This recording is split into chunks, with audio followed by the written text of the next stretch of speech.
This video does not end until we win the Champions League with FC Kobenhavn, something they have never managed to do in their 32-year history, and also not managed to do from the two clubs which formed FC Kobenhavn in 1992, Copenhagen Ballklubben and Ballklubben 1903. Now, Copenhagen have been an extremely dominant side in Danish football over the last 32 years, winning 15 league titles, but taking that next step to be amongst the Europeans elite has not been possible. So today, we're looking to rebuild Copenhagen into Champions League winners.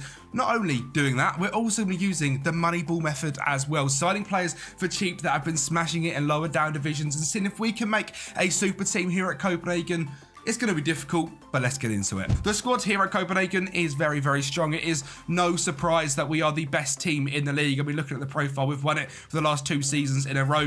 Tonight, as I record this, they're actually in the Champions League against Manchester City in the round of 16, I believe, and have shown to be a fantastic club. Goalkeeper Camille Gabara is an absolute superstar. He is off already to, I believe, Wolfsburg for £11.5 million, which, to be fair, is a sort of player that I would look to sell in Moneyball. He's going to perform very well. He's way too good for this division, and he's an absolutely fantastic goalkeeper. So he's going to be out the door. Kevin Dix at right back looks very good. We've got B. Melling at left back, Boylston and Kochevalovia in centre back, Rasmus Falk and William Clem in DM. Now, William Clem is one of the best centre mid wonder kids on the game. He is Danish. He is 19 years of age. He is consistent, and he's got some blue stats in pretty much everything you will need, which is absolutely brilliant. He is a superstar, and I'm sure he'll be leaving very quickly alongside Rooney Bargi. There is absolutely no way we keep this guy at the club beyond this season. He is an absolute superstar, pretty much one of the best wonder kids on FM, and has been smashing it in real life as well recently. So sadly, Rooney Bargi, we're going to have him for a year. Let's maybe win the Champions League year 1 to make this the easiest possible way. And Mohamed Elianusi, 28 years of age from Southampton. They have just signed him, an absolute superstar as well. Has been over at clubs like Basel, Celtic, Southampton, ripping up the Premier League, and he's now here in the Danish league as one of the best players in the league. And in Cam, we've also got Victor Claesson, 31 years of age. Has been at Copenhagen now for 2-3 years. He loves big matches, extremely consistent, and is right at the end of his shelf life. He's someone that I'll probably look to sell at the end of this season. Now, we have gone ahead and disabled the transfer window because I need to get all the stats for the Moneyball. So we're starting in July rather than starting in January like normal, because you have to get the correct stats. You know, we want everyone to be realistic and straight away from season 1 who we can sign in this Moneyball approach. So I have disabled the transfer window. We are starting in July. Hopefully by June 24, we should be able to crack on and go ahead and sign and sell some of our own players. And the striker here is Jordan Larson. He is a decent striker, nothing special, looks fairly average in my opinion, 26 years of age. Hopefully he can turn into something so we can sell him. The backups here are all fairly okay. We've got Emil Højlund, who's a fantastic young striker, looks exactly like his brother, who is absolutely smashing at the moment at United. 5 goals in 5, big up Rasmus. And obviously we have also got the superstar in Oscar Højlund as well. This guy looks fantastic and can again progress into being one of the best players here in the Danish league. You never know, he might move on to be a superstar later on down the rebuild, but it's going to be difficult to hold on to all these wonder kids. You know, it is wonder kid central here in Denmark. You don't go a day without finding a brand new superstar, so hopefully we can keep hold of them, and the more we can keep hold of them, the closer we will be to winning a Champions League. So let's get into it. Season 1 expectations: smash the league, win the Danish Cup, get knocked out in the round of 16 of the Champions League. That's going to be the case for a few years, so let's crack on. Well, this was a very enjoyable season. It's probably going to be one of the easiest seasons we have across this whole rebuild, because this Copenhagen side is just way too good. And this is the final of the Danish Cup, and an own goal gets us off to a very good start in 24 minutes before a nice bit of link-up play before with Elias Jellier and Claesson to find Rooney Bargi, batters it in the top bins. Rooney Bargi, fantastic. We didn't even touch on Jellier in that intro. He is also one of the best wonder kid wing-backs on the game, and is simply fantastic. Rasmus Falk, now a seasoned professional, bags it to make it 3-0, and it was a very easy victory against the second best team in Denmark, FC Midtjylland. We absolutely battered them and was very, very easy. And it wasn't the only thing that was very, very easy, because in the championship group in Denmark, you split into 2 sections. We finished on 80 points, and AGF finished on 56 points, level with Viborg and FC Norgesland, a very tight to get into that second place. But we absolutely smashed it. It was very, very easy for us, and the best thing, we didn't even have anyone in the top top goal scorer sheet, which means it was just an overall team dominating performance. Like I said, 80 points, 53 goal difference, 2 losses for the whole season, 5 draws, 84 goals, conceding just 31. I'm not going to big up this, formation, this team too much, because it is expected. We are probably spending a hell of a lot more than anyone else is if we actually check out the team detailed stats and go to salary. We are double of Midtjylland, which is what it is. We are the strongest team in Denmark by quite some distance. So this whole Danish journey is going to be very, very easy, but we have to go ahead and see if we can compete in the Champions League, which was very, very difficult this season. We got off to an awful start, finishing bottom of our group. Bayern Munich, Manchester United, SK Sturm even finished above us, and we finished bottom. 2 draws, 4 losses, 2 points. A absolute, wake-up call into what this is going to be like. We can absolutely smash Denmark, but be one of the worst teams in the Champions League. So it's going to be quite the rise to get this team from where it is today to be in Champions League winners. Now, we've got £15 million in the bank, £150,000 in wage bill, but a lot of our players are wanted. Rooney Bargi, almost certainly going to be leaving the club. He's wanted by the likes of Spurs, Nice, Lazio, Villarreal, and is unhappy at the club. Mohamed Elyounoussi didn't play enough last season, looking to go. William Clem, wanted by a whole host of Premier League and German teams. Kevin Dix, wanted by Granada. Kempi Garaba also going and leaving the club. Elias Geller, wanted by a whole host of Premier League sides, as well as Juventus and Napoli. So already we're going to be absolutely poached of all of our superstar players, and they're all going to be leaving the squad. In terms of our main goal scorer this season, it was Jordan Larson with 22 goals and 4 assists. But Rooney Bargi in a close second, 19 and 10. Elias Ashuri with 18 and 10. He is a 25-year-old international. He looks very, very decent, but with that sort of value, looking to get rid of him at that sort of age. So potentially leaving the club as well. Victor Claesson, 9 and 7. Diego Goncalves with 9 and 7. Biga Mealing with 9 and 5. Assists coming from William Clem, 16. 17 from our superstar wingback, Elias Geller, as well. It's going to be an absolute ins and outs constant here at Kopenhagen. We're not going to keep hold of anyone. Everyone's going to be leaving, and when we bring players in, they're going to go ahead and get like 7.5s in the league because we're going to absolutely walk it, and then they're going to leave. So we're going to have to try and build a team of passionate Copenhagen players that don't want to leave the club, which is going to be extremely, extremely difficult. But this is where the fun starts. Excel, I know, not something I would normally say. It's not where I get my enjoyment from, especially not at work. But in FM, using the Moneyball, using this percentiles table and finding the best players by average rating or by goal scored or goals per 90 minutes, this is where the fun starts with Moneyball. Again, I've got a full video explaining exactly how to use Moneyball, so I'm not going to show you how I found the players in this. That is all in that video, but just know every single player we sign is pretty much going to be from this list, or if I find a wonder kid which is standing out to me as an absolute bargain, again, I'll be going ahead and signing them.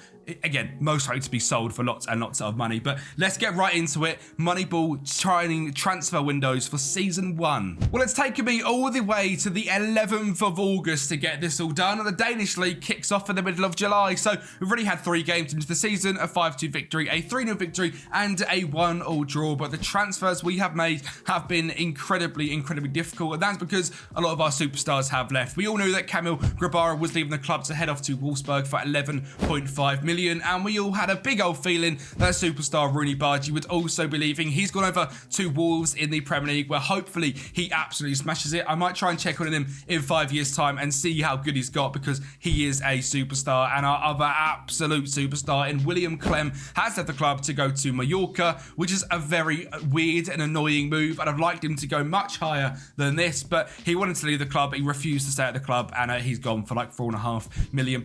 Overall, we raised £36.5 million worth of sales and brought in £13 million worth of players. And number 1 is Vladislav Vanyat. This guy's been over at Dynamo Kiev in Ukraine, 6 to 6.8 million worth of value. We signed him for 4.7. He scored 14 goals, got 2 player matches in 26 games last season over in Ukraine, and he looks absolutely fantastic in my opinion. 6 foot tall, very strong left foot, fairly decent right foot, which means he's basically both footed. 16 finishing, 14 composure, great speed, and 17 determination. 22 years of age. I personally have never heard of this geezer. I probably should have, because he's got 10 caps for Ukraine. That's probably not just in this save. He looks absolutely brilliant, and that sort of price could be a superstar for you guys to go and see and sort of pick up. Hopefully for us, we can keep him forever, because I think he is going to score pretty much 40 plus goals in every single season. Brand new left back is Josef Bakke. This guy is worth 1.1 to 2.7 million, paid 1.3 from ODD in the Eitresen in Norway. As a very good season last season, a decent start to life here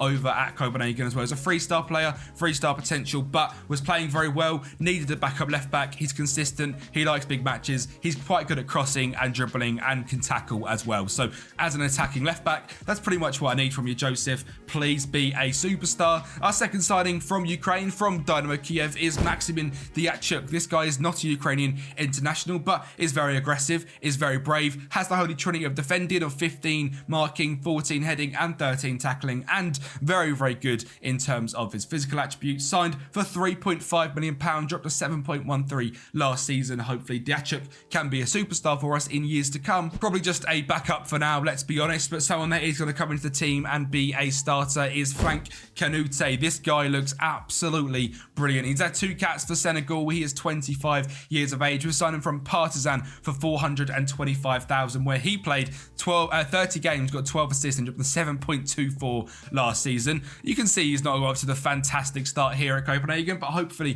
he grows into it. He's consistent, he loves big matches, and as a ball midfielder on support in that role, he's aggressive, great tackling, blue in every single stat he needs to be in, which is stunning, and he gets forward as well. And as you've seen from this sort of this tactic in many highlights over the last few rebuilds, our central defensive midfielders are very, very aggressive. They are DMs on support and ball winners. They both get to the edge of the box. They both score lots and lots of goals, and hopefully this guy can do that for us as well. He should be absolutely brilliant and a bargain as well at £2.3 million.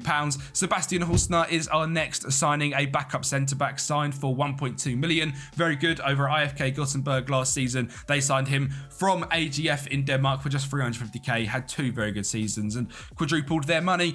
That's hopefully our goal in the future, to be the team selling this guy for £5 million. He's consistent, he likes big matches, very well rounded, very, very cheap, 24 years of age, simply a decent enough backup. And our last signing is a free signing released, I believe, from MK Dons as their goalkeeper. Actually, no, from Chelsea's, but on loan at Gillingham, MK Dons, Oxford. Any guesses?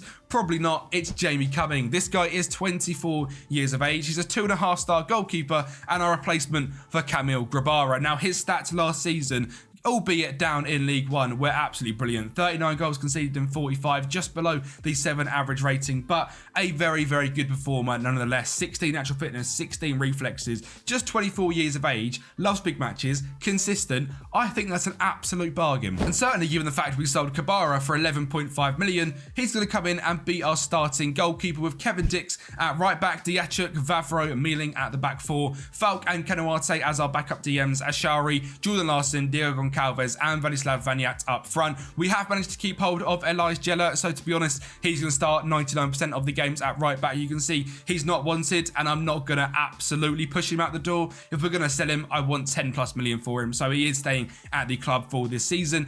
Theo Sander is a young backup goalkeeper. Ginvad, Hausner, Bakke, Johannesson, Oscar Højlund is now our backup DM with Noah Sansa, Emil Højlund as our backup cam, Theo Jorgensen and Schimmelhack as our backup striker. Now, in terms of potential, we have got lots of players which are very, very high potential. Thomas Jorgensen, Elias Jella, Alexander Schimmelhack, Oscar Højlund, all absolute superstars. And as we sort of head down into this as well, the players that are already starting to come through are an absolute joke. Ryan Labiad is someone that I believe is a regen. He looks absolutely fantastic. 16 years of age. I'm not going to be surprised if we see this guy in a few years' time in our first team. Cornelius Olsen, 18-year-old central defender, looks very, very good as well. Could potentially do a job in the first team right away. And this sort of regen and youth thing is just going to carry on, because at the club info here in Denmark and here in Copenhagen, 5-star youth recruitment, 3.5-star youth facilities, 3.5-star training facilities, 3.5-star reputation. And the final thing is the money as well, because in a Moneyball rebuild, I want to keep track of this. As we started,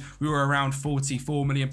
We're now up to £80 million. I'm sort of hoping we can become one of the richest clubs in the world by the end of this rebuild. No matter how long this takes me, we are going to be looking to win the Champions League. Now, this video could have been released last week when I didn't win the Champions League, but I thought, you know what? we're going to just keep on going until we win it. So let's get right into it. Season number 2. We're of course back in the Champions League. We're back hopefully winning the DBU Podkallen and D3F Superliga. So season number 2, let's see what we can win. This old Champions League malarkey is quite difficult, isn't it? Brand new phase now. We're into 2024, so we have the league phase, and we are knocked out in the league phase, finishing 26th with 2 wins, 3 draws, and 3 losses. 2 wins against Kobenhavn, Svezia, and Ajax. 3 draws against Juventus, Shakhtar, and Marseille, and then losing to Manchester City 4-0, to Bayern Munich 5-2, and to Porto 2-0. We actually just, missed out on goal difference, 3 goals, so not getting battered by Bayern Munich and Man City like we did would have been very, very helpful. But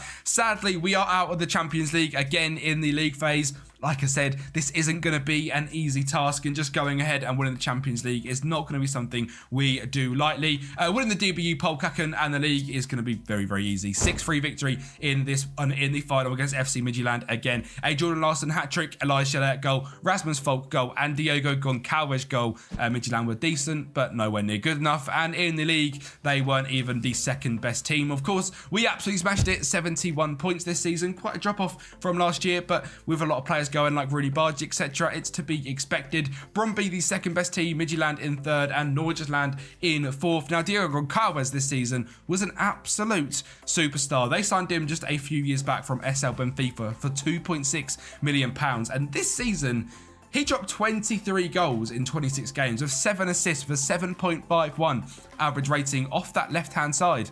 What an unbelievable season. He loves big matches. He's extremely consistent. And again, capping out at around a £10 million value is wanted by Stade de Reims in France. It'll be difficult to keep hold of him, but you know what? If he can keep bagging goals like that, I have good hope if we can keep him. The Champions League knockout stages are not too far away. Another player that's certainly going to help us get to that stage is going to be players like Jordan Larson, Vladislav Vaniat, who didn't have the greatest first season, just 17 goals in 34 games, but progressing very nicely and looking absolutely superb at just 23 years of age. Elias Ashuri, 10 in 10. Elias Scheller, guess what? Now he's wanted, 7 and 6, wanted by Brighton. So that's probably the last time we hear of Elias Scheller. Goodbye, Elias, because I guarantee you're gone. Magnus Mattsson, 7 and 6, 11 assists from Rasmus Falk. Brand new signing, Frank Canawate, picked up from that awful start. 5 goals and 8 assists in 33. What a signing he was. Birger Milling, 4 and 12, 10 assists for Isaacson, 4 assists for Oscar Højlund, who is now breaking in to the first team. I have trained him to be a deep defensive midfielder on support as well.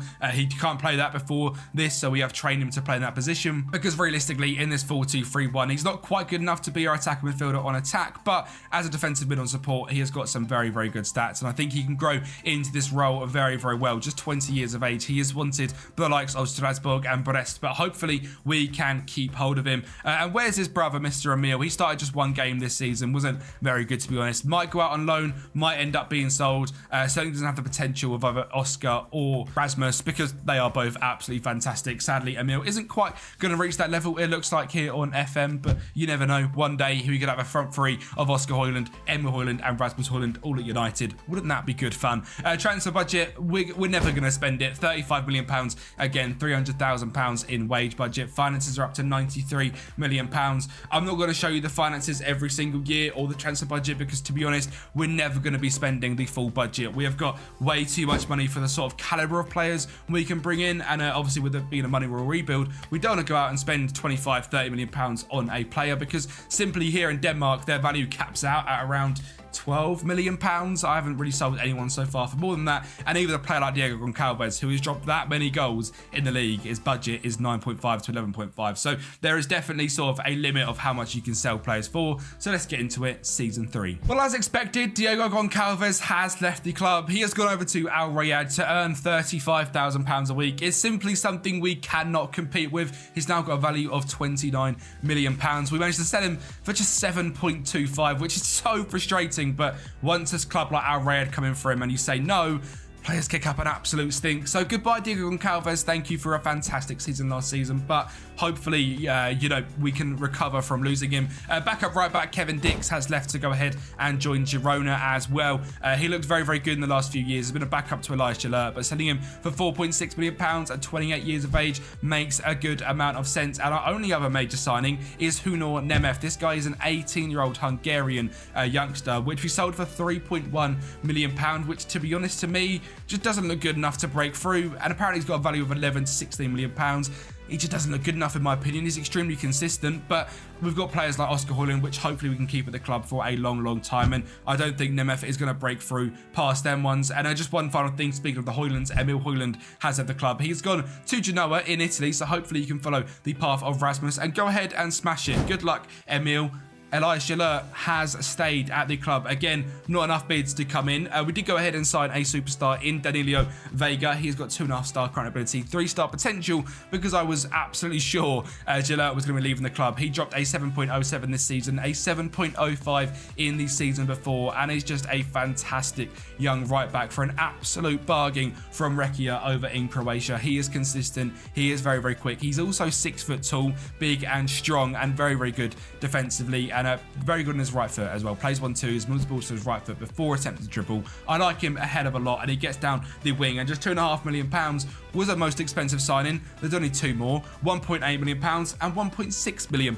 Martin Minchev is for £1.8 million, signed from, I believe, Rizespor over in Turkey for £1.8 million. He dropped a 7.08 average rating this season and looks like a very well-rounded Bulgarian international. 20 appearances and a goal. Consistent, loves big matches, very good physically, good dribbling, good finishing, good first touch, very good mentally as well. Pretty much either-footed. Hopefully can break out as a superstar. I've got high hopes for Martin Minchev because he's so well-rounded and has been absolutely smashing it at Rizespor. And in 2 games so far for us, hasn't scored a goal or got an assist, but a 7.05 average rating. So hopefully Big Martin can be a superstar. And our last signing is a very, very exciting one. £1.6 million from BK Häcken is Pontus Darbo. This guy is a 19-year-old Swedish youngster. He looks absolutely brilliant, and I'm actually going to develop him into a defensive midfielder on support as well, because I don't quite think he's going to break into that cam role. He probably could do, to be honest. He is very, very good all the way rounded, but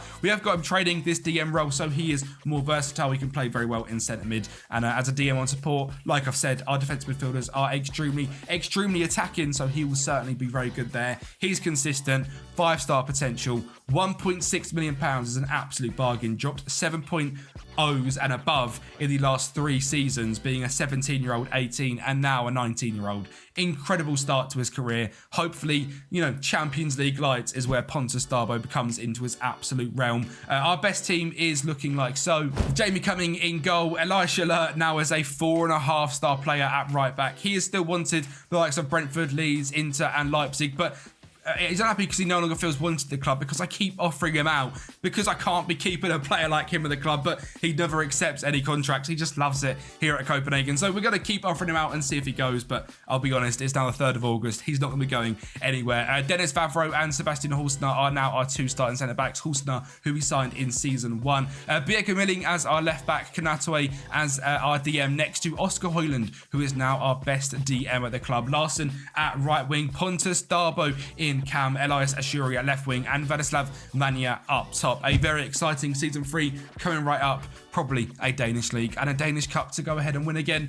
Maybe a Champions League knockout. That is the goal. Just get to the knockout stages. Well, I tell you what, ladies and gentlemen, we actually done it. We got to the knockout stages in the Champions League, and we faced up against Wolfsburg in that knockoff playoff round before the round of 16, because obviously we don't qualify for the top 8. And we faced against Wolfsburg, where our old goalkeeper Kamil Gabara was in goal, and he decided was going to be quite nice to us in this first leg, 2-0 up and heading into the 90th minute. A ball into the back stick. Jordan Larson makes it 3, eventually falling to Vanya as Gabara tipped it straight into the middle of his 6-yard box. But as Maxence Lacroix decided to stick it into the back of the net to make it 3-1. But a convincing first game at Wolfsburg.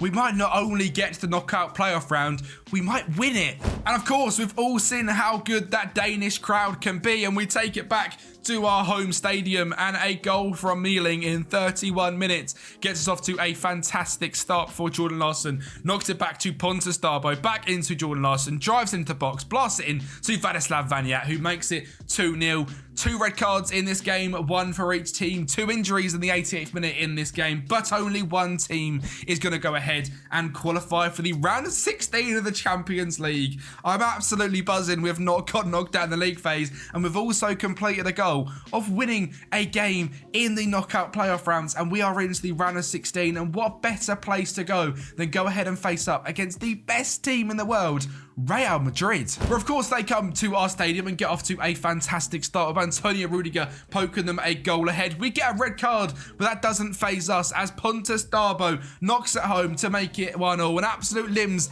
in the Kopenhagen end, until we have an absolute stinker. And Rodrigo pinched the ball for our centre-back, scores a goal, and it's 2-1 in this leg at our home stadium, and there's no point in hiding it. Of course, we go ahead to the Santiago Bernabeu and lose 1-0. A Jakub Thesowski goal to make them winners. Thibaut Courtois was actually man of the match, which showed we actually put up quite a good fight. Only a 3-1 loss on aggregate, but I tell you what, a very impressive, sort of first season we actually get past the league phase. We were very good. 3-1 in the round of 16 against the best team in the world is nothing to snub your nose up at. In the league phase, we actually finished in 9th place as well, just a point away from getting into that top 8. A 7 goal difference, 5 wins and 3 losses, 15 points.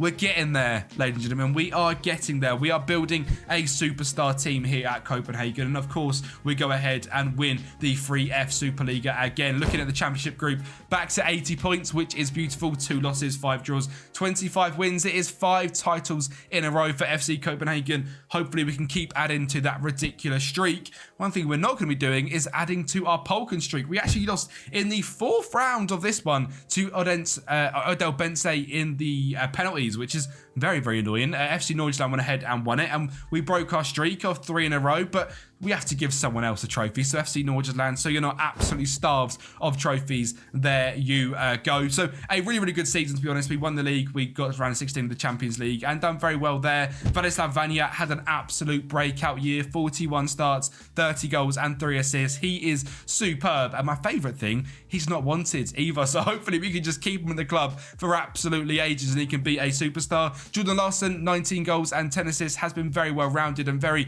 mediocre but at a good level since the start of this rebuild. And another player which was an absolute standout this season is Martin Minchev. Now you guys can, all be honest, you didn't think we'd be getting a guy like this at £1.8 million. He would drop 14 goals and 14 assists, but using a little bit of knowledge, this guy was absolutely fantastic. And there's a bit of recommendation I had in the Porto rebuild we done using the Moneyball approach, is to just use players based on how they're playing in the game. Not only is it all about attributes. We've seen recently with FM, the sort of bug in the game where these physical specimens with 20 pace and 20 determination or whatever it was, there was 9 attributes which are massively overpowered. We've seen that, them absolute superstars, Zealand done massive tests on it, that they are absolutely broken and fantastic. But I still believe that actually performing well in game, and this game is very much built around morale and how players are playing. If they're on a hot streak, just keep playing them because they'll keep performing, and that seems to happen ahead of a lot. Attributes mean a lot, don't get me wrong, but as does sort of in-game actually how they're playing. And if they're playing well, just keep playing them. It's like they say with the likes of Mainu and Garnacho at United, they're playing well, keep putting them in the team. If they're good enough, they're old enough. Dennis Favreau with 10 goals as well from centre-back this season, probably someone I'm going to look to sell. 30 years of age, a value of 8.2 to 9.8 million pounds. Absolutely brilliant, but for that sort of money at that age, with the Moneyball approach, you have to be realistic and probably go ahead and sell him. And Pontus Darboe in that DM role, 9 goals and 7 assists. Yeller, still fantastic, 7 goals, 14 assists. He's now wanted by Lille, Nice, PSG, Real Madrid. Surely this is the season we say goodbye to him. Oscar Højlund was very good this year in DM as well. 5 goals and 10 assists. Absolutely brilliant. Breaking into a brilliant DM for us. And I'm very happy with that. Nice to get another Højlund on the map. And hopefully this guy can go on to be as good as Rasmus potentially will be as well. So producing some superstars, lots of money, finances looking brilliant, building a super team. Season 4, let's take another step backwards, of course, because Elias Jeller has finally left the club. He's now got a value of £32 million. We did manage to get the top end at 12.5 for him. but it's a big step back. We have lost our best player by quite some distance. He's consistent. He loves big matches. And if you guys have never picked him up in your saves, he is outrageously good. Go and sign Liege. He wasn't the only big sale this summer. Jordan Larson has been so well-rounded for us since the start of this rebuild. 59k over Al Fateh in Saudi. We cannot compete with that either. So goodbye, Jordan Larson. We managed to get £6.25 million for a 29-year-old international. Not too bad, to be honest, so goodbye to him. Elias Ashuri has been here from the very start, but when a club like Sevilla comes in for your players, who's been pretty much a bit part player, £5 million.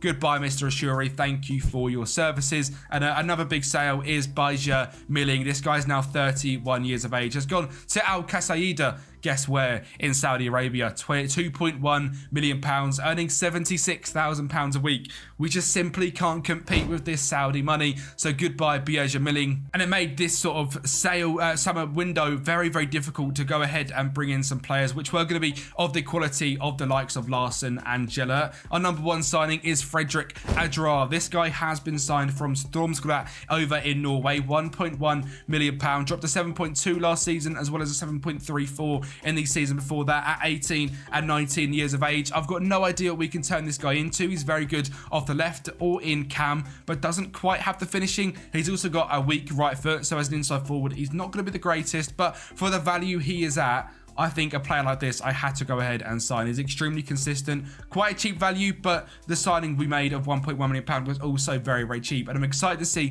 what we can turn Fredrik into for that sort of price. Sven Sunca is the next player we have signed, a Slovenian 19-year-old cam. He starts his life over at Dynamo and last season dropped a 6.94, which was very, very good. We did find him from the Wonder Kid Scout, which I showed you at the very start that we are also doing, but he also performed very, very well. So good person to go ahead and bring. Has got a value of 1.4 to £7 million. Quite a big sort of difference in there. He's extremely consistent. He's 5'10". He's very young. He's got 16 caps for the Slovenian 21. So it's going to be his breakout year, and hopefully he can help us massively in this season, because we really, really need him. And we also need an absolute superstar in Bruno Zappelli. This guy starts his career over in Argentina at Belgrano. In this save has moved to Athletic Paranaense in Brazil for 3.6 million, where he has been fantastic. And we've signed him for just £1.6 million. And his stats are fantastic. 16 dribbling, 16 passing, 16 technique, 16 flair, 5'11". I can't quite believe how cheap this guy is, and his value is also ridiculously cheap. I don't know if I'm missing something. Has he got a bad personality? No, he's consistent. He doesn't love big matches, but at that sort of price is an absolute bargain. So welcome in Bruno Zappelli, and there is only 2 more signings to feast your eyes on. Attacking Lithuanian left back Artemis Tzakskinius is our new left back, if that's a good pronunciation. Who knows? I hope it wasn't too bad for anyone Lithuanian who's watching that one. 16 natural fitness, very good all around, 16 tackling. Just a 2 penalty taken, so we'll keep him off that. But he's consistent. He likes big matches. He's been signed from LKZ Lodz in Poland. I believe that's where he is in real life as well. £115,000 is all we spent on him. 7 average ratings in the 2nd division of Poland and now in the top division as well. So has proven himself at a decent level. He's a leading League 1 division, which I believe is the championship of the Danish league. So hopefully he can be good for us. Who knows? He's going to look okay. He's young. Hopefully he can be good. An absolute bargain at 115k nevertheless. And Vojt Seframovic from Kuchakari in Serbia. Again, please bless me with the pronunciations. I am not the greatest at them. This guy's got 17 determination, 15 heading, 12 marking, 12 tackling, and a very good 16 jump and reach as well. Left-footed centre-back, also very difficult to come by. He is consistent, and again, signed for just £600,000. A very, very cheap one to go ahead and bring in. I mean, it leaves the team looking like so. It looks quite different to last season, and certainly not as good. Jamie Cumming is still in goal. Danilo Vega as our right-back with Hulsner and Seframovic at centre-back. Tutskinius at left-back with Darbo and Oscar Hoyland in DM is a very exciting young DM partnership. Martin Minchev right-wing, Ardra in left-wing, Sunta in cam, and Vanya up top. It definitely feels like we've taken a big old step back in terms of our starting 11 in this season, which is very frustrating, but just is what it's like managing in Denmark. The lucky thing is we've got lots of players with 5-star potential, which hopefully are going to come through and be absolute superstars. Someone like Alexander Sorensen has come through the academy, looks looks absolutely brilliant. We looked at Ryan Labiad just a few weeks ago, or 3 years ago actually as well, and he's coming through now, 18 years of age, looks very, very good, very, very good physically as well. And there's more, there's so many more, all 5-star potentials in the under-19s. Players still looking to leave the club. There's a few players with bids on. Dennis Vavro, 30 years of age, we're still looking to sell. There is a bid on him of £7 million from Norwich and Shakhtar. So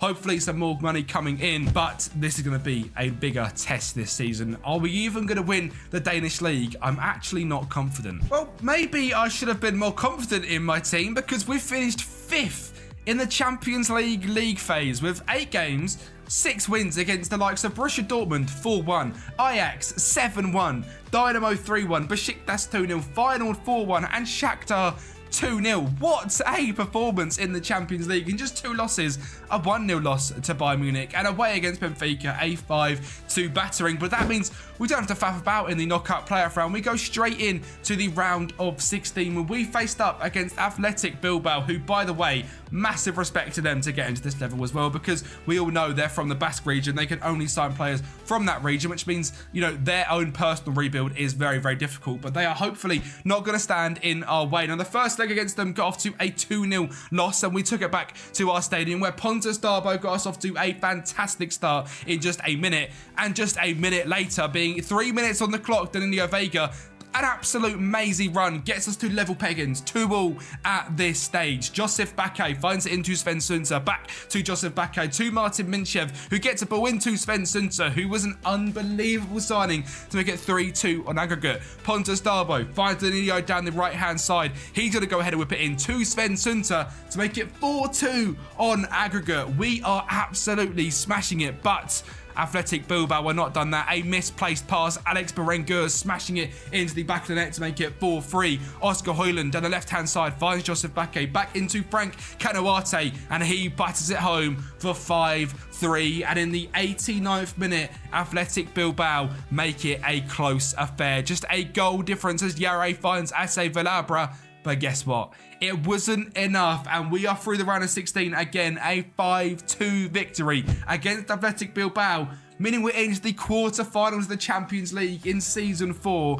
What a growth this has been. Our team for this game: Jamie Cumming, Danilo Vega, Joseph Bakke, Hausner, and Diachuk, someone we signed at the start of the save as well. Oscar Højlund and Frank Canoate, Pontus Darbo on the right, Minchev on the left, Sunter in cam with Vladislav Vania up top. We have built a Moneyball superstar team, but it was all going to be coming down into the quarterfinals of the Champions League, where of course we faced up against FC Barcelona, where Sven Sunter got us off to an unbelievable start in our own ground, gets us off to a 1-0 lead in just 1 minute, but it was all too good to be true. And a Sensio free kick finding the top bins, meaning Jamie Cumming couldn't quite find that one. Frankie de Jong finds Robert Lewandowski to find Ansu Fati to make it 2-1 in this one. And a little bit of misdirection, because we were actually already losing in this one. Over at the new camp, we got absolutely battered 4-1. I think 6-2 on aggregate.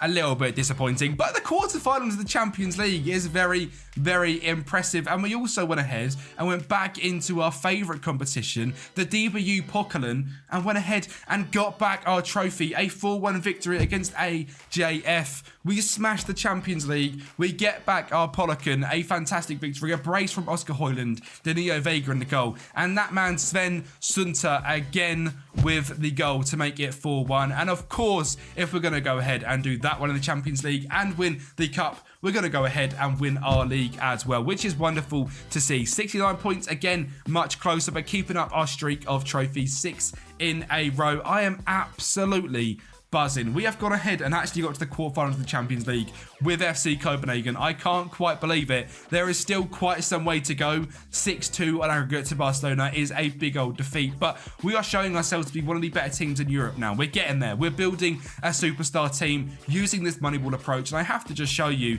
because it's quite difficult to show you at the start, but the money we're making: 34.5 million sold last season, 700k coming in. 17.5 million sold, 10 million coming in. 36.5 million sold, 15 coming in, and 10 million sold there as well. Finances wise, we're up to 176 million. We've got 70 million pounds to spend and a 1 million pound wage budget. The boards are just all about giving us as much money as it takes to maybe reach that next level. Who knows? But Vladislav Vaniat scored 28 goals this season and 3 assists. Still not wanted, which is absolutely beautiful. So keep staying here, keep scoring me loads and loads of goals. Sven Sunter is wanted, which I'm not surprised about. He's wanted by Al Arab and Altai. He scored 26 goals and got 18 assists. What on earth is that for a season for a 20-year-old Slovenian in his first season? Unbelievable. I've never heard of him. If you guys go ahead and sign him on your saves, I'm sure he'll be an absolute superstar for you. Martin Minchev, remember the Bulgarian we signed for £1.8 million, 20 goals, 11 assists, absolute superstar. Pontus Darbo, 11 and 13. Frederick Ardara, I didn't think this guy was going to be very good, to be honest. 26 games, 7 goals and 7 assists. Very, very happy with him. Ryan Alabayad, the guy that's come through the academy, 6 and 5 and 8 starts, and starting to become a very, very good player. The growth we are seeing from our players as well is pretty outrageous. This guy's got 12 determination, now 12 finishing, 12 dribbling, 13 aggression, 12 determination, unbelievable physicals. And again, I have said a few times the way I like to grow my players. If we look at his attributes over the all time, this guy's growing at such a high rate, 4s and 3s across the boards in just 2 years time. And I believe that is genuinely because we have got him up in the first team and available for selection for the under-19s as well. So he goes ahead and he plays 39 games non-competitively, scores 29 goals and gets 8 assists, and also trains for the first team, plays first team games when he can, which means he is at the best of his training facilities. He is playing lots and lots of football, and he's developing very, very well. And again, if you're struggling to develop your wonder kids, do that. Get him in the first team, get him playing for the under-19s. If you don't know how to do that, you head to development, available for under-19 squad, 90 minutes, and just have them train away. They will grow an outrageous amount. And believe it or not, he's not the only one with that ridiculous potential, because Peter Vladson, Nicholas Eriksson, Jakob Jensen, Jonathan Morsgaard, Alexander Sorensen, and Nicholas Vass are all of the exact same ilk, under 18 years of age, up in the first team, training, but playing lots of games with the young Wonder Kids as well. So we're developing players at a ridiculous rate. Players are coming through the academy. One person I've not really touched on, which I feel a bit bad that I've not developed him, Alexander Simulhak. This guy's got a 5-star potential in real life. He's actually on loan at AC Milan. He looks brilliant. We haven't used him. He's not quite as good as Vladislav Vaniat, and it's very hard for him to break into the team. He's 6'3". He's more of a target forward. He doesn't really suit us, but hopefully this guy can become great in real life. I feel a bit bad we haven't developed him, but sorry, Alexander. I'm sure you'll be a superstar one day. Let's get into it. Season 5, so much money, so much potential. What signings can we make? And more importantly, who are we going to lose? Well, we ended up making a tidy £300,000 profit on Bruno Zappelli. This guy, for some reason, didn't play at all last season, even though his stats are this good. We sold him for £1.9 million. He's gone to play for Plymouth. I simply don't know why this guy doesn't get game time when you simulate. I didn't want to lock him in position because someone like Sven Sunyat deserved to play. But if you guys have never seen this guy before, go and find him. Like I said, Belgrano, I believe, on your saves over in Argentina. Make him a superstar, because he genuinely could be an unbelievable player for you. 1.6 million or 1.9 million pounds we ended up selling him for. And he wasn't the only sale we made this season. There was actually quite a few. Sebastian Horsner, the guy we signed at the very start of this rebuild for 1.2 million pounds, has gone to Damak over in Saudi for 6.5 million pounds, 30,000 pounds a week. Very, very good signing for us in the end. Very, very happy to bring him in. He was absolutely brilliant and absolute bargain as well. Maxim Daychuk as well was someone we signed at the very start for 3.5 million pounds. To be honest, it just hasn't worked out, and we had to cut our losses. 1.9 million, the first signing we made that we sold for a loss, which obviously isn't the goal in these Moneyball rebuilds at all, but had to go ahead and happen. And something that also happened, which I'm absolutely heartbroken at, is Sven Sunter has left the club. He has gone to Al Shabab. So frustrating. Someone of this potential going over to play in Saudi is just infuriating. And the fact it was only 6 million is just the most frustrating thing in the world. It was his release clause. There was nothing I could do once I sat down and tried to talk to him again Of course, he didn't want any of it. We can't compete with the money of Al-Shabaab, and he's very consistent. He's a great player, but for one season we had him, he was unbelievable, and we say goodbye. An absolute shame, but we'll have to get on and live with it. And Joseph Bakai has also left the club, and guess where he's gone? Saudi Arabia. £6 million is a good way of selling him. He's consistent, he likes big matches, he's very good, but another player leaving the club. We are building, quarterfinals, round of 16s, doing very well, and it just seems like all of our players end up leaving us. But it's time for some signings and hopefully some players that won't leave us. Number one is Mads Eikrem Mikkelbust. This guy is a 20-year-old Norwegian goalkeeper. At the start of your saves, this guy is at Molde. He is unbelievable. He looks so good. He'll be like 16 on your saves, and he grows into be an absolute superstar. Great determination, extremely well-rounded goalkeeper. He's only 6 foot, which worries me a little bit, but he is extremely consistent, and he's very good, and hopefully could be a great player for us. So Mikkelbust, welcome to this club at a bargain of just £3.8 million as well. We've actually spent £22 million this summer, so quite a lot of money. Obviously about £20 million brought in as well. Nathan Adelji is someone we have brought in from Hammarby over in Sweden. £2.1 million, looks very good. 24-year-old Ghanaian, good balance, good strength, great heading, marking and tackling, very determined, consistent.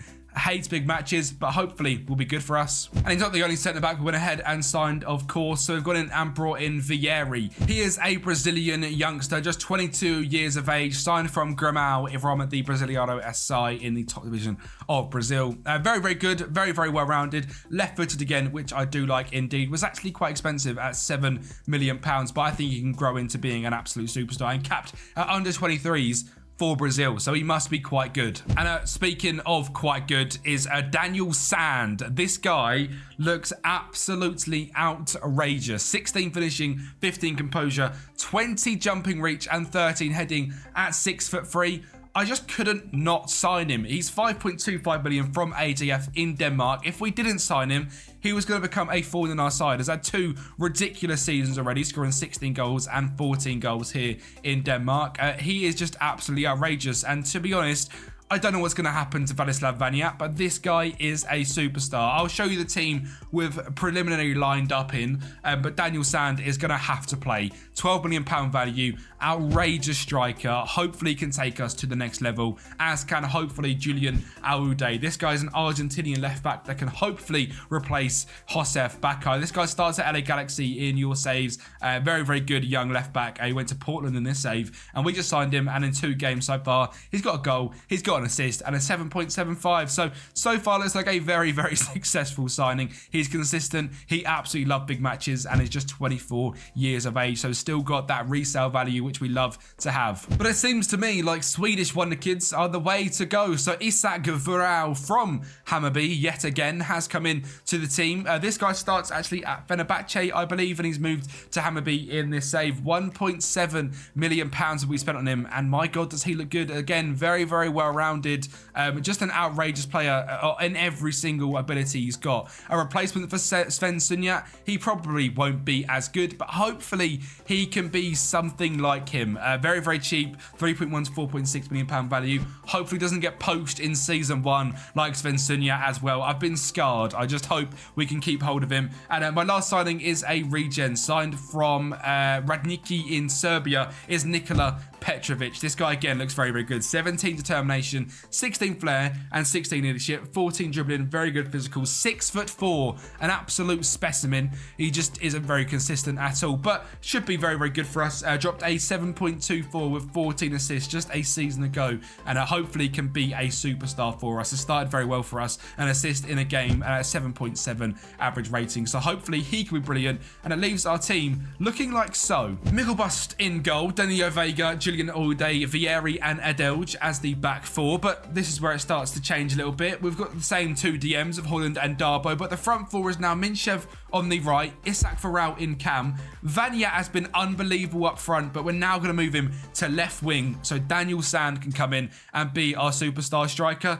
Is it going to mess everything up? I certainly hope not. There's still £65 million in the bank and £1 million in wage budget pretty much as well, and the finances are ridiculous. Obviously, this save will be available for you guys on Patreon. That link is just down below, and a massive thank you to the legends that are scrolling down the screen right now. You guys are literally helping change my life, making this content dream an actual reality, and making videos for you possible. You know, the whole setup has been pretty much paid for by the legends over on Patreon. So if you can help support the channel, that link is just down in the description, and you get the rebuild files at whatever point you want. I tend to upload the end of the rebuild, the middle of the rebuild, and the start of the rebuild, so you can pick up from where I have started and you can play on from this save. So if you want to go ahead and do that with the probably £150 million transfer budget we have at the end of this, you're more than welcome, and obviously it helps support me out massively as well. Let's get into it. The next season, can we do the quarterfinal of the Champions League again? It'll be difficult because we've lost everyone. I tell you what, that was a much worse season than we've had before. We were level on points with Brøndby, and we won the league by 2 goals on goal difference. Right, we have been absolutely ripped this season. A lot of players have left us, which we do know. A very big wake-up call. 67 points level with Brøndby. A very, very difficult season. We did go ahead and win the DBU Polican, winning 3-0 against Viborg, which is very, very impressive. And of course, as we look at the Champions League, with what's just happened in the league, it's going to be a lot more difficult. League phase, we come 21st and qualified, which is fantastic. We met up against Arsenal in the knockout playoff round, a very strong side. We were lucky enough to get the game underway with a Vladislav Vaniat goal from the penalty spot, but in the 80th minute at home, Nico found Declan Rice to find Zinchenko to find Charles de Ketelaere to make it 1-0, and that was at our ground. So we had to go to the Emirates with any hope of getting past Arsenal. And it got off to an absolutely outrageous start. Julian Awude with a ridiculous run and finish into the top left corner in the 20th minute puts us 1-0 up. And guess what? A mistake at the back. Vladislav Vaniat bursts onto it. We may have signed Daniel Sand, but Vladislav Vaniat is just that guy. Makes it 2-0, and Arsenal are going to get a goal back in the 92nd minute. Cool to see Ethan Nwaneri with the goal. The absolute wonder kid himself has developed to be a starter for Arsenal, but Arsenal are knocked out in the by Copenhagen in the knockout playoff round, which is fantastic, and it means we're in to the round of 16. But guess who we've got? Last season, we lost to Barcelona 6-2 on aggregate. This season, let's see what we can do. Well, Pedri is going to go ahead and get him off to a fantastic start. He starts out on this left-hand side, and this goal is going to be outrageous, isn't it? A perler into the top corner in the 26th minute, but we weren't done. Julian Awude finds Arda on the left-hand side. Awude whips it in, and Pontus Darbo knocks it home at the back stick to make it 1-1. Noah Darvic, another wonder kid for Barcelona, comes through and scores in the penalty spot before Vladislav Vaniat does the same for us and makes this game 2-2. We've done it away at the Emirates. Can we do it away at the Nou Camp? Well, in the 58th minute, Daniel Sand gets us underway, and we are leading the tie. 82 minutes in, a wonder kid called Pires drives through and scores a goal and sends it to extra time. And in the 94th minute, a wonder kid called Pires blasts it home to make it 2-1. And in the 110th minute, Eric Garcia finds Asensio, who runs on the line, finds Mark Guehi, another wonder kid. It's 3-1. We're out against Barcelona. Again, very, very frustrating, but it is so cool to see wonder kids like Ethan Nwaneri, Noah Darvic, Mark Guehi, all coming through the academies of their clubs and actually playing, which is absolutely awesome. Now, obviously, round of 16, less than we got last season, but Barcelona, the team we lost to, a much tighter game. Maybe it wasn't the worst season overall. We still won the Polkan, we still won the Super League, we got to round of 16 of the Champions League. Now, the superstars this season that we are going to go ahead and look at is Vladislav Vaniat, Martin Minchev, Daniel Sand, Isak Vural, who done an outrageous job at replacing Svetsunya and isn't wanted. Hallelujah, because this guy is fantastic at 11 million to 12 million pound value and looks brilliant. He can play up front, he can play in cam. Again, someone to you guys to look out for on your saves. And Nikola Petrovic, the 6'4" winger with 13 assists, Dunia Vega with 12 assists. Where's Oscar Højlund? I've lost Mr. Oscar.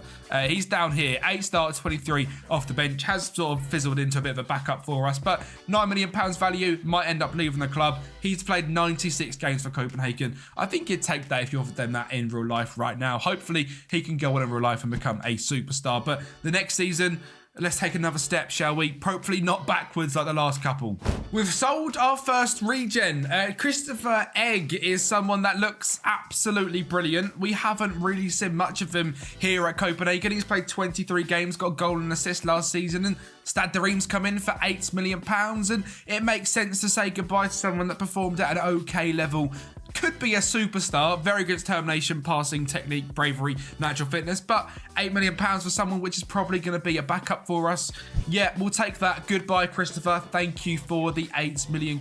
And our next sale is a sad one. Frank Canawate, now 29 years of age, has been an incredible player for 4 years for us. We've lost £1.8 million, but I think he's made that money back in how well he has performed. He has gone to join RB Salzburg over in Austria. Thank you, Frank. Again, someone for you guys to go ahead and look at on your saves. An absolute superstar for us. Has been absolutely brilliant. Right, first time to go ahead and make is Mauti Lundkau. Guess what? He's a Swedish youngster. Of course he is. Signed for £1.4 million from BK Häcken. Yet again, they need to be a little bit of a feeder club for us. Great acceleration, great dribbling, first touch, pace, stretcher. DM or Cam could be brilliant in both. Hopefully a superstar. Samuel Skisdal. Again, pronunciations, please don't judge me. This guy is from ODD. And remember who we signed from them last time? Bakke was a superstar. Hopefully this guy can be good as well. He's 24 years of age. Very, very cheap, but very, very consistent and likes big matches. A backup left back, hopefully, is going to be good enough for us.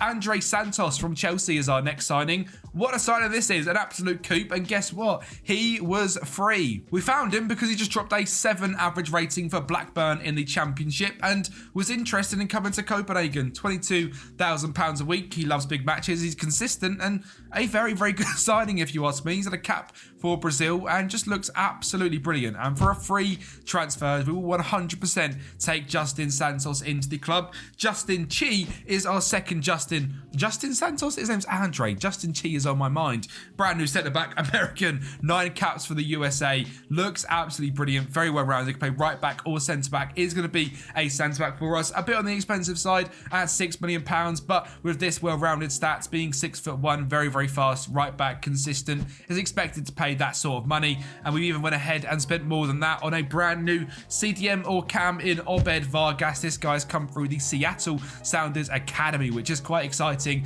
Another 18 capped USA player, consistent, doesn't particularly love big matches, but just 22 years of age, looks absolutely fantastic. He's had some very, very good seasons over in the M&S, and for 10 million, now got a value of 17 to 21. He looks absolutely outrageous, but there was a gap in the market and we saw a superstar at an expensive price, which I just couldn't snuff my nose up at. This guy's come through the academy at Antwerp. We spent £21 million on Luca Van Dam, and it goes against Moneyball rules. I accept that, but a 19-year-old with a value of £42 million signed for 21, who has had 2 very good consecutive seasons over in Belgium.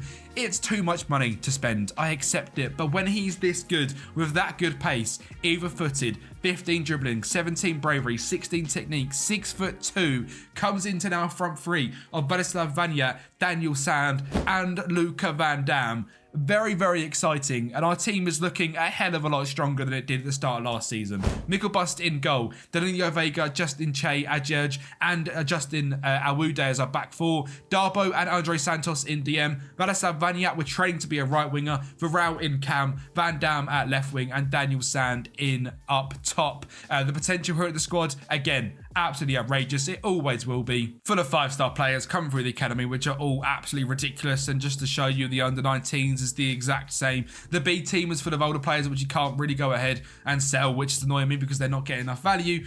We're overall building a super team here at Copenhagen. Season 6. Should we try and win the Champions League? Run a 16 against Atletico Madrid.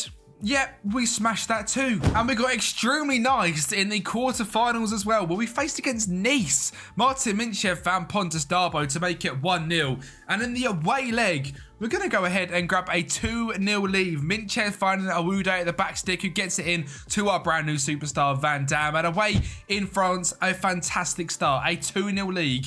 Can we head on to our home stadium and get us into the semi-final? Well, it's not going to be plain sailing if Alexander Mitrovic has got anything to say about it. He goes ahead and gets a goal back to make it 2-1. Justin Che then finds Vladislav Vanya down the left-hand side, who whips an unbelievable ball in to that man, Martin Minchev, who, even though we've got superstar after superstar, is still proving to be an unbelievable player for us. He gets on the ball again, finds Andre Santos, who pearls an absolute screamer into the top bins to make us clear winners at this point. I've got no idea what the score is. Alex Mitrovic has still got something to say about it, finds Diop at the back stick to make it 2 goals to Nice. We're going to go ahead and get our third of the game here. Danilo down the right-hand side finds Martin Minchev, finds Vladislav Vanya in the middle to make it 5-2 on aggregate, and we're going to go ahead and make it 6-2 on aggregate. Lunchkow finds Petrovic, he finds Vanya, and he pokes it home. 4-2 on the night, 6-2 on aggregate. Champions League semi-finals for FC Kobenhavn. What a rise this has been. And we were staying in France, facing up against PSG. This was going to be tough. Hakimi finds Xavi Simons to make it 1-0. And there's this young guy, I think his name is Kylian Mbappe, still at PSG, and scores to make it 2-0 at home this game, and sadly we're not going to go ahead and win. Vladislav Vanya finds Lunchkow, who gets it 2-1, and it sets up an interesting tightly Parc de France. If we can pull something off here, the biggest underdog story you've ever seen is going to come to light, and we're going to reach the Champions League final. But Darwin Núñez, Kylian Mbappe and Xavi Simons decides to batter us 6-0. We had only one shot, and we were still quite some way off a team like PSG. The underdog story, I tell you what, very impressive. Semi-finals of the Champions League. We are making steady progress, but when you're playing up against Darwin Núñez, who bags a hat-trick, Mbappe, who bags 2, and Xavi Simons, who's just one of the best players in the world at this point, it's going to be a little bit difficult. So a shame to get knocked out at that stage, but a very, very strong season for us indeed. Went ahead and won the Polken again. Only one season we have dropped that to FC Norgesland. And in the 3F Superliga, the league is definitely getting stronger because we got 68 points, but semi-finals of the Champions League, I think either we're doing less in the league because we're so concentrated on getting us up in the Champions League, or we just, I don't know. I don't know what's happening. The league might be getting a lot stronger. I believe we have added an extra European stop because Norgesland are now qualifying for the Champions League, even though they're coming second. And actually, as we look at the competition reputation, as the save started, we were the 17th best competition, and we are now the 9th best. We have overtaken the likes of the Scottish Premiership, the Swiss League, the Belgian League. You know, we were down here just below the Championship, and in the Czech Bulgarian League. We're now 9th. We're now just behind the Turkish League, Portuguese League, the Dutch League. We are taking it to, we're not just building Copenhagen at this point, we are building Denmark. And while we're on this chin, should have a look how they've done in Europe. Not very good, to be honest. They got to the Euros where they lost in the second round to Switzerland. World Cup, they got quarterfinal by Argentina in extra time, which is quite unlucky, to be honest. And in the Euros again, second rounded by Serbia, and then 2030 will be the World Cup again, but not the greatest for Denmark. They are the 10th best world ranking team. I don't know if that's grown very much. We're of course the best team by an absolute country mile. The league is now a 3.5 star rep. I'm very, very happy with how things have been going recently. And actually, whilst you look at this season, how impressive it was, you look at our squad and there is 3 positions missing: goalkeeper, cam and striker, and that is because they were all poached away from us in the middle of last season. Isak Vuval went to Al Qasida for £9 million. Daniel Sand went to Al Wada for £10 million. And Mads Eikram Mikkelbust for £11 million. All release clauses, all in January. And we still got to the semi-finals of the Champions League without our 3 best players. So maybe that's why we had a little drop-off in the league. Unbelievable though, we still wanted to keep that level of performance going in the league. Our goalkeeper must have been a 2-star here in Mags Kappenberger. Our cam was, we just saw him play loads of games, Mate Lingo. And our striker, I imagine Vladislav Vanya would have gone back up top, Minchev on the right-hand side, and it would have been Van Dam on the left-hand side. So we lost 3 superstars and still got to semi-finals, which makes you think, if we can keep our players this season, go ahead and buy some, very good wonder kids and Moneyball players at £77 million transfer budget, £1.25 million wage budget. Could season 7 be the season we actually make it to the Champions League final and win it all? All with Vladislav Vanya up front, who has been an absolute superstar this whole rebuild. 82 goals and 137 appearances. it's going to be interesting. Let's see if we can keep hold of our players and add some superstars to make this Copenhagen team the next level and winners of the Champions League, because that is the next step. So we have spent £30 million this year again, but sales like Nathan Adelj going over to Saudi at Liege, where I think literally every single one of our players has gone to Saudi Arabia when they have been sold. £7.5 million. We'll take the big amount of money for him. He's now worth 30 and is a superstar. Again, on your saves, this guy is at Lorient or Hammarby potentially. Go ahead and find him. He is a fantastic young Ghanaian centre-back and has progressed into a real good player. Jamie Cumming, who has been brilliant for us in goal, has actually left to go ahead and join Brentford. He has been decent over there as well, played a few games in the Premier League, was on loan there the second half of last season. They've now signed him for £2.7 million. Obviously, we replaced him with Mikkel, who has also gone ahead and left, but we have progressed Jamie Cumming into being a very good goalkeeper. Our superstar Cam last season, after Vuval left, was Malte Lunking. He's also at the club to go to Spezia, which is sad that he's now gone as well. And finally, we have managed to sell Alexander Simmelhack. He has gone to Darmstadt in Germany. I feel bad. We've ruined this guy's career. He could have been an absolute superstar. On your saves, give him a chance. He could be absolutely brilliant. But it's time to go in to the signings we have made. And number one is young Portuguese man David Bessa. This guy comes from Vitória Guimarães in Portugal. 16 finishing, 16 long shots, 16 technique. Not the most determined player in the world, not the most consistent, but for a bargain fee of £3.2 million, I think he is going to be a brilliant player for us and a backup cam, because we have signed an absolute superstar and an absolute outlier in the game is Milorad Milovanovic. This guy is a Serbian cam who I believe looks like one of the best cams we can get. He is very good at finishing, very determined, very good physically. We signed him for 975k. He just scored 21 goals in the top division of Serbia, and we signed him for under £1 million. Only has a £2 million value. I think we might have found someone which is going to absolutely kill it for super cheap. He's also basically both-footed, he's consistent, and a very good player, so welcome in Milorad. And again, he has been found from the Wonder Kid searches and from the Moneyball scouting, as has João Victor. This guy's a young Brazilian right winger who is real and is going to be on your saves over at Santos. He's got 16 crossing, very good agility, acceleration, pace, determination, flair, tricky little Brazilian winger. £8.5 million after scoring 7 goals and again 8 assists last season. Hopefully João Victor can be a superstar. And the last piece of the puzzle is an unbelievable goalkeeper, Thiago Henrique from Palmeiras. Now again, expensive, £14.5 million, the same as Van Dam. A lot of money, but can hopefully take us to the next step. We lost Mikkel, who was an absolute bargain, for £10 million. We've just spent that money on Thiago Henrique. Hopefully he can be good enough. He looked good enough to be our superstar goalkeeper. And team-wise, we're looking at Thiago Henrique in goal. Danilo Vega, who's been here from pretty much season 2. Justin Che and Vieira at centre-back. Julian Awude at left-back. Obed Vargas and Pontus Darbo in DM, with João Victor right-wing. Milovanovic in cam. Van Dam left-wing. And Vladislav Vanya, the superstar from the start, up front. Finances wise, £200 million in the bank, £63 million in transfer budget. Again, to show you guys sort of what we are competing against in the league, we are spending a lot more money than everyone else. Our wage budget is now £26 million. But if you remember, Copenhagen's was 8 and ours was 15. So if anything, the gap has changed a little bit. But the league is certainly getting a hell of a lot better, which is great to see. We are all not only developing Copenhagen, but also the league. Season 7, the next logical step is the final of the Champions League.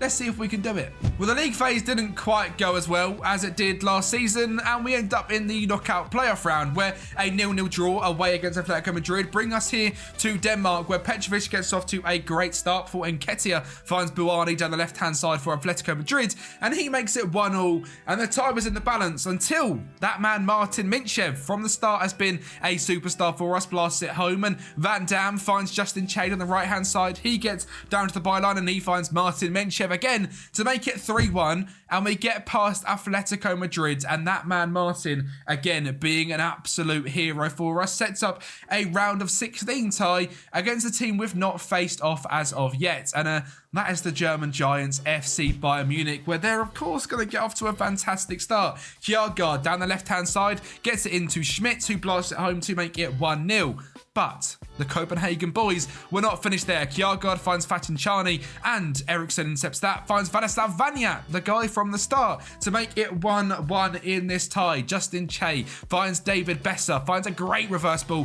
to João Victor to find Vladislav Vaniat to make it 2-1. And João Victor is going to go ahead and find a ball to Justin Che on the right-hand side. Back into João Victor, shoots into the back of the net. 3-1. Tie against Bayern Munich. Against them, we've absolutely smashed it. We have had a very, very good performance there. And we're going to go ahead to the Allianz over in Germany. We are going to lose, but only 1-0, which means it's 3-2 in aggregate, and Copenhagen are into the quarterfinals of the Champions League yet again. And it was last year's semi-finalist PSG that we were up against, and we went in our first game against PSG at the Parc des Princes, and Danilo got us off to a fantastic start. Bruno Fernandes with a massive error there. We ended up picking his pocket, and João Victor makes it 2-0 in 19 minutes, and it wasn't all done. Vladislav Vaniat wanted his goal to make it 3-0. But that man, Bruno Fernandes, is about to have a Champions League performance of a lifetime. Xavi Simons finds him in the box. He must be about 34 years of age now, Bruno. He's still got a lot in him. Ederson finds Nuno Mendes to find Bruno Fernandes. He drifts with our player, gets into the box, and makes it 3-2. And he wasn't done. A Champions League quarter-final hat-trick for Bruno Fernandes. Nuno Mendes finds him in the box, and it's 3-0. And we bottled a 3-goal league. We had to go back to our stadium and see if we could do anything.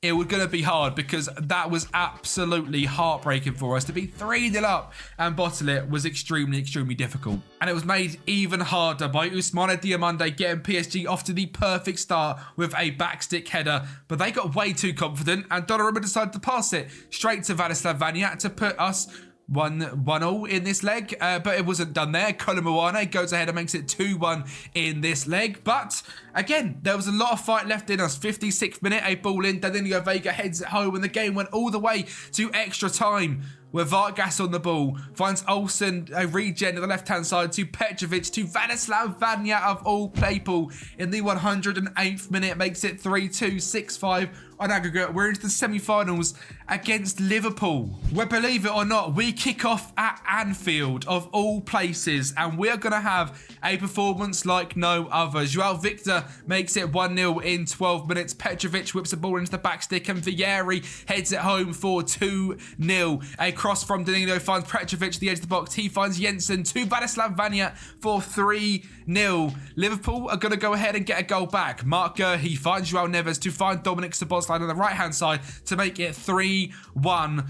But we weren't even done. We wanted a fourth. Martin Minchev finds Justin Che to Vladislav Vaniat to Danilo Vega on the right-hand side to make it 4-1. Away at Anfield, a Copenhagen result like nothing else makes it near impossible to bottle this. Surely we're going to the final. And Kim Olsen, a regen, starts us off to Pontus Darbo, to Mosgaard, to Kim Olsen, a screamer in the 71st minute to make it 5-1 on aggregate. Liverpool were not done. Trent finds a ball to Bjork to make it a ball into Marcus Leonardo for 5-2, and one more goal for Liverpool to make it 5-3 was not going to be enough. Diaby on the right hand side, Gakpo in the box, somehow ends up eventually going in.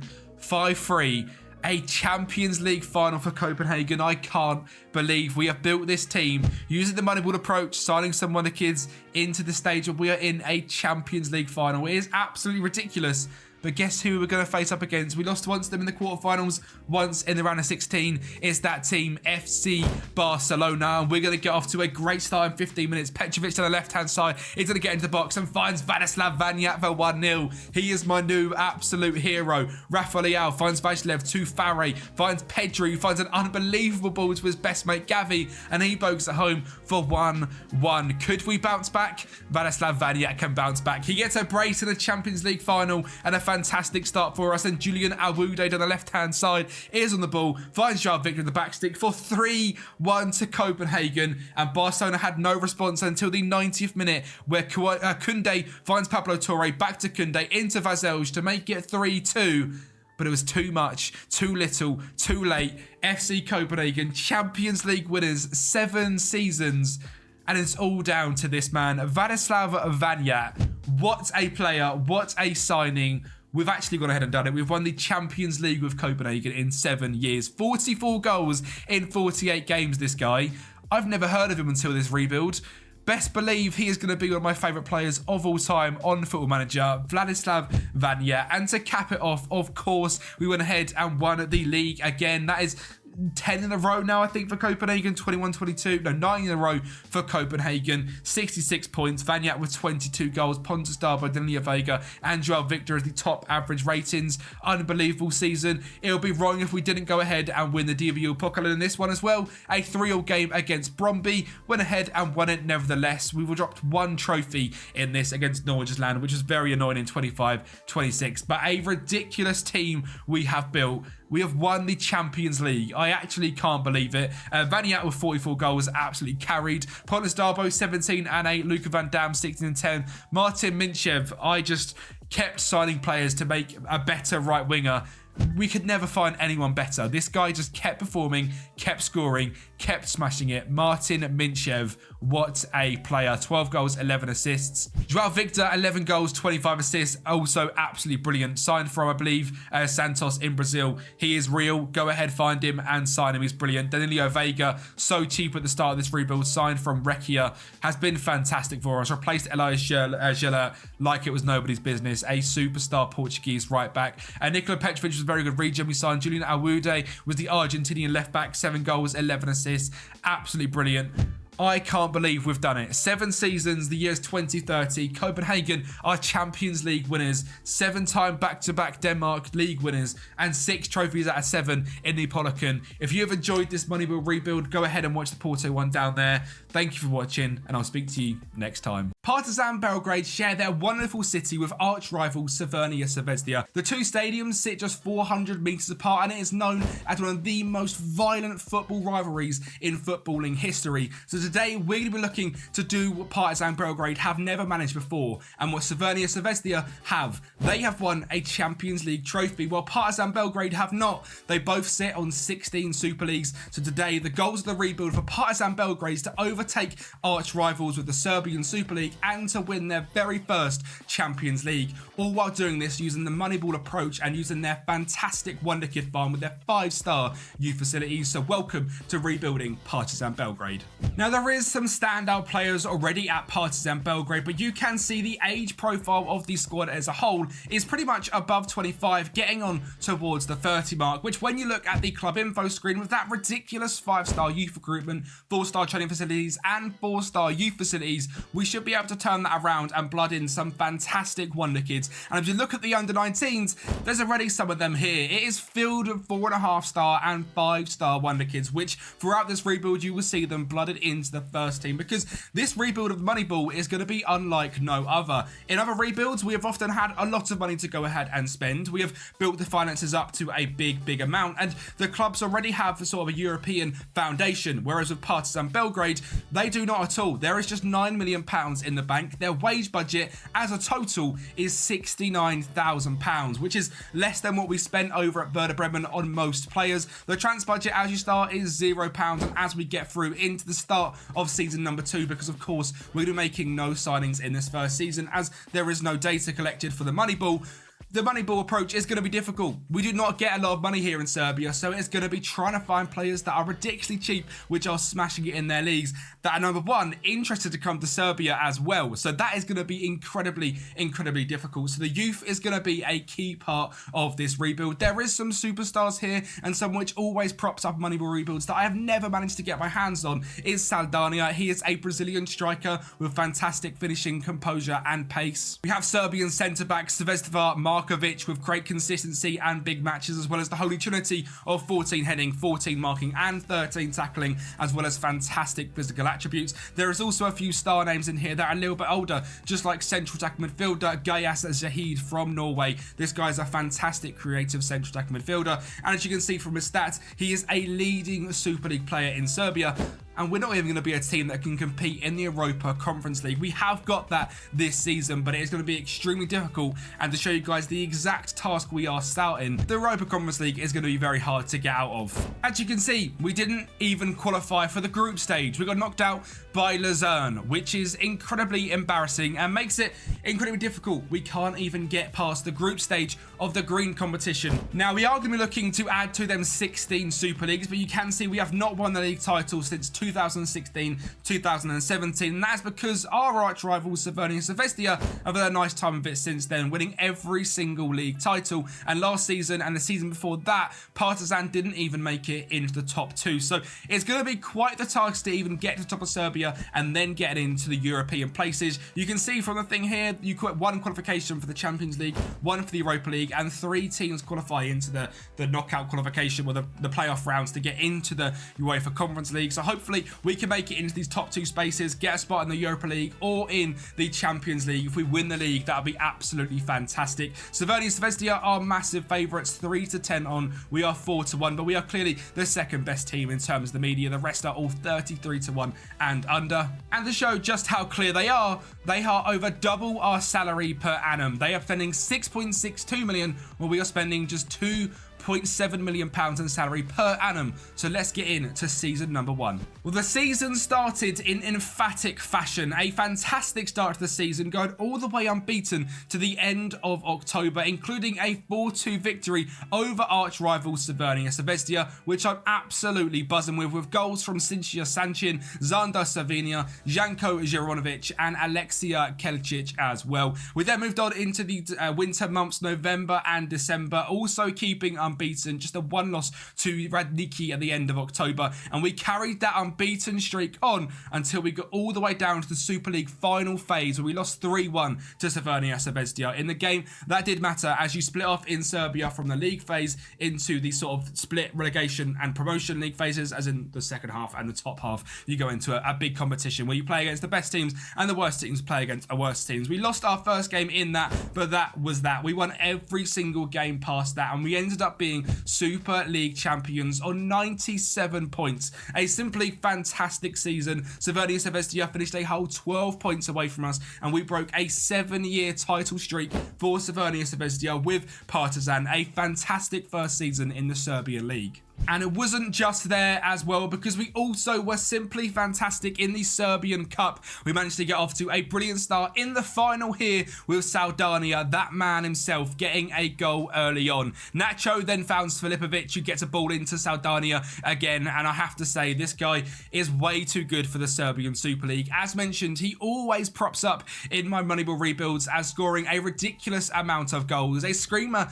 there from Kalulu to make it 3-0. You can see the pyro in the stands as well. That is something which happens a hell of a lot in Serbia. This rebuild was inspired by watching Ellis Platin's The Away Days channel. He's done a video going to Serbia, and it was Partizan versus Crvena Zvezda, and I watched that and I was like, you know what, Moneyball in Serbia, let's bring it home for Partizan and make them Serbian champions yet again. Another absolute belter there from Nacho from 35 yards out before a goal in the 80th minute. Stepjanovic finds Filipovic. Filipovic beats his man, gets the byline, and that Zalid in the middle makes it 5-2 and a convincing Serbian Cup victory. So the domestic double had been completed. Now, we've already touched on the Europa Conference League. We got knocked out in the 4th round qualifying round, not even making the group stage. So as much as we can dominate Serbia, the goal of this rebuild is to dominate Europe and win the Champions League, which, of course, we are a hell of a long way away from. Because of our fantastic league position, we are in the Champions League this season, as well as Crvena Zvezda. No, I misinterpreted the league table. The actual top 2 teams get Champions League,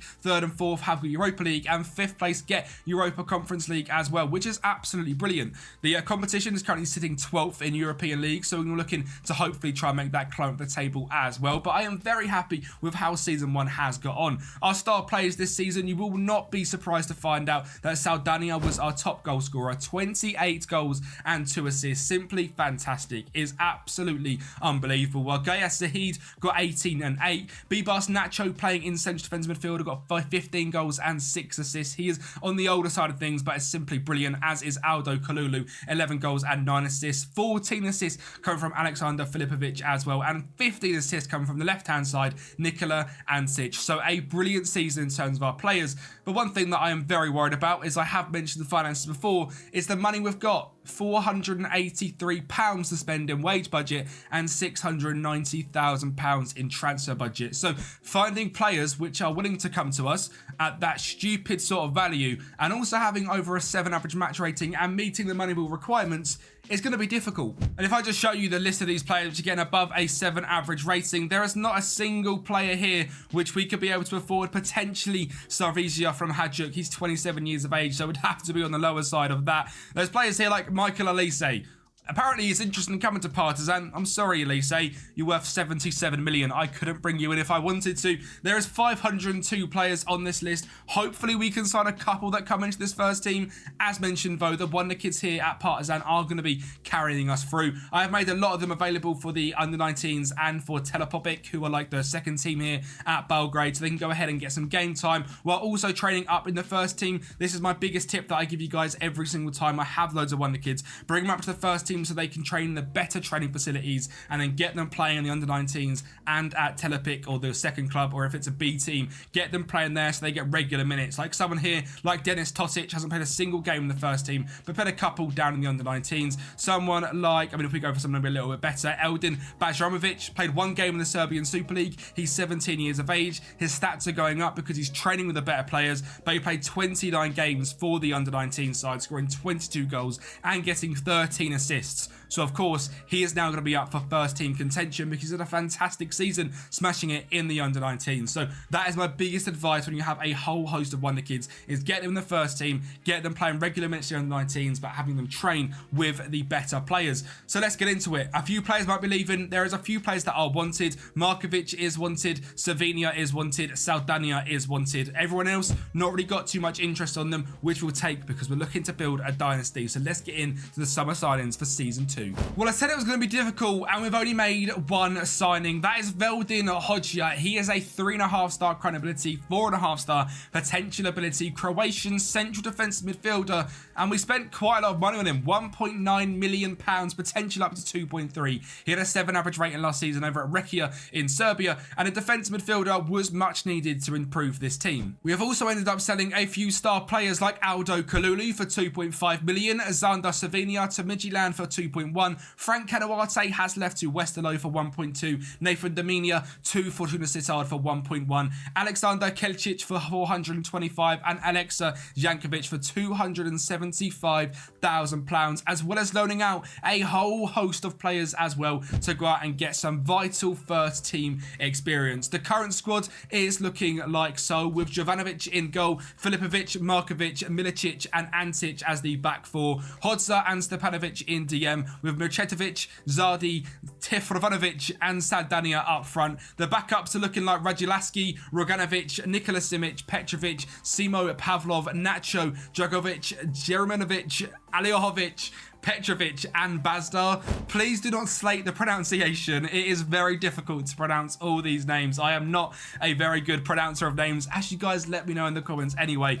I hope I haven't completely butchered it. Let me know in the comments down below if I have absolutely had a stinker with any of these names. There is so many players here which are staying with the first team, which we have not loaned out due to their age or actually are going to be good enough to sort of actually give something to the first team. So there's quite a few players here which are going to be training with playing with the under-21s, but are also going to be good enough, like Eldin Bajramovic, who's got 2.5-star current ability, and Dusan Jovanovic as well. Same, 2.5-star ability, 5-star potential. This guy looks like an absolute stud of great finishing, great determination, composure, and fantastic pace. He's only 18 years of age, and he could be a standout player for us in years to come. Has already played a game this season for Telepopic and scored a hat-trick. So very much could be one to look out for the future. We are, of course, in the Champions League this season, the league phase as well, which is going to be extremely, extremely tough. The Serbian Cup and the Serbian Super League. Let's get into it. Well, I suppose first of all we'll touch on the Champions League and a 4-1 loss to Leipzig, draws against Lazio and Newcastle, a 4-0 loss to Atlanta, a 5-0 loss to Celtic, before a 2-0 victory against Galatasaray,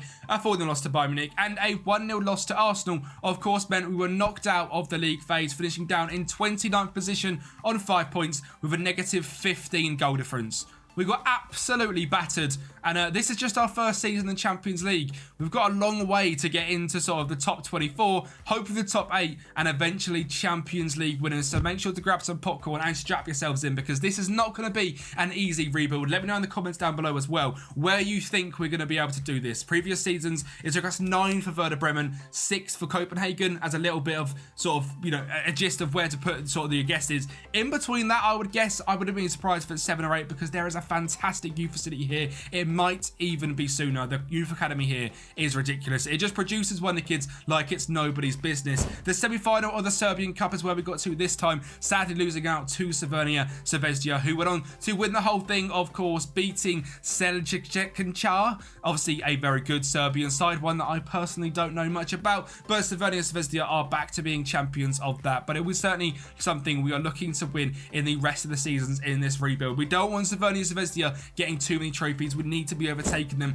on every single front. But it's time to look at the league table and how we got on in the Serbian Super League. So the season, of course, again started brilliantly with 6 wins in a row before a draw against TSC, a loss to Crvena Zvezda. Were we going to be overtaken by them this season? Well, a ridiculous unbeaten run spanning around 4 months from April to the end of September, including, that's actually 6 months, a fantastic unbeaten run before a loss to that famous team Zelin, who beat us 4-2, and that was our only other loss of the season. So you can imagine how we done in the Serbian Super League. It wasn't quite as many points as last season, just the 87 this season, with a positive 73 goal difference, absolutely dominating Crvena Zvezda and making it 2 Serbian leagues in a row, which is absolutely brilliant. Saldania finished as top goal scorer on 24, with Bajramovic down in 3rd on 15. Now this player is someone to look out for. Just 18 years of age, 33 games, 18 goals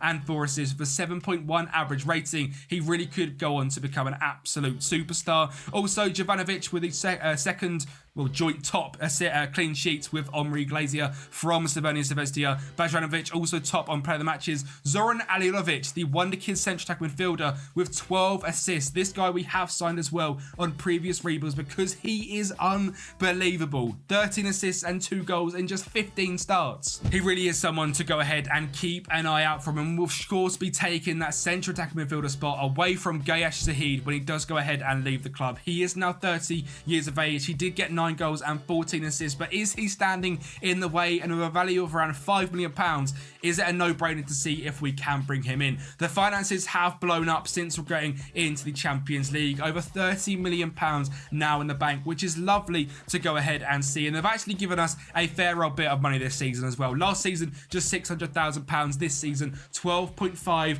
million to go ahead and spend. And also a 10k wage budget. We're away from the £685. That is it. Not £1,000, Will. Just 685 quid. The team, obviously, this season was fantastic. The stand-up performers, the likes of Saldania, Eldon Bajramovic. Samid Bazdar is another player to certainly touch on. 14 goals and 2 assists. He is a 21-year-old Serbian central attacking midfielder with great finishing composure and pace. Decent determination as well. He is also consistent. A 3-star player currently with a potential to go up to 5. He scored 14 goals in just 20 starts. So again, is someone to keep an eye out for. He's 6'1", and we might not be signing too many players so far in this rebuild or in the future because of the fantastic wonder kids coming through. But hopefully I'm showing you guys still some brilliant players that are extremely cheap from the Serbian leagues that you could pick up. Bogdan Miracevic got 7 goals and 11 assists and 3 goals and 11 assists from Aleksandar Filipovic at right back as well. But it's time to get into season 3. I've got a feeling quite a few of these players could end up leaving the club. And that is exactly what happened. Nikola Simic, who burst onto the scene last season, left for Porto for £6 million. Saldania has finally left to go to Espanyol for £5 million, who have lost our best centre-back and best striker. Mihajlo Petkovic has left to go to Eintracht Frankfurt, a big old hole in the winger and cam positions as a great rotation option. He has gone. Nikola Micicevic, who we have spoken about, has left to TSC to go ahead and stay in the Serbian League but leave us. And Andro Stojic Stojkovic has left to go to Elche, an older right back, but sold for £135,000. Made it so we had to go ahead and bring in some superstars. So signing number one is an 18-year-old right back who we signed for over £7 million, which yes is expensive, but already a value of 16 million. It is Noah Mikic. This guy at Dynamo Zagreb is an absolute superstar and someone you guys have to be looking at for your saves. He can play right back or right wing, which is exactly what I love because he's got fantastic crossing, dribbling, first touch, determination, outrageous speed, but also is decent at defending, 10 marking and 12 tackling, only 8 heading, but guess what? As an attacking right wing back, that is exactly what we need, and this guy can hopefully be a superstar. He is a little bit inconsistent and a little bit injury prone, but if he can stay away from them, Noah Mikic could become one of the best players in the world. And another signing from Dynamo Zagreb, who smashed it over there last season, is Tin Milijak. This guy's got 19 determination, fantastic speed, dribbling and first touch with 12 composure, and is simply brilliant as well. Also extremely consistent, so we love to see Tin Milijak here for just £2.6 million.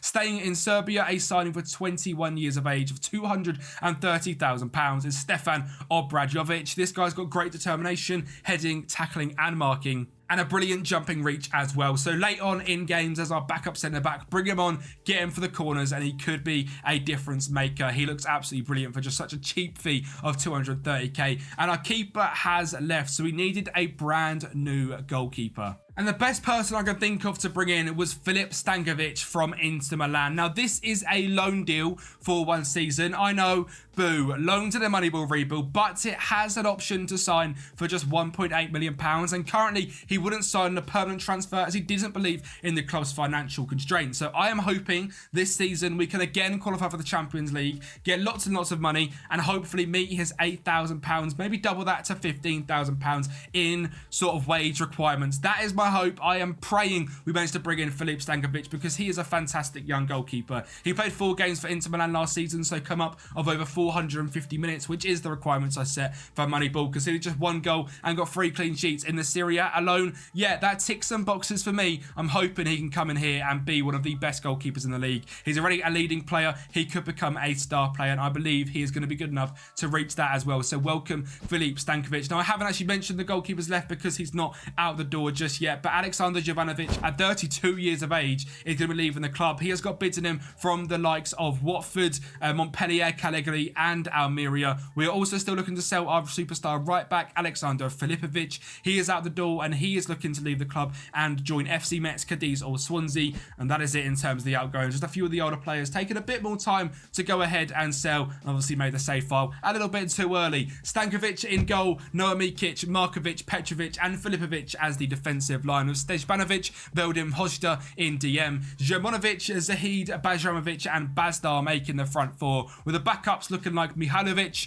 Rogvanovic, Obradovic, Multinovic, Nikola Antic, Dragovic, my tongue's getting twisted, Milenkovic, Tin Mijak, Zahan Alilovic, Godzic and Jovanovic, with Uros Kuk also there as well. A lot of our Wonder Kids are going out on loan. I wouldn't be able to go through all of these players because it would take way too long. This rebuild will be about 15 hours long, but you can see based on the squad, there is so many players here with 5-star potential, and it's just an absolute farm. You can see these guys are 15 and 16, so they have come through the actual youth academy system itself. They are now a 4.5-star potential ability. Someone like Nedjan Jovanovic looks absolutely brilliant, and it's literally just come through the academy. So like I said, get them into the first team, training with the lads. We've got everyone here, even if they're not quite good enough, they can be here training and then go and play games, the under-19s or at Telpokovic as well. So much Wonder Kids coming through. It is an absolute Wonder Kid farm, and we're looking to keep on top of this as well. You can see we've already improved the training facilities from 3-star to 4-star, and the reputation is on the up as well. We want to try and get that to 3.5-star, and when we win the Champions League,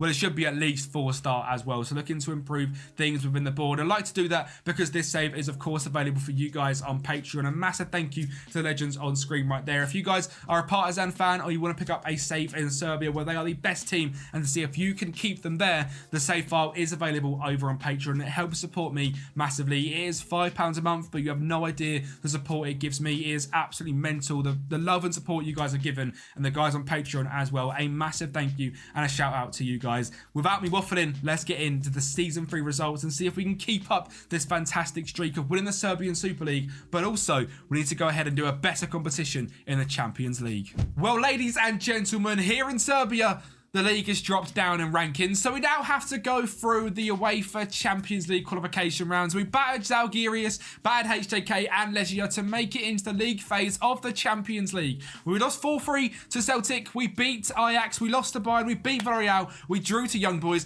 we beat PSV. We then may have lost 7-0 to Real Madrid and 3-2 of Atletico Madrid, but it means we were through in the league phase. We'd managed to scrape through into the knockout playoff round, finishing in 18th place with 3 wins, a draw and 4 losses and a positive 1 goal difference. We are unbelievable, and it's time to go into the knockout playoff round of the Champions League. Well, you know what? I am incredibly proud. We lost 1-0 at home to Porto, a side with an incredibly bigger wage budget and a much better squad than us, and then losing 3-0 away from home at the Estadio de Drogo. Goals from João Mario, Evan Nilsson and Rocco Simic. Obviously, we have done a Porto rebuild. Winning the Champions League to face them feels quite nice. We're obviously out, and we're not going to go through into the round of 16, but in Season 3, we have made it to the knockout stages of the Champions League, and from here on out it is all about growth. Finances wise, that did an absolute world of good. We were down here on £26 million. Just getting into the knockout phase just once has got us up to £78 million in the bank and has given us a £32 million transfer budget and a £605,000 wage budget when we're only currently spending £69,000. So this is now the start. We can now build Partizan into a super team. It's going to be helped as well due to the fact we are Serbian Cup winners and we are starting to dominate Serbia. A 4-0 victory over Radnici, a fantastic result. Goals from Tin Mijak got a brace, Noah Mikic got one in the 15th minute and Petar Petrovic in the 29th minute. We are taking back the Serbian Cup, and it had also come down to where the league was looking incredibly tight. Yet again, we started off unbeaten in July, August and right until the end of September. After we beat Crvena Zvezda 3-1, we ended up losing to Radnici 1-0, which is a shame, but it is what it is. We went back and beat Radnici 1923 2-0, had an unbeaten October, an unbeaten November, an unbeaten December, and things were looking great. The January break happened. We come back in the first week of February to a 9-0 victory against Mladost, and we were absolutely smashing it, keeping unbeaten in February before a loss 2-0 to Voždovac in Serbia, a 2-0 loss, which is disappointing. Still going ahead though and keeping unbeaten for the rest of March, the whole of April, including 7-0, 6-0 and 4-1 victories, and the whole of May with a 5-0, a 7-0, a 3-1 and a 4-1. You might think we've absolutely stormed the league table. We haven't. We have won it on goal difference, 91 points, but also a 91 goal difference, 28 wins, 7 draws and 2 losses, the exact same as Crvena Zvezda, who have come in second and are still not on top of Partizan just yet. Up the Partizan, we are still number 1. It was a very tight league. Look at the team overview. Simply, we scored too many goals. 112 goals scored in 37 games, conceding just 21, one more than Crvena Zvezda. Possession-wise, we got down in third on 58, but the most important one, in fact, we were level with Crvena Zvezda, is points per game, 2.46. Absolutely buzzing. We've gone ahead and had a fantastic season. It is triple title winners in a row. Things are looking fantastic. And there's also a few things that happened that were out of our control. Players left us midway through the season. Janko Juranovic, the Serbian right winger who was out on loan last season at St. Pauli, come back, absolutely smashed it, and then went to AC Milan in January for £5 million. That was his release clause. There's nothing we could do about it. He's now played 10 games in the Champions League, obviously some of them with us, and now again in the Italian Cup in Italy as well. I wish he didn't leave, but there he is. Janko Juranovic has left the club. He wasn't the only one, because Eldin Bajramovic, the other fantastic player we had here, left actually in August and I didn't see it. So he went to Caligari. He played 31 games in the Serie A, which shows the level of quality in this player. He dropped a 6.71, so maybe it was too big of a step, but he's only 19 years of age, and look at him absolutely going off and smashing it as well. So fantastic job, Eldin. We are proud of you. But it did also mean that that season, 2 of our wingers had left. One in the middle of the season, one one at the very start. So we're actually dealing with a little bit of a strapped squad in terms of goals. We had an absolute breakout start in Dusan Jovanovic, 33 goals in 45 starts. This guy is growing at a fantastic rate and is an absolute superstar, as is Gahias Zahid. Now, this guy I have mentioned selling a few times. He is 31 years of age now. It is time for him to go, but replacing 27 goals and 15 assists is going to be incredibly difficult. It's just lucky for us that we've got someone like Samed Bazdar, who is a striker but can also play in cam instead of Wahid. He can come into that position. He's got 21 goals this season and got an assist, rotating with Jovanovic up front. So my hope is that Bazdar drops into cam, Jovanovic goes up top, and we can get rid of the 31-year-old and move on with this Partizan side. Zalen Iliovic scored 13 goals, and got 12 assists. And Tin Mijak got 11 goals and 7 assists. Both of them absolutely fantastic. 20 assists from Noah Mikic, the £7 million signing. He is proven to be a bargain. Absolutely fantastic as well. And as mentioned, the whole squad is doing absolute wonders. The loans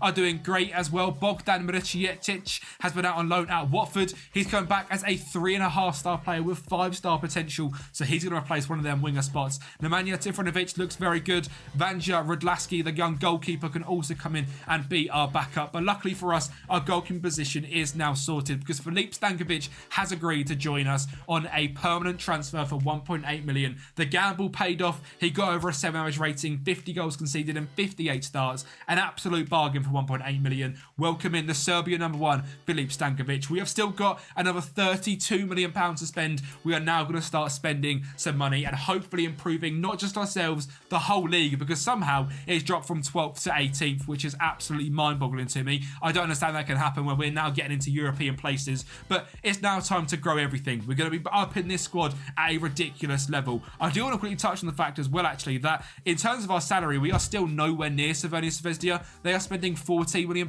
we are spending £3.5 million, and we are still competing with them and absolutely dominating. So I'm buzzing. We are doing very well, but it's now time for Season 4 to take that next step to actually competing in the European stage. Well, lucky for us, we managed to keep hold of pretty much all of our star players, with just Alexander Filipovic and Dusan Doslov leaving the club for over £500,000. So it really was a year where we could take the next step, and signing someone we have signed in the previous week before is Geronimo Riviera. This guy was absolutely fantastic, I believe, at Werder Bremen, and ended up with a £60 million value. We have signed him for just £5 million here at Partizan, a bargain winger with fantastic dribbling, pace and flair. He is absolutely fantastic, consistent, loves big matches, and obviously has dropped over a 7 in 4 seasons in a row now, and has been fantastic over at Banfield in Argentina. Can he cement that into the Serbian game? I certainly hope so, because it'll be massive if he does. £950,000 was spent on Nikola Stankovic. This is a Serbian central defence midfielder signed from Kuchari, a Serbian rival in the league. He is a very good, well-rounded player, likes big matches, and is also consistent. So I'm excited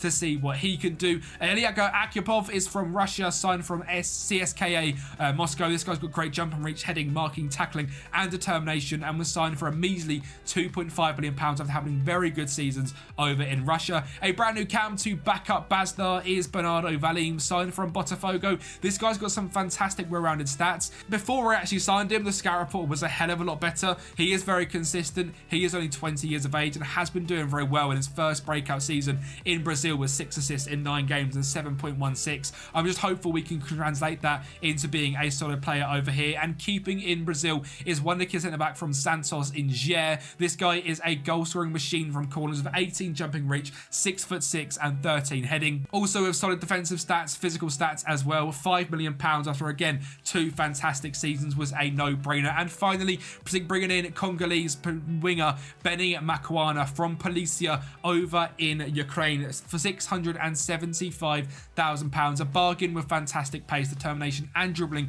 Also very consistent, and it means our whole squad has taken a big old step up. We are now looking at a solid team with Stankovic in goal, Noah Mikic at right back, Jer, Markovic and Filipovic at the back, Stejpanovic and Hojda in DM, with Mrketovic, Aliolovic, Riviera as our backup 3 to Bazdar. And that is fantastic because it means Jovanovic is now our backup striker, with Makuna, Valim and Tin Majak as our backup wingers, Milkencevic, Stankovic, Pavlov, Petrovic, Agyapov, Roganjevic and Radlyaski as our backups, we are building an absolute super team. We are now going to be the favourites for the Serbian League.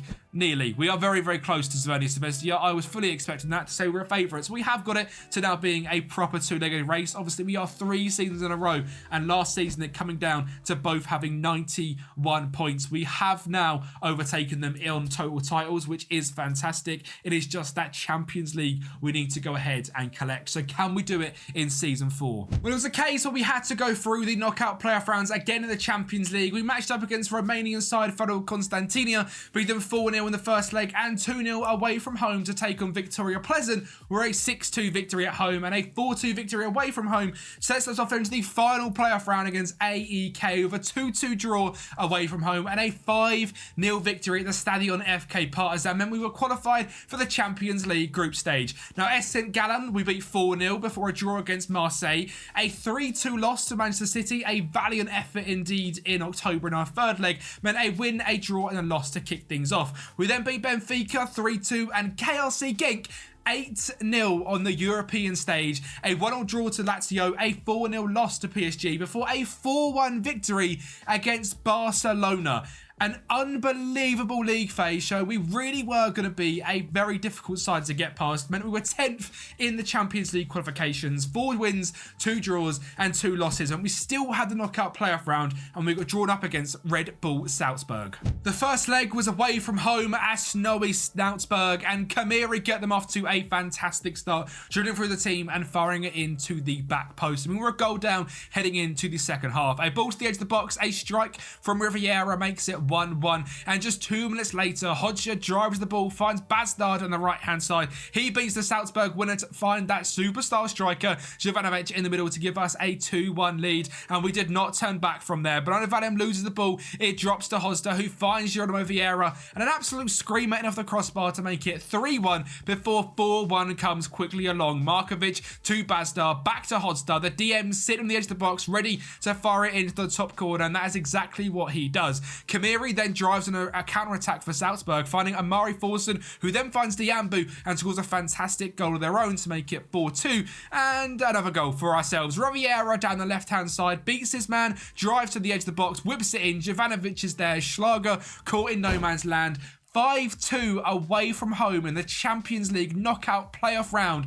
Partizan are back. We obviously then have our home leg, and all we needed to do was to not fall to a 3-goal deficit. A ball in the box and Jovanovic gets us off to a great start in 13 minutes before our brand new left back through the academy, Filipovic, drives down left hand side. He finds Riviera, who has been a standout player. You can see the pyro in the stands as well. Big up the Partizan fans. They absolutely love it. Milenkovic finds Filipovic and he scores a screamer to make it 3-0 and I believe 8-2 on aggregate. 8-2 BU Salzburg. We should have kept the scoreline there, but Jovanovic wins another to make it 9-2, and Mircevic whips it in to Jovanovic at the back stick, who knocks it down for Rivera. He makes it 10-2. 10-2 in a Champions League knockout playoff round against Red Bull Salzburg. Simply ridiculous, the leaps and bounds we have come on. The team for that game was Stankovic in goal, Mikic, Zhe, Agapov, Filipovic, Milenkovic, Stankovic, Mircevic, Bazdar, Riviera and Jovanovic. A superb Partizan side sets up a round of 16 game. We were unlucky enough to draw PSG, where, believe it or not, they still have Kylian Mbappe, Ousmane Dembele, Xavi Simons, and that guy Victor Osimhen is now up front as well. And Mbappe gets them off to a brilliant start before a ball in from Ousmane Dembele, and that man Osimhen is there to make it 2-0. And yeah, it was very, very difficult in this game. They are incredibly good. Vitinha finds Osimhen and he makes it 3-0. But we weren't going to roll over without a fight. Stankovic on the ball finds the ball up wide to Mikic, and that Partizan crowd got behind the Croatian right back to find a ball in the box to Bazdar to make it 3-1. And in the 80th minute, we went ahead and wanted another goal. A mistake at the back from Quinton Timber. Jovanovic got onto the end of it. Donnarumma couldn't stop it, and it was 3-2. And we had something to fight for going back to the Parc de France. However, sadly, in just 4 minutes, that ended up leaving us, and we had nothing left to fight for.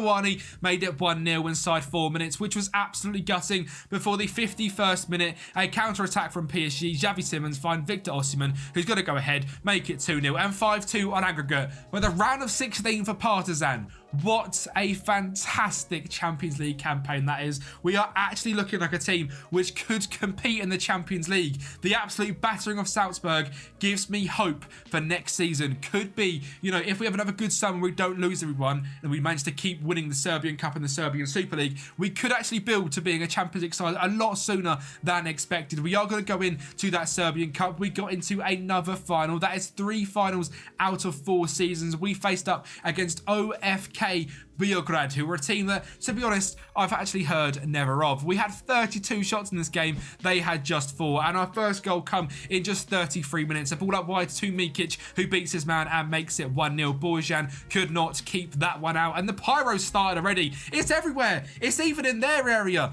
Serbian fans just love pyro. A ball in the back stick and a goal there before a ball in. Not quite going to be one there, but it drops to our superstar, Geronimo Riviera. He makes it 3-0. He is just a bit too good. Hosda then finds a ball to Filipovic, who finds Riviera driving into the box. He finishes it past Borjan. 4-0. The Serbian Cup, 3 out of 4 seasons. A fantastic, fantastic achievement. Could we go 4 seasons in a row of winning the Serbian Super League? Well, of course, an unbeaten July with just 1 game, a victory over Spartak, and then a 7-1 win over Vostovic, and an unbeaten August. We head into September with 4-0 wins, 2-0s, 5-1s, and then a 3-0 loss to Crvena Zvezda, reminding us there is another team in this league. October was absolutely no match for us, neither was November or December, all 3 months being unbeaten. February the exact same after the January break, an unbeaten February and an unbeaten March before going back into April, and another 3-0 loss to Crvena Zvezda. Had they improved so much that they were better than us?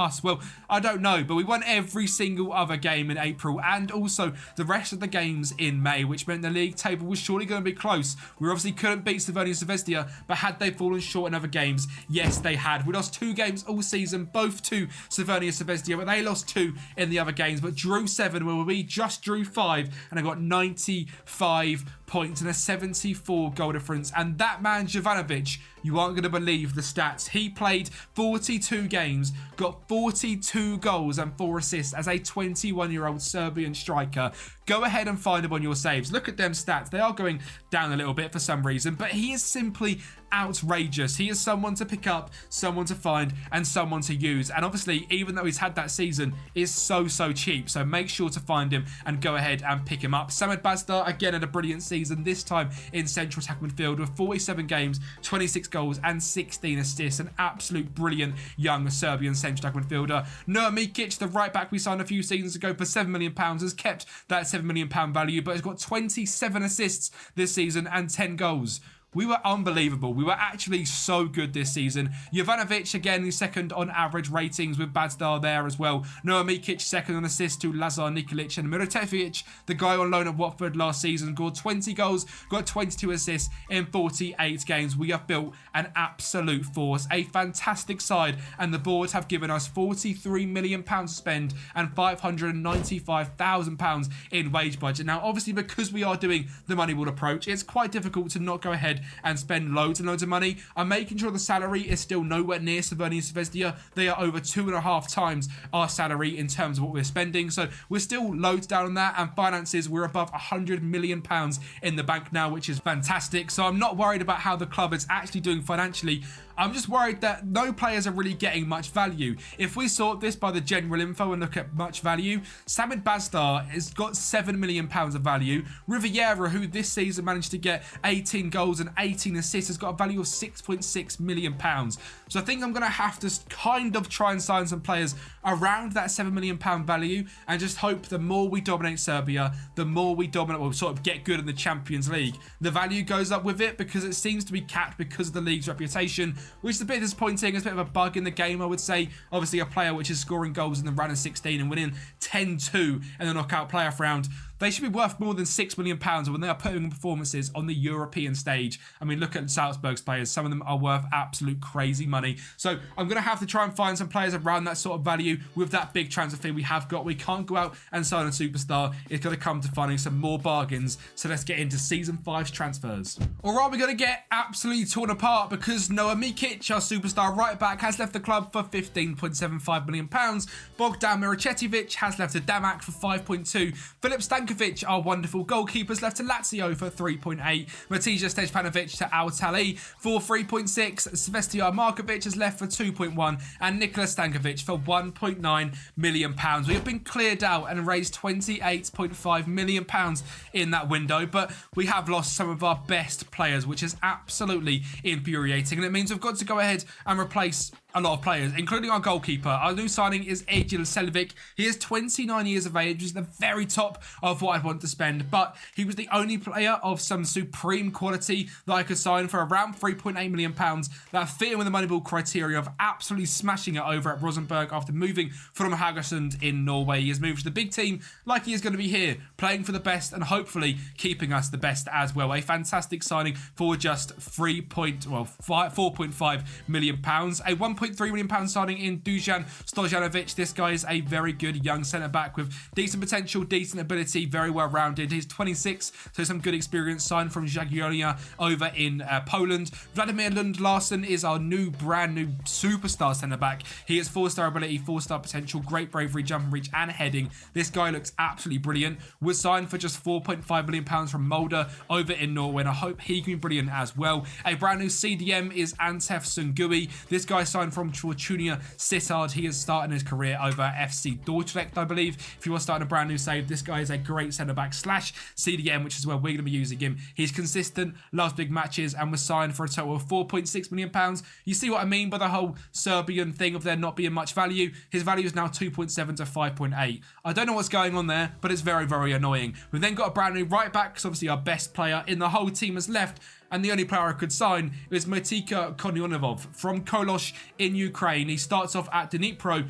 He looks good. He's just nowhere near as good as our other guy. Micic was absolutely fantastic. This guy's got big old boots to fill, but he was very good over at Kolos last season and was good the season before that as well. Both seasons above a 7. We're hoping he can come here and sort of somehow fill the boots of Noah Mikic. It's going to be difficult. And finally, a signing for the ages. A free agent signing of Jeremy Sarmiento. Yes, one of the best wonder kids on the game was released from his contract at Brighton and needed a brand new club to come on and play with. He had done very well on loan last season at Gil Vicente in Portugal with 4 goals and assists and a 7.08 average rating, and was happy to come into Partizan. 47k a week is a lot of money, but he's a free signing, and the Moneyball rules dictate don't worry too much about wages, just keeping your transfer fee low is the key. Fantastic dribbling, determination, flair and physical stats mean Jeremy Sarmiento is into the team and of course comes into the starting 11. Selvic in goal, Konyanov at right back, Zher and Lund Larsen at centre back with Filipovic at left back.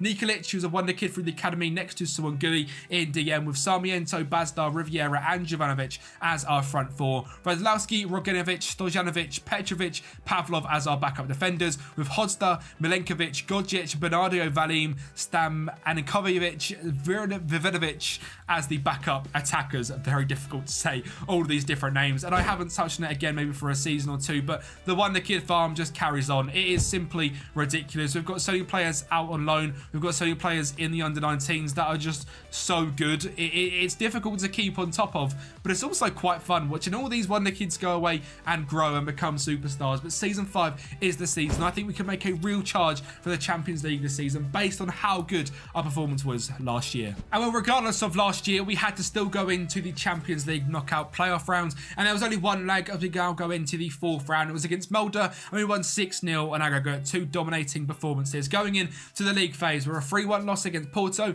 2-1 win against Dynamo, 4-2 against Salzburg, 1-0 victory against Bayern Munich, a 1-0 loss to Ajax, a 2-0 loss to Valencia before a 3-1 victory against Juventus, and a 4-1 loss to Manchester City. A fantastic league phase meant we were going in to the knockout playoff rounds against Monaco. And of course, it was going to be very difficult to face up against a French side, but we can go ahead and do it. A fantastic ball in from Bazdar finds Jovanovic at the front post, and he makes it 1-0. For Hostar finds a great ball over the top to Geronimo Riviera, who whips it into that man Jovanovic again to make it 2-0. Now this was the home leg, so we're of course going to be on top. We now had to go away to the money city of AS Monaco and the Stade Louis, where it is going to be incredibly difficult. There is a much better side in Monaco. They have got so much money, but could we somehow compete? Well, Vanderson found a ball to Florian Balogun, who made it 1-0 in 24 minutes. And it was just half an hour later, in the 67th minute, with still 25 minutes to go, Florian Balogun got another. It took it to penalties.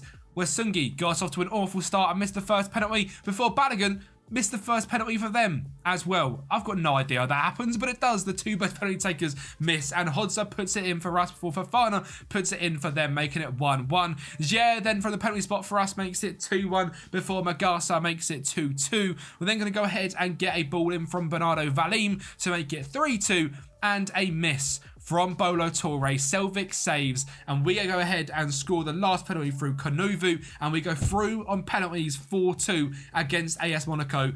An absolute feat, I must say. That is a fantastic achievement to reach the round of 16. We're facing up against Tottenham Hotspur. And I mean, Spurs are the serial bottlers of the world. Surely we can beat them. Well, Hodza finds Sarmentio, who finds Bernardo Valim, the Brasileiro centre attacking midfielder, and he scores for Mickey van der Ven, finds Villagra to find Garnacho at Spurs, who finds Brennan Johnson to make it 1-1. And just 7 minutes later, we're going to go ahead and take back our lead. A ball in from Riviera. Petkovic was there. Vicario couldn't keep it out, and it was 2-1 at home. That is all she wrote. A fantastic performance at the Stadion FK Partizan, and we had to go back to the London Stadium in front of 60,000 people. Could we keep our lead? Obviously 2-1 up is a very precarious game. We're just 21 minutes in. Bernardo Valim finds Filipovic, back to Valim, to Hosda, the ball to Geronimo Riviera, and he makes it 3-1 on aggregate. Petkovic then at the back messes around with the ball, and an awful back pass, and Brennan Johnson slips onto it.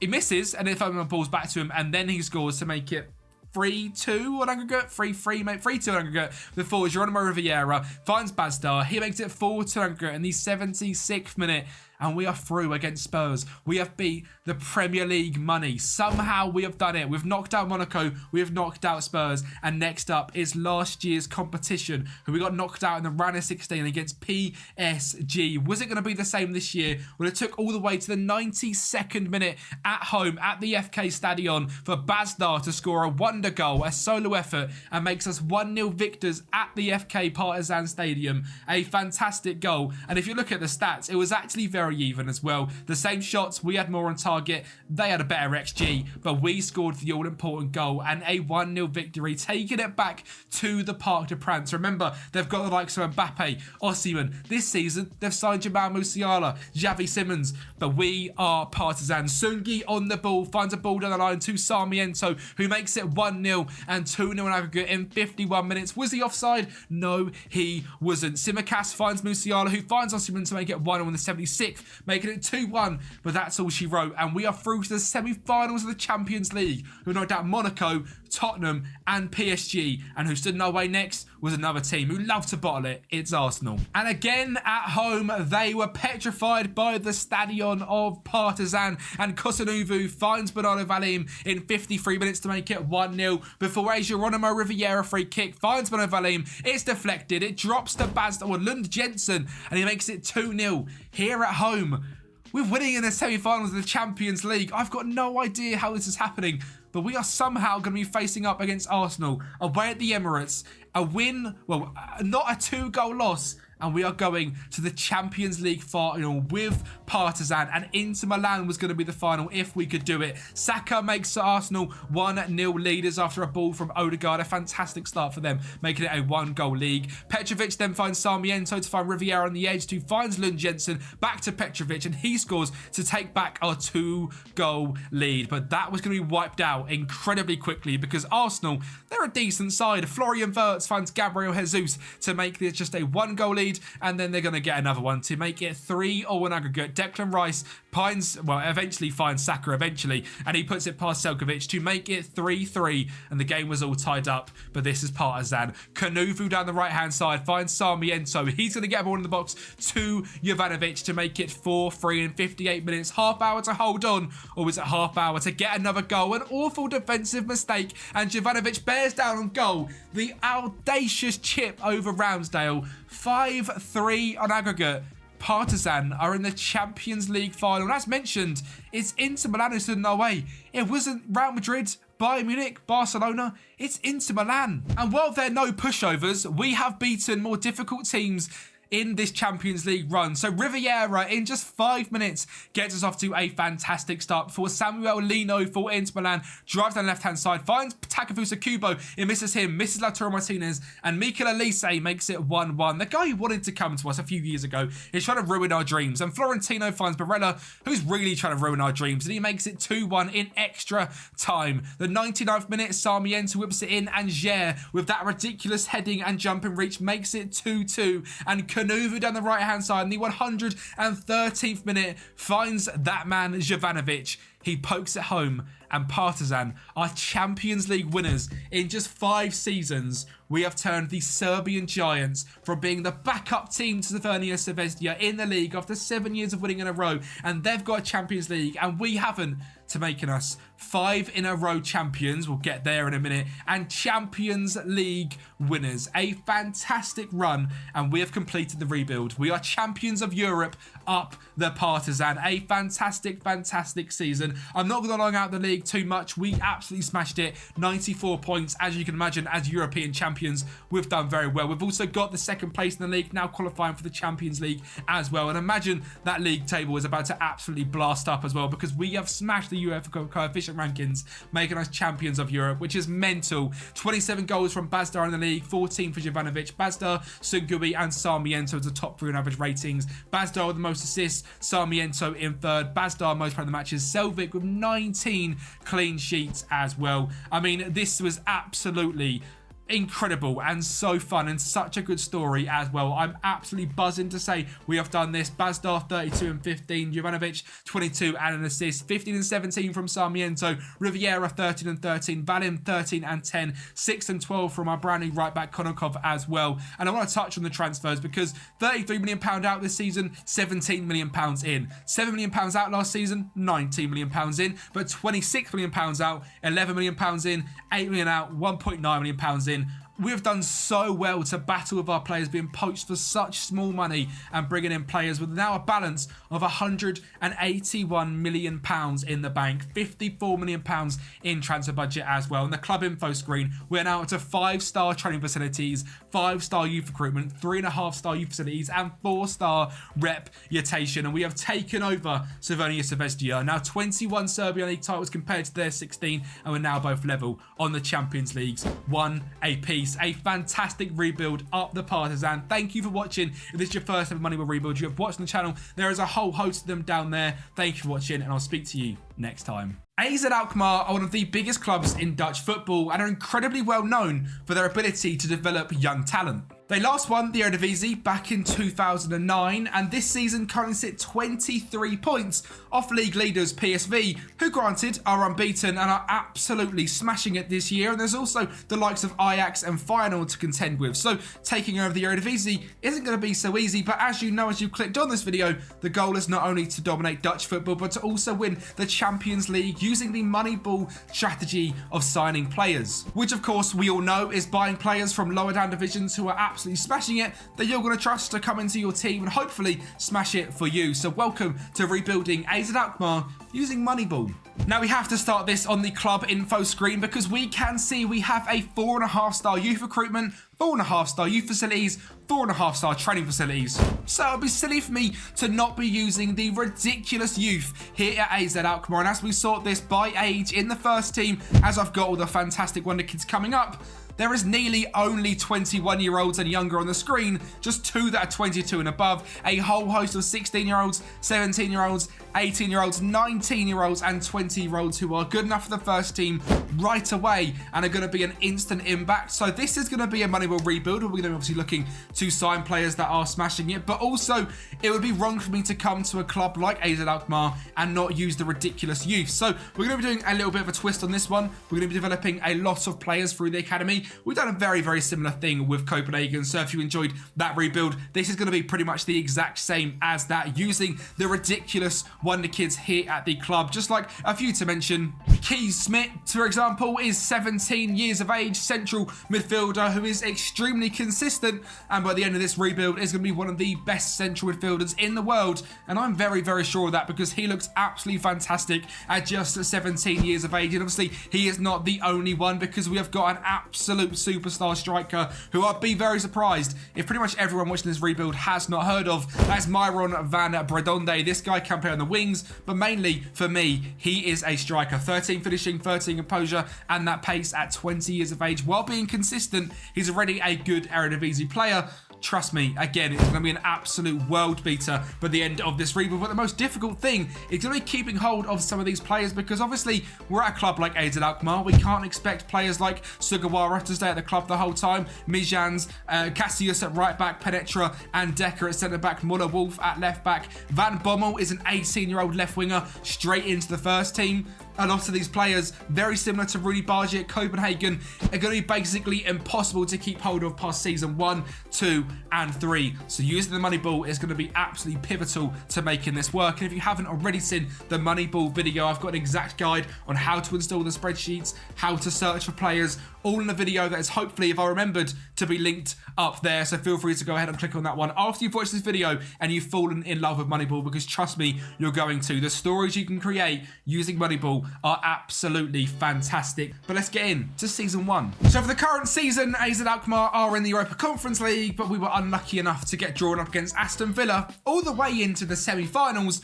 We got absolutely battered and lost 6-2. I mean, Aston Villa are very, very good on FM and are in the top 4 in the Premier League in real life, so to be competing against them seems a little bit unfair, but I'm very happy with the fact we managed to get all the way to the semi-finals. Aston Villa went on to go ahead and win the whole thing, beating Fiorentina in the final. In the quarter-final, we beat a team like Liege 6-4, which is fantastic. Round of 16, beating Bodo Glimt 7-3. They very well could be our clubby rebuild over in Norway. And in there, we didn't actually get there. We got all the way to League Path, which is fantastic in my opinion. So a very, very good season here in the Europa Conference League for AZ Alkmaar. In the Toto KMBB Becker, it wasn't quite meant to be for us. We got to the quarterfinals and lost to Feyenoord, who went again ahead to win the whole thing. And I think it really shows the sort of level we are at, losing to a club like Aston Villa, who again are very, very good. And Feyenoord in the quarterfinals means we're obviously not going to be the best team in Holland. In fact, we've come ahead in 5th place. Now, all I've done for this season is gone ahead and locked in the tactic, locked in the team, simulated for a year. I have not made any signings. I have done nothing of the sort, so I can get us to a realistic point in real life where we can start redoing this rebuild. And as I click now on the scouting, looking for players using the Moneyball scout in search views, we have now got a whole host of players. I mean, there is 10,000 there. We don't quite want that many, but 311 players who could potentially be good enough to play for us based on their ratings of last year. It's going to be great fun to go ahead and look through, and we have got all the spreadsheets all loaded, so it's going to be great fun seeing which one of these players is going to make the club. Now, in terms of players that are potentially leaving the club, we've got a lot of people with interest in, like Alexandre Penchera, wanted by Everton, Maxim Decker, wanted by Girona. Our centre-back partnership probably instantly going to leave. Abraham Sadiq, Matt Ryan, Christian Bilic, Mishali Bazua, Myron van Brodende is wanted by a whole host of Premier League clubs, and Fiorentina and Mönchengladbach. And this season, he scored 22 goals and got 10 assists in just 43 starts, which really shows the quality of player we are dealing with. It's his first full season being a starter in the Eredivisie, and he has absolutely smashed it. And trust me, he is not the only one. In terms of average rating, Jaden Odai, when he played 6 games, 6 to the bench, 3 goals and 6 assists. This guy is just 18 years of age, a fantastic, very fast winger, a value of £24 million, dropped a 7.53. Myron van Brodende, Sam Deckers, who was playing in the fullback position when he did play, was very good and is progressing very, very well. Sven Mijans, I think is the best way to pronounce that. 15 goals, 15 assists, value of £20 million. Can we keep hold of him? I hope so. I'm not going to be looking to try and sell players that aren't wanted. If we get offers for him, I'll probably have to accept that sort of price, but I'm not going to force him out the door. Vangelis Pavlidis, 29 goals and 2 assists at 25 years of age, a value of £25 to £30 million, is more likely someone that I'm going to be getting rid of, and he's wanted by Premier League Bournemouth, so very hard to keep hold of him. Ibrahim Sadiq, when he played, was fantastic. Danny DeWitt in midfield, 10 goals, 11 assists, is 26 years of age, but looks like a fantastic central midfielder as well. And just in terms of the sort of players that are coming through, I have mentioned there is so many wonder kids coming through this academy. It is simply ridiculous, and because they've got 4.5-star sort of scouting through the youth recruitment as well, you can see this is season number 1. It is an absolute goldmine, and already a player like Karim Bakari with 14 finishing, 13 composure, and that decent pace. At 15 years of age, we're most likely going to see this guy become a AZ Alkmaar starter at some point, and you never know. He might be the striker to lift us the Champions League. Now, in terms of finances, there's £25 million in the bank. We saw the same with Kobenhavn. We got from 25 million to around 300 million in 7 seasons. And based on Kobenhavn, do you think we're going to beat it? 7 seasons took us in Denmark. Get your comments in down below. Your prediction, how long it's going to take us to win the Champions League with AZ Alkmaar. It took us 5 with Porto, 7 with Kobenhavn. How many in Holland with AZ Alkmaar? Get that down below. We've got 10 million to go ahead and spend, and around £11,000 in wage budget, but I take that as a pinch of salt because a lot of players are going to be leaving. So let's get into a busy transfer window. So the first man sold is Vangelis Pavlidis, and we managed to raise a whole £50 million this summer, and £22.5 million of that was the Greek god Pavlidis, who is a fantastic striker who personally I've never seen, but you can see he turns out very good. He's consistent, he loves big matches, unbelievable finishing as we saw last season with 29 goals. Someone to maybe look at on your saves as a cheap budget striker. Obviously his price is quite inflated because we've gone ahead and sold him, and he's absolutely smashed it, scoring 29 goals. That would probably not happen if we wasn't the manager and we didn't build a perfect system for him, but certainly a very good sale and certainly a very good player. And it's our biggest sale of the summer by quite some distance. Now, Jordy Claessy has left the club, 33 years of age. It's a sort of player at £4.4 million, which I sort of have to say goodbye to. He played 24 games last season, got just under a 7 average rating. So for me to go ahead and sign someone, they have to have above a 7 average rating. He didn't hit that. He's 33 years of age, £4.5 million. Thank you, Jordy Claessy, for being an absolute hero. But Toodle pops and off you go to play in Italy. Mies de Wit is the next sale. He is a very attacking left back / defensive left winger. To be honest, doesn't quite have the ability. He played 26 games last season. They sold him for 2 million just a few seasons ago. We sold him for 4.1, doubling our money. A very good sale for someone, to be honest, doesn't look that good. Moving on then to someone who I know is very good and has actually smashed it over at the MLS for a few seasons before coming to AZ Alkmaar is George Mihailovic. Now this guy looks absolutely fantastic, very well rounded, but for us again this season just gone, hardly played. Now I know in real life this guy was absolutely brilliant a few seasons ago. AZ picked him up for £4.8 million. I sold him for 3.3 purely to just get him gone. I think we can move in a much better direction than a 25-year-old who didn't absolutely smash it, and players like Keith Smith who are at the club and now 18 years of age. I'd rather give them game time, so goodbye Mihailovic. Richarli Bazoa is an absolute legend on FIFA. If you played back in the day, this guy was always an unbelievable central midfielder to go ahead and sign. We've sold him for £1.3 million. A very easy sale for someone that played 10 games last season, is over at Valencia as a backup. He isn't going to go ahead and smash it. We'll say goodbye to him as well. Saviola Simmons is a very young player that we have gone ahead and sold. Now he does have 5-star potential, but a left back nevertheless, £700,000. I think we can develop someone just as good through the academy, or we'll go and sign someone at a very cheap price. Only 1-star gold ability. Isn't my favourite sale I've made, but one I have gone ahead and made, and it is what it is. He's off at Juventus, 7k a week. We certainly couldn't compete with that. He would be angry if I rejected it. So goodbye Saviola Simmons. And the only other signing I want to go ahead and touch on is that man Ibrahim Sadiq, who was very good last season, but £8.25 million sold to Augsburg after signing for just 3.4 the season before. He dropped to 6.88, which isn't great, but 3 goals and 6 assists is going to be missed. Hopefully bringing us some players that should be good enough to compete with this. Very quick, very good finishing, very good dribbling, but he is out of the door, and that is a lot of housekeeping done. It is time to go through signings, and a very shrewd piece of business. £6 million for Alan Velasco, coming over from FC Dallas in the MLS. 16 dribbling, 16 determination, fantastic pace. He's on £31,000 a week, which is a lot of money, but one of the golden rules in Moneyball is to not worry about the wages too much. Just keep them finances and the transfers down low. £6 million is all we paid for him, which for me, an absolute bargain. He dropped back-to-back 7 average ratings for FC Dallas in the MLS, including a 7.29 in the season just gone, so improves that left wing a whole host. So welcome Alan Velasco. And a signing which is going to be very hard not to make on every single Moneyball rebuild is Tobias Gilkison. This guy's at Bodo Glimt. He's absolutely fantastic. Is quite a big upgrade on Mihailovic. Was £4.5 million. And as you can see in his overview, has a value of £50 million. So pretty much has been brought in because he's very good. but an easy sale at 30 million quid in a couple of years' time once he's taken us to the very top of Dutch football and potentially then get into the quarterfinals of the Champions League. That's when we say goodbye to him. He's very much a very good player and is very easy to go ahead and sign because, as you can see in these average ratings, he smashes it on FM at 7.23. It's hard to not get carried away and sign Tobias Gilkyson, especially for £4.3 million. So welcome him into the club. A bit of an underdog signing really is Ryoya Ogawa. This guy was playing over at Centruden in Belgium, dropped to 7.03.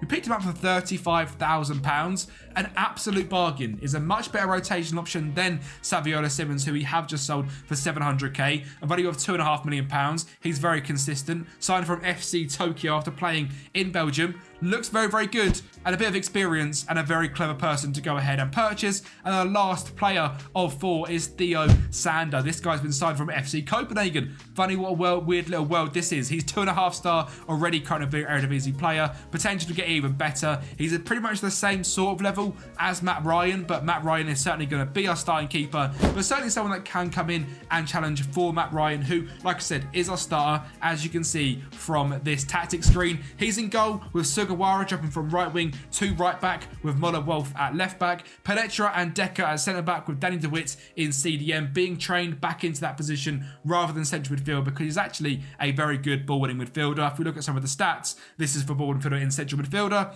As a DM, he'll be just as good, if not better. So hopefully we can retrain him into there, with Gilkyson and Sven Missions playing in midfield, Jaden Adai playing on the right, Alan Velasco playing on the left, Myron Van Bredorede is playing up front, with the backups being Theo Sander, Denso Cassius, which is a fantastic name, who again is a brilliant young right back. Fantastic pace, great crossing, great dribbling. Welcome him in. I'm sure we'll be seeing him in the future. Voot Goers and Olofsson as the backup centre back, Ogawa as the left back, Bilic, and Enoch Masteras and Keith Smith. Enoch Masteras, again, I just obviously choked my words talking about him because he is fantastic. Can play centre back, right back, CDM, 18 years of age. Him and Keith Smith could be the future. Lado, who's a fantastic Swedish winger, again, could be the future of this club, alongside Van Bommel, who we saw last season, and Dahl as our striker. There is simply too many wonder kids here at the club that we have to have them all up in the first team. But going ahead and playing games in the under-18s, B team, etc. And again, not to repeat myself exactly the same as the Copenhagen rebuild, but this is what I go ahead and do. The players got very good potential, bring them up into the first team, filter it so they can go ahead and play in the B team or the under-18s team, so they still get minutes in terms of non-competitive gameplay, but will train in the best facilities with the best players. For me, that is the best way to grow your wonder kids. That is it for this season. We've got lots of money still stacked up in the bank, but I'm not going to be silly and go ahead and spend it. Lots of money in the finances as well, now up to £65 million. Based on last season's performances, we're in the Europa League, of course the Eredivisie, and of course the KNVB Becker. The question is, which trophy can we bring home in Season 2? I mean, wowza, this is going to be a hell of a lot harder than I predicted. We still have not won the Eredivisie. We have come second, 9 points behind Ajax, and are quite some way off challenging for the league. We have overtaken PSV, who had a massive drop off into 5th place, and overtaken Feyenoord, who have dropped down to 3rd. But Ajax have regained their sort of domination station and gone ahead and won this league, which is very, very frustrating. We even got absolutely carried by a legend like Myron Van Bredende, who is simply fantastic, but just doesn't carry us to a title. I don't know how we win a league, because a striker scoring 33 goals in 43 games is not good enough. There has got to be a big old increase in the whole team to challenge against Ajax, Feyenoord, and I imagine PSV are going to come straight back at us. Alan Velasco dropped 13 assists this season, which is very, very good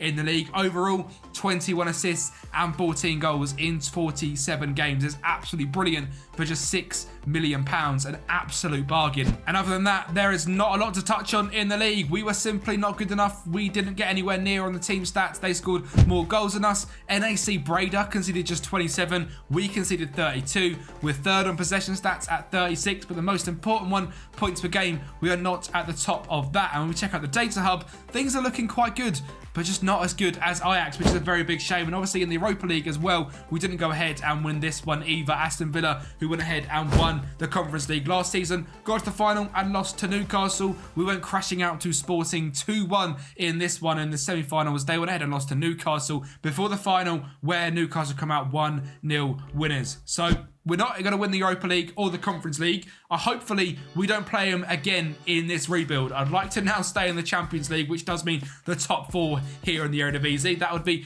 an absolute catastrophic L if that is not the case, because we're now pretty much solidified as a top 4 team, and I'd be absolutely gutted if we don't go ahead and stay in them. Now, the Becker was won by Ajax. They beat Feyenoord. You saw earlier, we got knocked out in the second round to ADO Den Haag. An absolute flop. We haven't won any trophies 2 seasons in. And I thought this was going to be easier than Denmark. Maybe picking clubs that aren't the best team in the nation makes it a hell of a lot harder. So when we go to someone like Romania, do we pick Steaua Bucharest? Or do we go lower, making it a challenge to actually challenge in the league before challenging on European fronts? Let me know in the comments what you prefer, because obviously the Copenhagen one was very, very different. We were dominating the league. We didn't have to worry about that. Whereas this time, we've got to go ahead and overtake the league first. Now, our best player this season was Alan Velasco with a 7.37 average rating. After that, Tobias Gilkison, 15 and 13 in a 7.15 average rating in 43 games. Myron van Bredende, David Moller-Wolf, Sven Mijans, Danny de Witt, Yukinara Sagawara.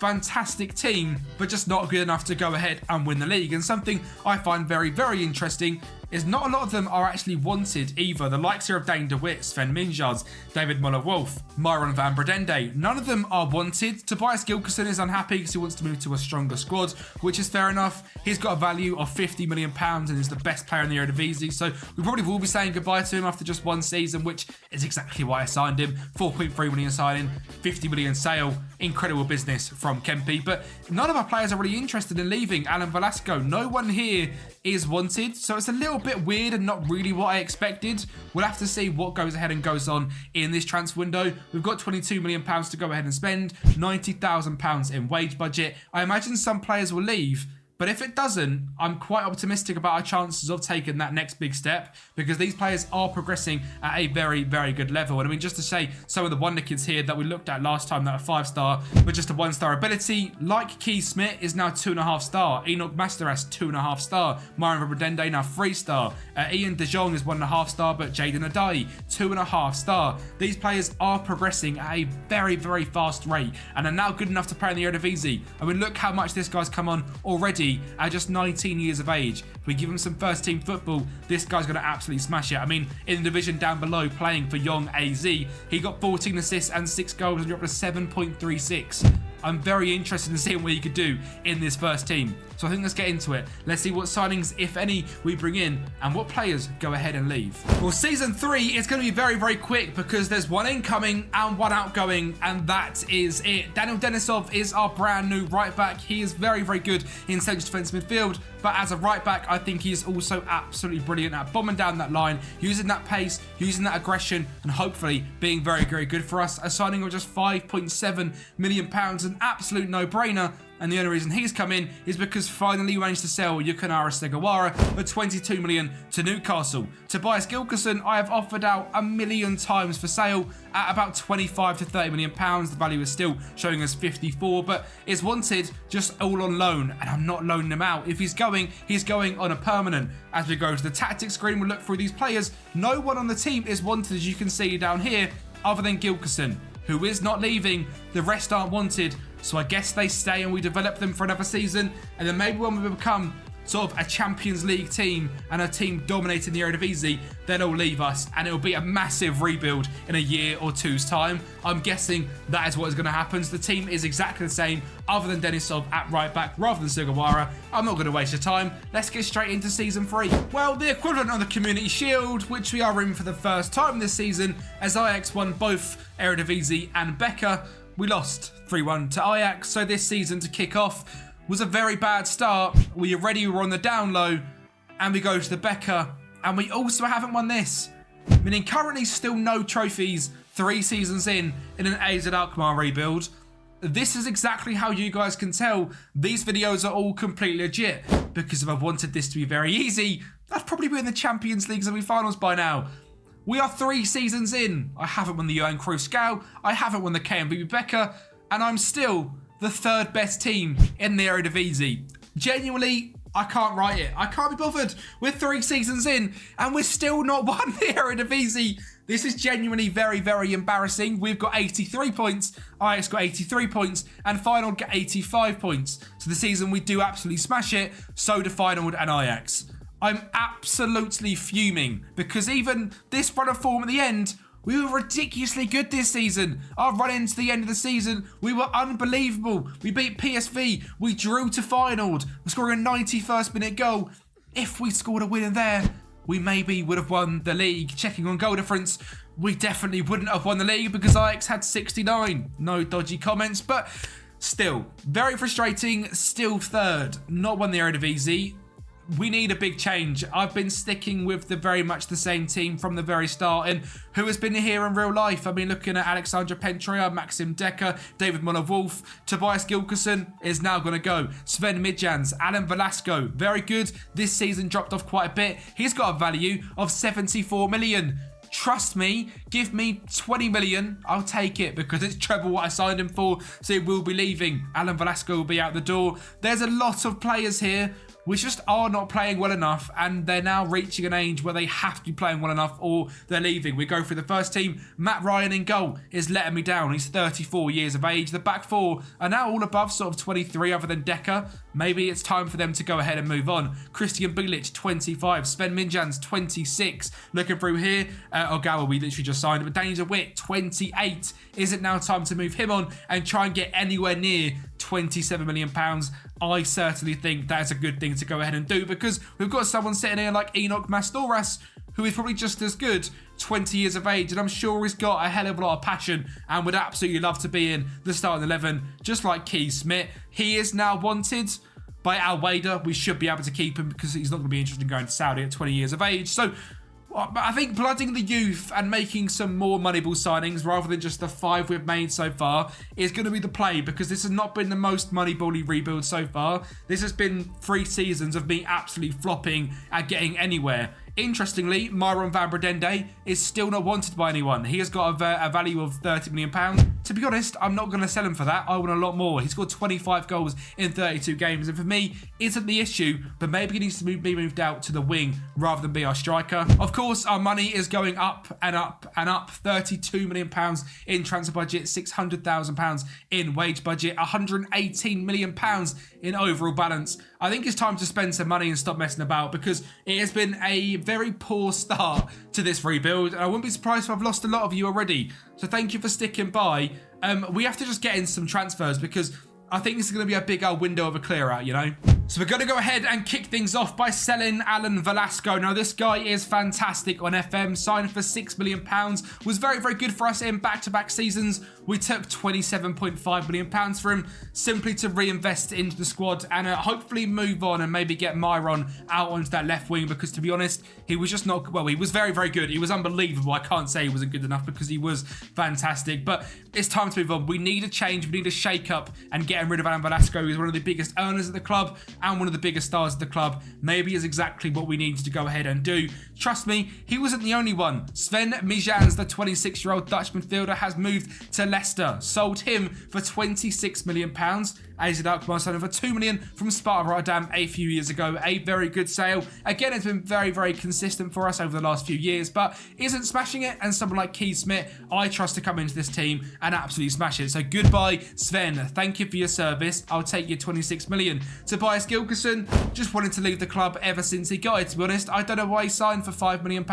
We sold him for 23. It's not the biggest sale in the world, but we'll take it. I'm a bit disappointed. I'd have liked to get a lot more. He had a value of around 50 million quid, but was unhappy, and maybe he was bringing the dressing room down. So we said goodbye to him, and hopefully he goes to Sevilla and absolutely smashes it, because I make sure on pretty much all of these sales, I get 50% of any profit. Be clever, try and get little bonus bits like that. Danny DeWitt is also out the door, 28 years of age. Selling him for £15 million, I think is very, very clever. He had a very good couple of seasons for us. Again, last season scoring 9 goals. It's going to be hard to go ahead and replace him, but that is our goal, using these wonder kids and using the Moneyball approach to find players better than Danny DeWitt. It's going to be difficult, but we are going to be up to the task, and my last big sale for money is Matt Ryan, £4.3 million. He's out the door. It's time to move on. We're going for a new approach, a brand new goalkeeper, goalkeeper, a brand new spine of the club really. A lot of players have gone ahead and just left, and it's going to be difficult to go ahead and replace them all. Signing number 1 is 21-year-old Norwegian central attack midfielder, winger or striker in Runar Norheim, signed from Tromsø. He has been very, very good over there in recent seasons, dropping above a 7. £2 million.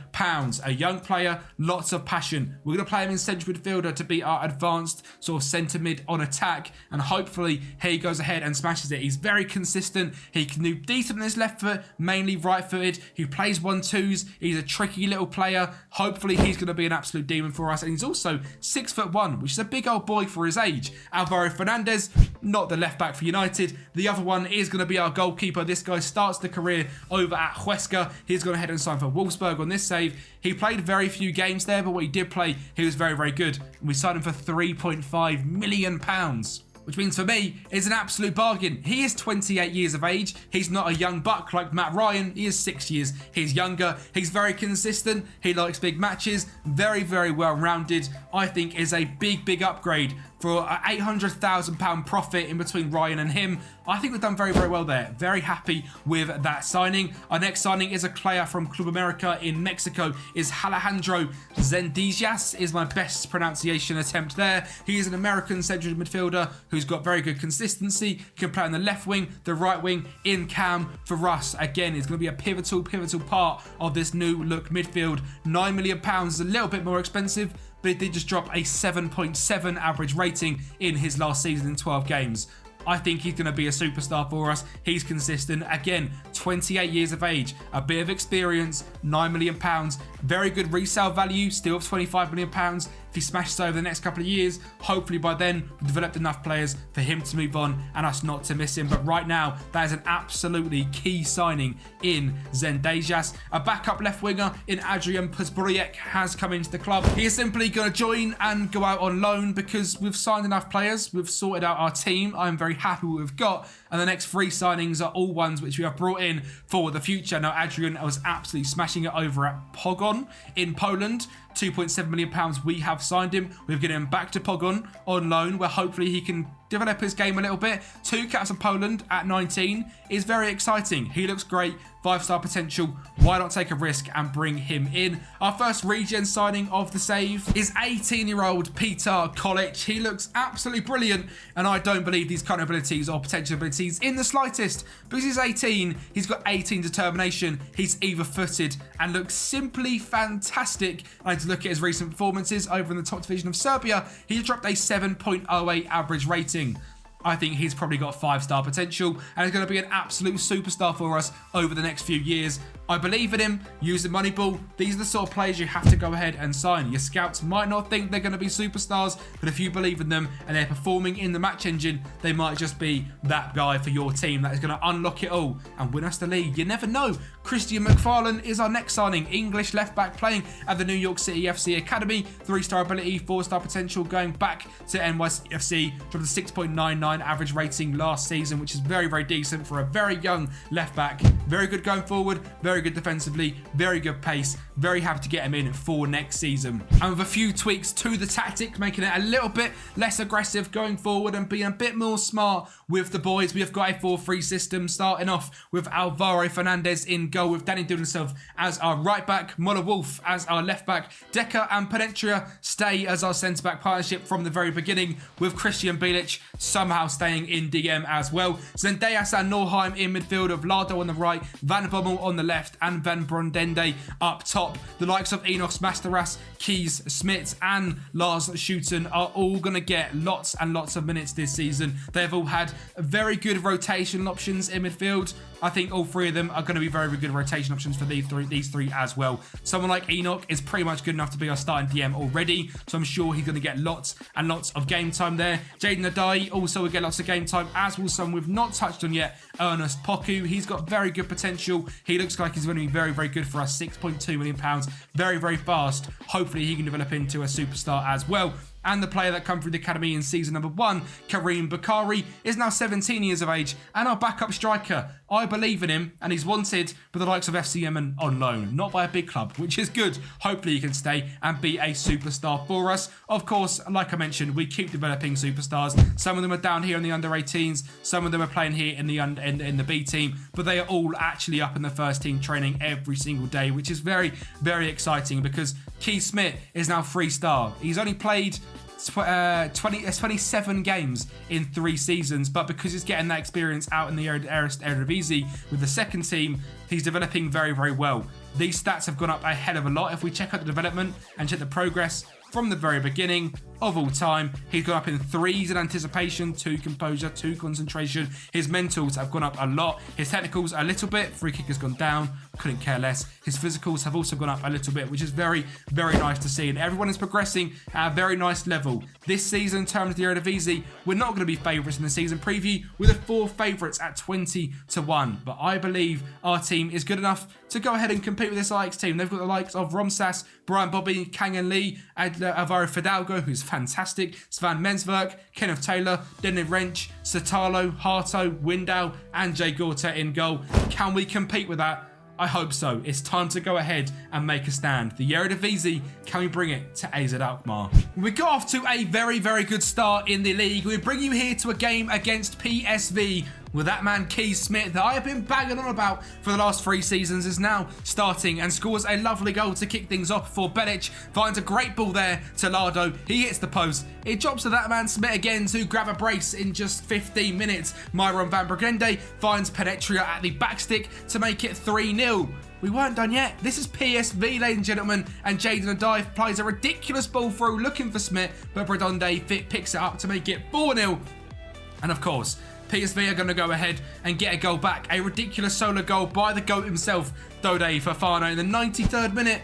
Meant absolutely no difference as we dispatched of one of the best clubs in the Eredivisie, 4-1 away from home. But could we also hang with the likes of Feyenoord? Well, that was a question I was very keen to learn, and in just 35 seconds, Lardo puts us 1-0 up in a very, very good start, but of course it wasn't going to be as easy as we think. Dada finds a great ball at the top to Santiago Jimenez, who blasts it home to make it 1-1, and it wasn't looking very easy from there, but half-time was about to get there before Cassius, with an unbelievable name, plays the ball into the box, some great link-up play, and Byron pokes it home for 2-1. And if the first half whistle wasn't gone yet, we decided to go ahead and a poach on that. Lardo finds a screamer into the top corner, making it 3-1 in just 48 minutes. And like we battered PSV, we're going to go ahead and steamroll over Feyenoord. Lardo showing his pure quality to make it 4-1. And you thought we were done. Enoch finds Cassius, back to Enoch, into Belic, into Norheim, who makes it 5-1. And again, we weren't done. Lardo finds Myron, switches it to Norheim, takes it down, drives into the box, gets it across to Bakari, the wonder kid from Season 1, to make it 6-1. And that was all we done. They are going to go ahead and score another goal, a ball over the top. Jimenez scores 6-2. We've battered PSV and we've steamrolled Feyenoord. All that stood in our way was to go ahead and prove we were better than the likes of Ajax as well. And Keith Smith, does he get us off to a good start every single game? He must do, because every time we click on it, he seems to score a goal. Kenneth Taylor gets a ball into the box to Cucho Hernandez, whoever, and he pokes it home back to 1-1. Keith Smith finds the ball out to Lardo, who brings inside, beats everyone, and smashes it home for 2-1. That guy is fantastic, by the way. We weren't done there. Belic finds a switch. Lardo on the ball. Going to get it inside. Keith Smith blasts it home. 3-1. 4-1 against PSV. 6-2 against Feyenoord. 3-1 against Ajax. The question is, are we going to be good enough to go ahead and win the Eredivisie? We've dispatched of all of them in individual games. Do we have the consistency?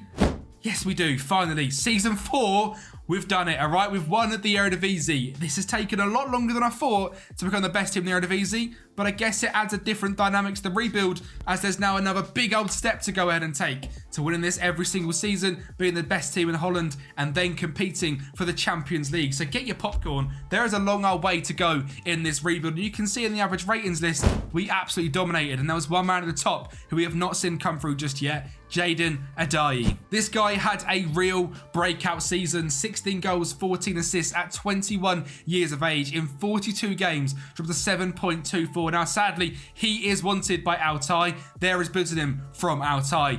Keeping him is going to be very, very difficult. I hope we manage to keep hold of him. I'm not hopeful that we will, though. He is absolutely brilliant, and maybe it's the last time we see him, but honestly, on your saves, go ahead and pick him up. An unbelievable season here in the Eredivisie. Michael Lardo, I feel like I'm absolutely butchering this guy's name. 15 goals and 9 assists. Absolutely brilliant. He's consistent. He loves big matches. He's got great speed, great dribbling. But again, sadly, I think he is going to be out of the door. And then Myron van Bredende, no interest in him whatsoever. The value is just £24 million. 31 goals in 38 games. I'm not going to push to sell him. So far, you can see in the top right, 70 goals and 107 appearances. I'll be absolutely silly to try and push him out the door.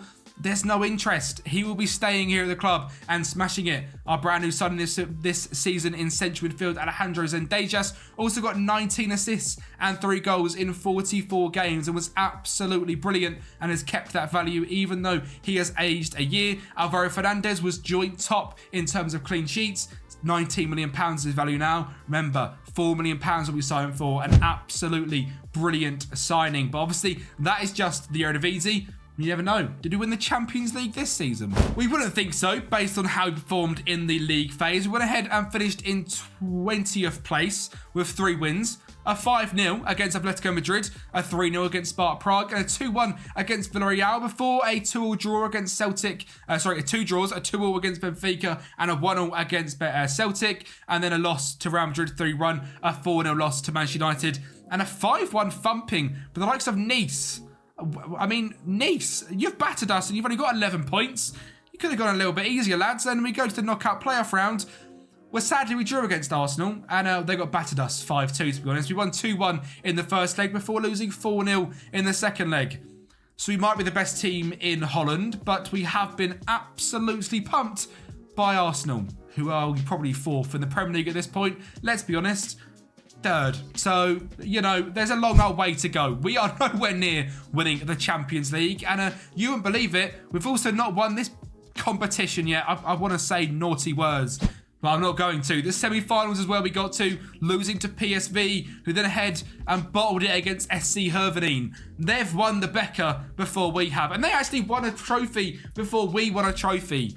We're worse than SC Hervenin. I mean, we're not worse than SC Hervenin. That would be a bold, bold claim. But overall, a very decent season. We've made the step to be the best team in the Dutch football, which is fantastic. Players performed at a much better level this season than they have done in previous years. I mean, players which we haven't even seen yet. Jadon Adai, Milko Lardo, Elijah Dijkstra when he plays has been brilliant. Keith Smith, 35 starts, 12 goals and 5 assists.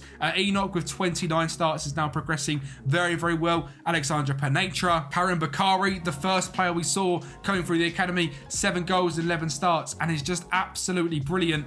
Value of £48 million.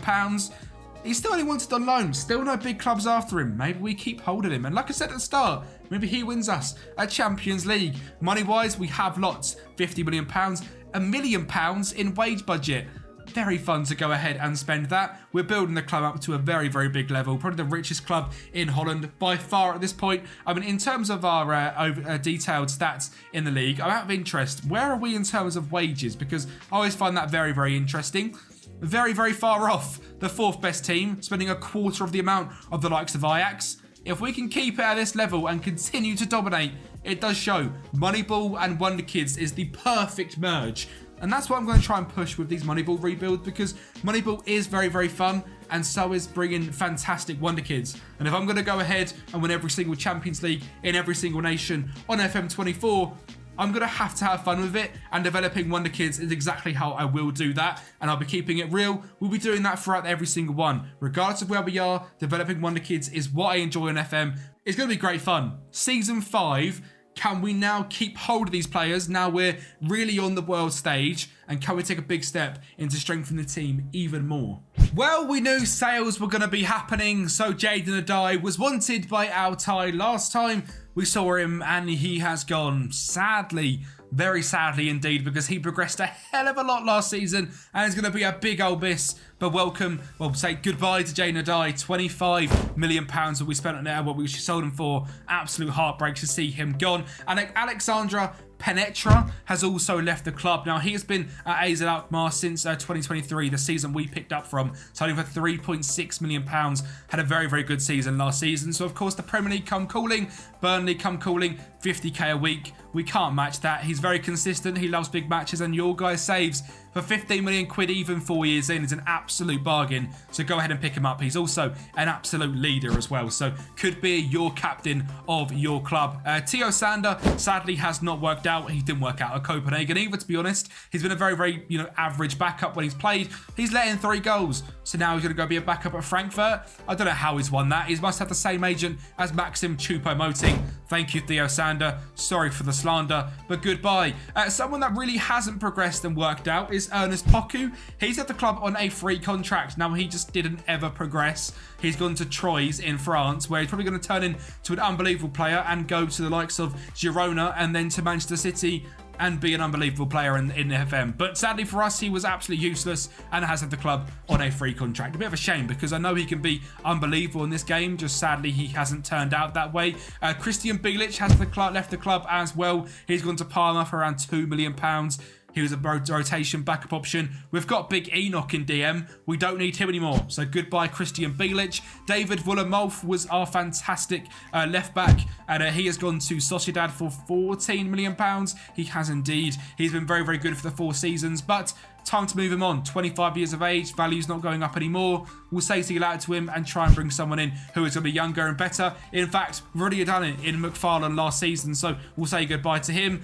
Michael Lardo, who was fantastic last season, has gone to Al Hazim in Saudi Arabia. Very, very quick, very good dribbling, very good finishing, as we saw in the actual match engine. Ignore that 10. He's brilliant. He's consistent. He loves big matches. He's gone to Saudi, just like everyone does in this game. So goodbye to him as well. Right, signings time. A lot to come ahead and bring in and keep this team at a great level. So welcome Albian Hajdari, a Swiss centre-back. He is a current Swiss international. He is consistent. He's left-footed, which I absolutely loved, which is why I signed him instantly. He starts the game off at Lugano.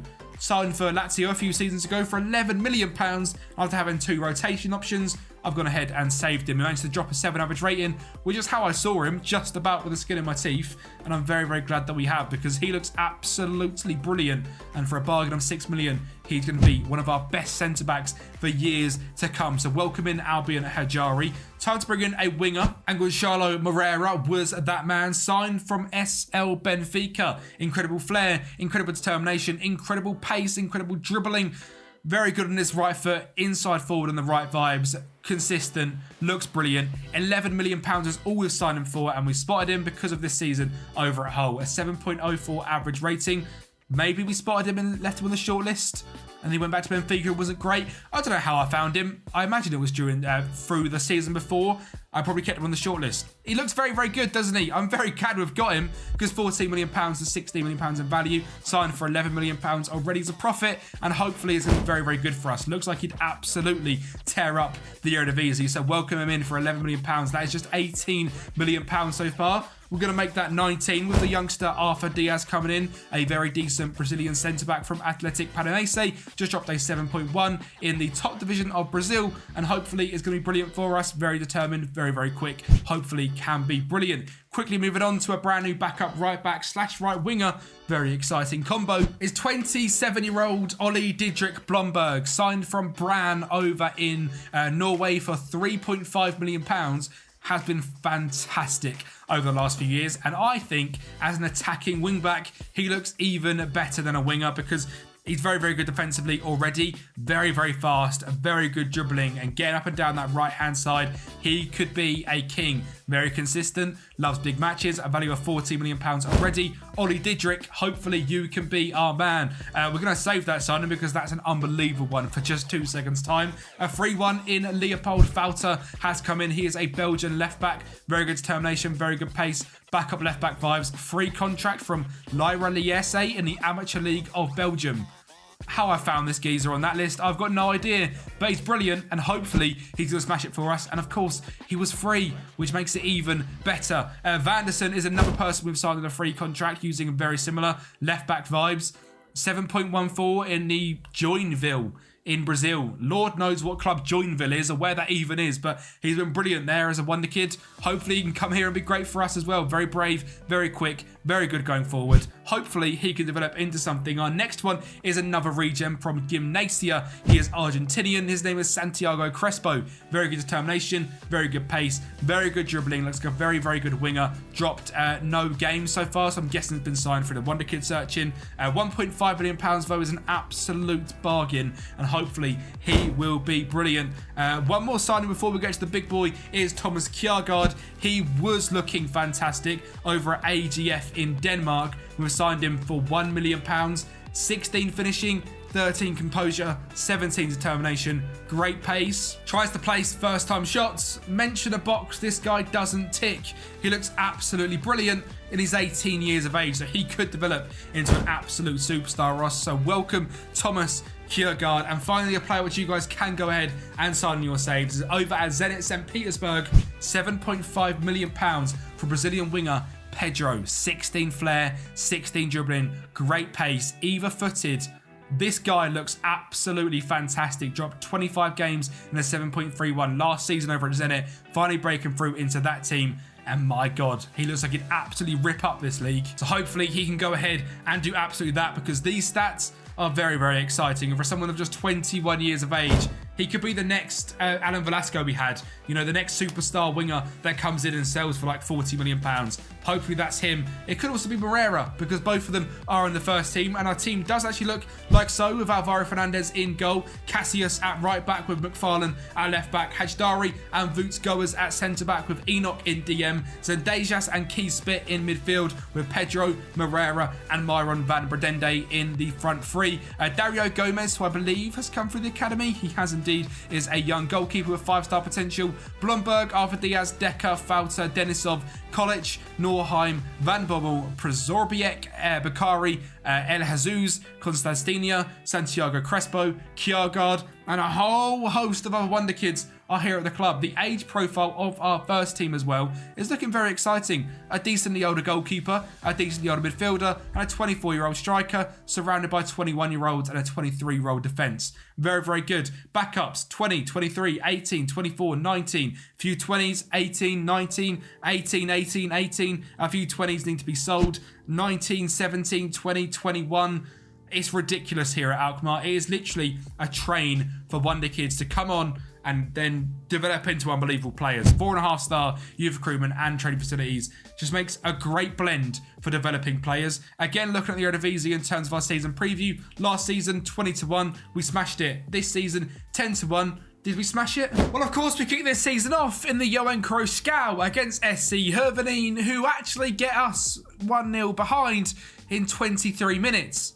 Luckily, some great play down the left-hand side, switching it to the right to find Pedro, shows his unbelievable ability, getting to the byline and battering it past the keeper to make it 1-1 just after half-time, and Cassius finds Kolic into Zendejas, a ridiculous ball through to our brand new winger Moreira, making it 2-1. Our two wingers, two important goals, and finally, another trophy ticked off. The JC Skal is ours. Next up, the KMW Becker has gone ahead and eluded us throughout this whole entire rebuild. It'll be great to go ahead and tick this one off, and there's one man in particular this game that absolutely went off. It was that man Byron. 4 minutes in, Decker on the left-hand side finds Moreira, ball behind to that man Byron, dinks it over the keeper to make it 1-0 in just 4 minutes, but Sparta Rotterdam were not done there. Vestergaard finds Karim to Yari Vasushin to make it 1-1. Myron from the penalty spot makes it 2-1 to get us back in the lead, and the ball in the box headed clear to Moreira down the left-hand side. Absolutely no pressure.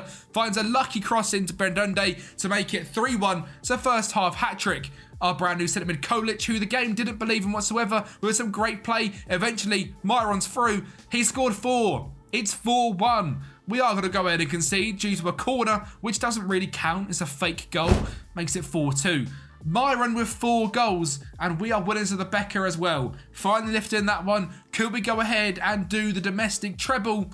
Yes, we can. We didn't smash it. It was a lot closer this year. 74 points was not very good. 22 wins, 8 draws overall, and 4 losses. But title holders, nonetheless, 2 in a row for AZ Alkmaar. Obviously, before the win last season, it was nothing since 2009. So only 20 years of nothingness to back-to-back years. I think we've done a very, very good job. Armando Broja with 25 goals for Ajax was also absolutely brilliant. We've got no one in this top bit other than Alvaro Fernandez with 22 clean sheets this season, which is absolutely outrageous, meaning our data hub in terms of goals conceding, basically none. We were absolutely brilliant. Scoring goals, however, was a bit of an issue as we actually look at the squad in terms of how we went ahead and done in the selection info. 27 goals from Myron was great. 16 from Bakari as our backup is great.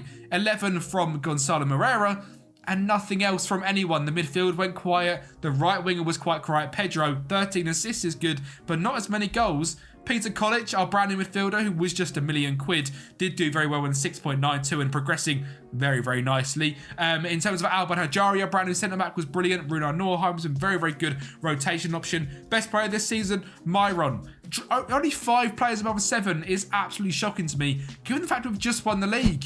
We've not touched on the Champions League yet, but there's no way we've won that either, is there? I mean, we go to the league phase, and of course, we didn't get in the top 8. We actually snuck in by 1 point in 24th. So even though we're back-to-back winners, we are sneaking through the league phase.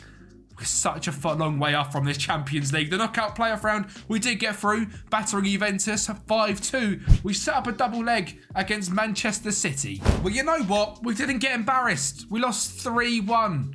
Just 3-1 to Manchester City, who are undoubtedly one of the best teams in world football. The winners of this one was Arsenal, but Manchester City only beating us 3-1. I'm very, very happy with how that has gone, given the fact that we just didn't do very well in the league that season. Maybe the Dutch league as a whole is getting better, and we are starting to be able to compete with some of the big boys. I mean, in terms of money, I think this season we go for a little bit more. Obviously, when I do my Moneyball scouting, I sort of do it based on how I think the league is doing, so I don't really go above 10 million for the league like Danish league or the Dutch league until I get to a level. I think this season is the season we can now go up to sort of the 15, the 20, maximum the 25, because if we look through some of the value of our players in terms of general info, there is a lot of players here now that are above that 25 million mark that we could go ahead and get big money for. So maybe it's time to start spending that money and seeing if we can bring in some superstars. Finances wise, still £200 million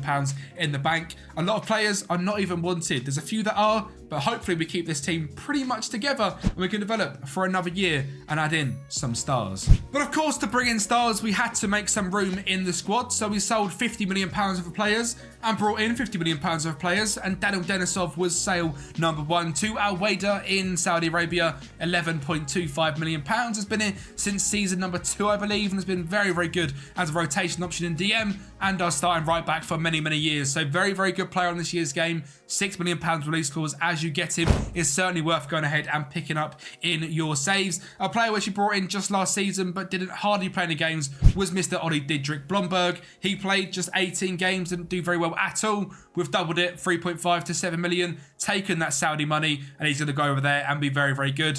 Was really not very good for us in the slightest. My favourite player in this whole rebuild, Mr. Cassius, because of his unbelievable name, his unbelievable Barnet, has left the club and he's gone to Lazio, which is heartbreaking. He's actually very, very good as well. Has been very decent in every single season. And a haircut like that with the name of Denso Cassius, how could you not absolutely love him? He's now sold for £15 million. He is very consistent and is someone that I'm going to look for in future rebuilds, and you guys should be looking for as well. Maxim Decker has also left the club. He's played 136 games for us, has been very, very decent, but hasn't actually progressed to that next level. Has been sold to Al Tawoon in Saudi Arabia for just £5 million, and we'll take the profit. It's not the end of the world. It's another person who's not quite made that next step, unlike Vuta Goes, who certainly made that next step and was taken off of our hands by Stade de Reims for just £13 million, which seems like not enough. Absolutely heartbreaking to say that he has now gone. He's progressed very, very well. Great leadership, great positioning, great vision, great concentration, great ball playing centre back. Sadly, he's gone. We'll have to move on, however, and hopefully we can do that in some of these signings. There's a few more players that are leaving the club. Sadly, that man Enoch has left the club. £14 million to Osasuna in Spain. 65k a week. As soon as they come in, we couldn't keep him. And I guess the whole point of this Moneyball is that you sell players when they get to a certain value. And this was the case for Enoch. He developed into a decent DM. Wasn't the best DM in the world, was just better than what we had. But sadly, he's gone. And because he's through the academy as well, I guess we had a little bit of a sweet spot for him. But he is now gone, and £14 million does make its way into the bank account. And we can now start to go through some signings. Brand new superstar centre-back. Santos is in from Corinthians. He's 20 years of age. He's Brazilian. Yes, we're starting to look at one of the kids from Brazil. Yes, he cost us £12 million, but yes, he's been very, very good for the last couple of seasons at less than 20 years of age, and hopefully for us can be a big old step up on the likes of Vutagoas and Maxim Depper in centre-back. But it's not only regens we are going to go ahead and sign, because that would be a little bit boring for you guys. So brand new CDM is Nicolas Fonseca. This guy is a leading Eredivisie player. He's 29 years of age, signed for £7.5 million from River Plate, where he's had a couple of back-to-back above 700 rating seasons, being very, very good. Seems like a very good ball playing CDM, gives us possession of the ball, very consistent, a very good rotation option, and comes in. He's better than Enoch right away. Obviously a little bit older, he's in his prime, however, so maybe he's going to be the key to unlocking this team. Tobias Valentin is another regen, but someone we're probably not going to see in this rebuild unless we go into like season 8, 9 or 10. He's got a 5-star potential young Danish goalkeeper. He looks absolutely brilliant, and this is the point where I should say players like this are available for you guys over on Patreon. A massive thank you to the legends names who are running down the screen right now. There is also an option on Patreon for a free tier as well, where it doesn't sort of help support me in terms of monetary value, but it does help support you guys, where you get a link straight away to the video as soon as it goes live, so you guys can keep on top of the videos as soon as they drop. And if you want to go ahead and purchase any rebuild files, it's £5 a month. It helps me out massively. Pretty much everything we do on YouTube is funded by the Patreon, so if you can go ahead and support there at all, it'd be much, much appreciated. And you do get the rebuild files, so you can pick up this AZ Alkmaar save from season 8, 9, whenever it finishes, from season 4, from season 1 if you just want the realistic database. You can go ahead and get that from the Patreon as well. So massive thank you to anyone that can go ahead and support over there. A brand new striker, or maybe a central midfielder, I'm not quite decided yet, is Jacob Gelsing. This guy is a 19-year-old Dutch player who's got 20 determination, fantastic composure, fantastic finishing, great jump reach and natural fitness as well. But maybe could also be a great centre mid with his passing, technique, off the ball work, teamwork.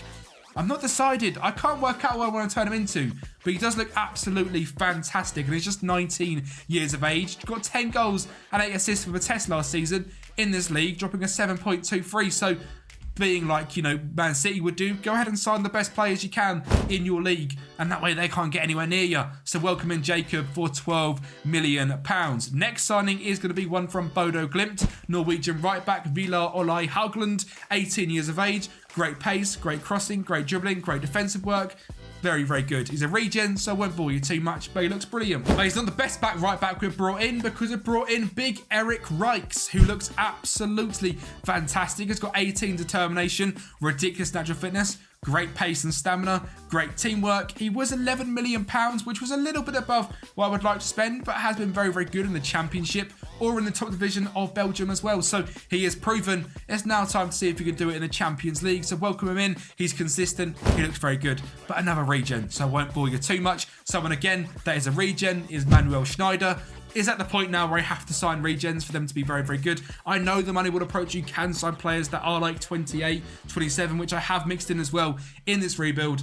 But it also makes no sense to not sign the younger players. So we have also gone ahead and done that because their stats were just as good.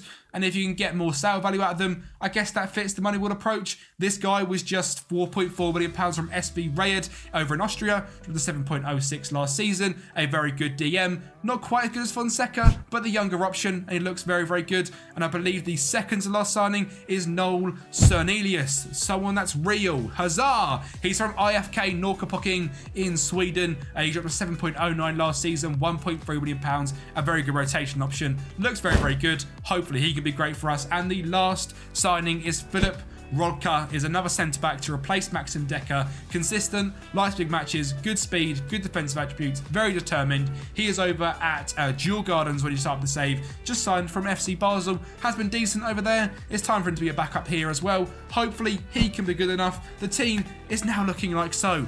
Lots of incomings and outgoings. Alvaro Fernandez in goal. Reichs at right back. McFarlane at left back. Hadjari and Santos in centre back. Fonseca in CDM with Smits and Zendejas in midfield. Pedro on the right. Myron van Bredende on the left for the first time in this rebuild with Jelsing up top. The backups looking like Dario Gomez, Hogland, Arthur Diaz, Philip Rolka, Fauter, Schneider, Peter Kolach, Ruben Norheim, Van Bommel, Moreira, Bakari, and a whole host of other players. So many Wonder Kids, I have to keep scrolling. It's ridiculous. The Wonder Kid farm here at AZ Alkmaar. Can we do 3 leagues in a row? And can we maybe pull off like an Ajax Ten Hag run and get to the semi-finals of the Champions League? That would be a fantastic next step. Award for the worst retention of the KMVB Becker goes to AZ Alkmaar. We did get drawn up against Feyenoord, who we know are a very good side. But we lost 2-1 in the second round. And we're not going to be back-to-back Becker winners.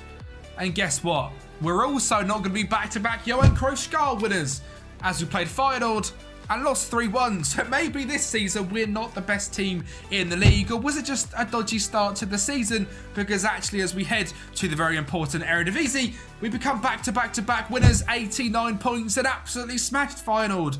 So I've got no idea how we lost to them twice. I mean, in the league, we lost to them once. We must have beaten once as well. We did beat them in a 4-1 victory, so it looks like we just got very unlucky. They did have Pedro up front, who is an absolute joke on this game and scored 31 goals in 27 starts. So I'm not actually that surprised. But Big Myron was absolutely fantastic. 28 goals in the league, 40 goals in 41 competitions across all competitions. So keep your eye out for what's about to come, because 89 points was not the best thing to happen in this rebuild. But before we get to that, 91 goals this season was scored by Feyenoord, 90 by ourselves. We conceded just 23, had the most clean sheets and the most possession, the most shots for, the fewest shots against, and most importantly, the most points per game. But there's one thing we have not touched on just yet, and oh my God, strap yourselves in. The league phase here at AZ Alkmaar. 21st place, 10 points, a positive 2 goal difference, 3 wins. Juventus, Lugano, Dynamo, a draw to Brøndby, and 4 losses to Real Madrid, Marseille, Napoli, and Bayern Munich. But we were through to the knockout playoff round, where initially we were drawn up against Arsenal. And of course, I thought this was going to be an absolute stinker, but Aaron Ramsdale gave us a goal in just 17 minutes, and Pedro scored from 30 yards out and an open goal to make it 1-0. And a bit of Pedro magic, finding that man Keith Schmidt, finds Riggs, finds Kolach. It's 2-0 at our home stadium against Arsenal. A fantastic start. But of course, Arsenal were going to come back. Gabriel Jesus gets all the way to the byline, cuts it back, and Florian Wirtz pokes it home to make it 2-1 before Tierney finds Martinelli. Back to Kieran Tierney, blast past us all, gets it into Gabriel Jesus. He scores to make it 2-2. And that's it for this game. 2-2 at home. Surely it's all over. Well, we headed to the Emirates, and in just 7 minutes, that man Zendejas is up on the edge of the box, turns and blasts it home to make it 1-0. And just 2 minutes later, Arsenal come back and respond thanks to an awful defensive mistake. Gonçalo Ramos gets in and blasts it home. And that's all we saw. It goes straight to penalty. Myron gets us underway to make it 1-0. Odegaard steps up to make it 1-0. Interesting, Rome, Jadon Owusu-Adoro was in goal for this one. Stanelius makes it 1-0. Gonçalo Ramos doesn't score, and that man Owusu-Adoro saves it. Pedro steps up, scoring penalty. Abada steps up, scoring again, but we are still one ahead, yet to miss. Santos blasts it in, our Brazilian centre-back. Zinchenko goes ahead and scores as well. But we went ahead, we scored the last penalty in the classic FM bug where it doesn't show you. We did go ahead and score it, I can show you right here. Gessling scored it. We won on penalties against Arsenal, and we were through to the round of 16, and that's a big old scalp to get through, and that gave us some momentum. And the round of 16, we got drawn against AC Milan, and things didn't get off to the greatest start thanks to a Christian McFarlane own goal. And sorry, I'm going to waste your time. We're going to go back and watch that again, because quite simply, the most comical own goal I have ever seen in my life. In fact, I'm even going to slow it down for pure dramatic effect of what on earth has just happened. A save onto the post. The keeper tips it out. Hits our centre-back. He volleys against our left-back. It goes into the back of the net. 1-0 Milan. And of course, it was an awful start, but we were AZ Alkmaar. We were at home, and our fan base is unbelievable. Kolic blasts it past Mike Maignan to make it 1-0 in the first half. And as just after the second half kicks off, Moreira finds a great ball in behind to Myron, gets past his man, and blasts it past Maignan again to make it 2-1. We weren't done. Big Myron, who has been fantastic in this rebuild, plus a nice little triangle, gets into the box, scores. And is that a hat-trick for Myron van Vergende? I don't think so, because Kolic scored one, but a 3-1 win against Milan. It's time to head to the San Siro, where a massive defensive error gets us off to a simply horrendous start, and Charles de Ketelaere scores for AC Milan, and they score a second, thanks to Parola header. But a Myron free kick is an outrageous goal, and until the 93rd minute, that was all she wrote. But to send it to extra time, a defensive mistake from Rolka Liao finds de Ketelaere. It's penalties again, ladies and gentlemen, but Myron does not miss, and it's a fantastic start. Theo Hernandez blasts it home to make it 1-0, and then Pedro steps up to make it 2-1. That man, Rafael, steps up, misses, wide of the mark. That's good for us. Then Deja steps up, blasts it home. That man, Charles de Ketelaere, misses. And that's all she wrote. Beneza steps up and he scores. There's going to be a bit of a penalty bug. We win the game with 3-1 on penalties. Again, I can show you up here. Santos missing just one. Liao and Ketelaere missing two. The quarterfinals, back-to-back games that we have got through on penalties. One was 3-0, one was 4-0. Next time, 2-2. Penalties will be into the semi-finals. Well, that was going to be difficult because we were up against Napoli, and Napoli are a very good side, and we had to start this leg 1-0 down thanks to a Zambo and Gisa goal. And as you can see from the sea of light blue, we are away at the Napoli stadium, where Mere makes an awful mistake. Myron poaches on it and makes it 1-1. We're then going to go ahead and play the ball around nicely. Hogland into Pedro, into Hogland, into Keys. Smith down the line, gets it into Myron. And this guy is just one of my favourite strikers on FM after this save. Very much like Vladislav Vanya of the Copenhagen save. Kolic plays it to Pedro. Pedro is fantastic, and he blasts it home for 3-1. We have beat Napoli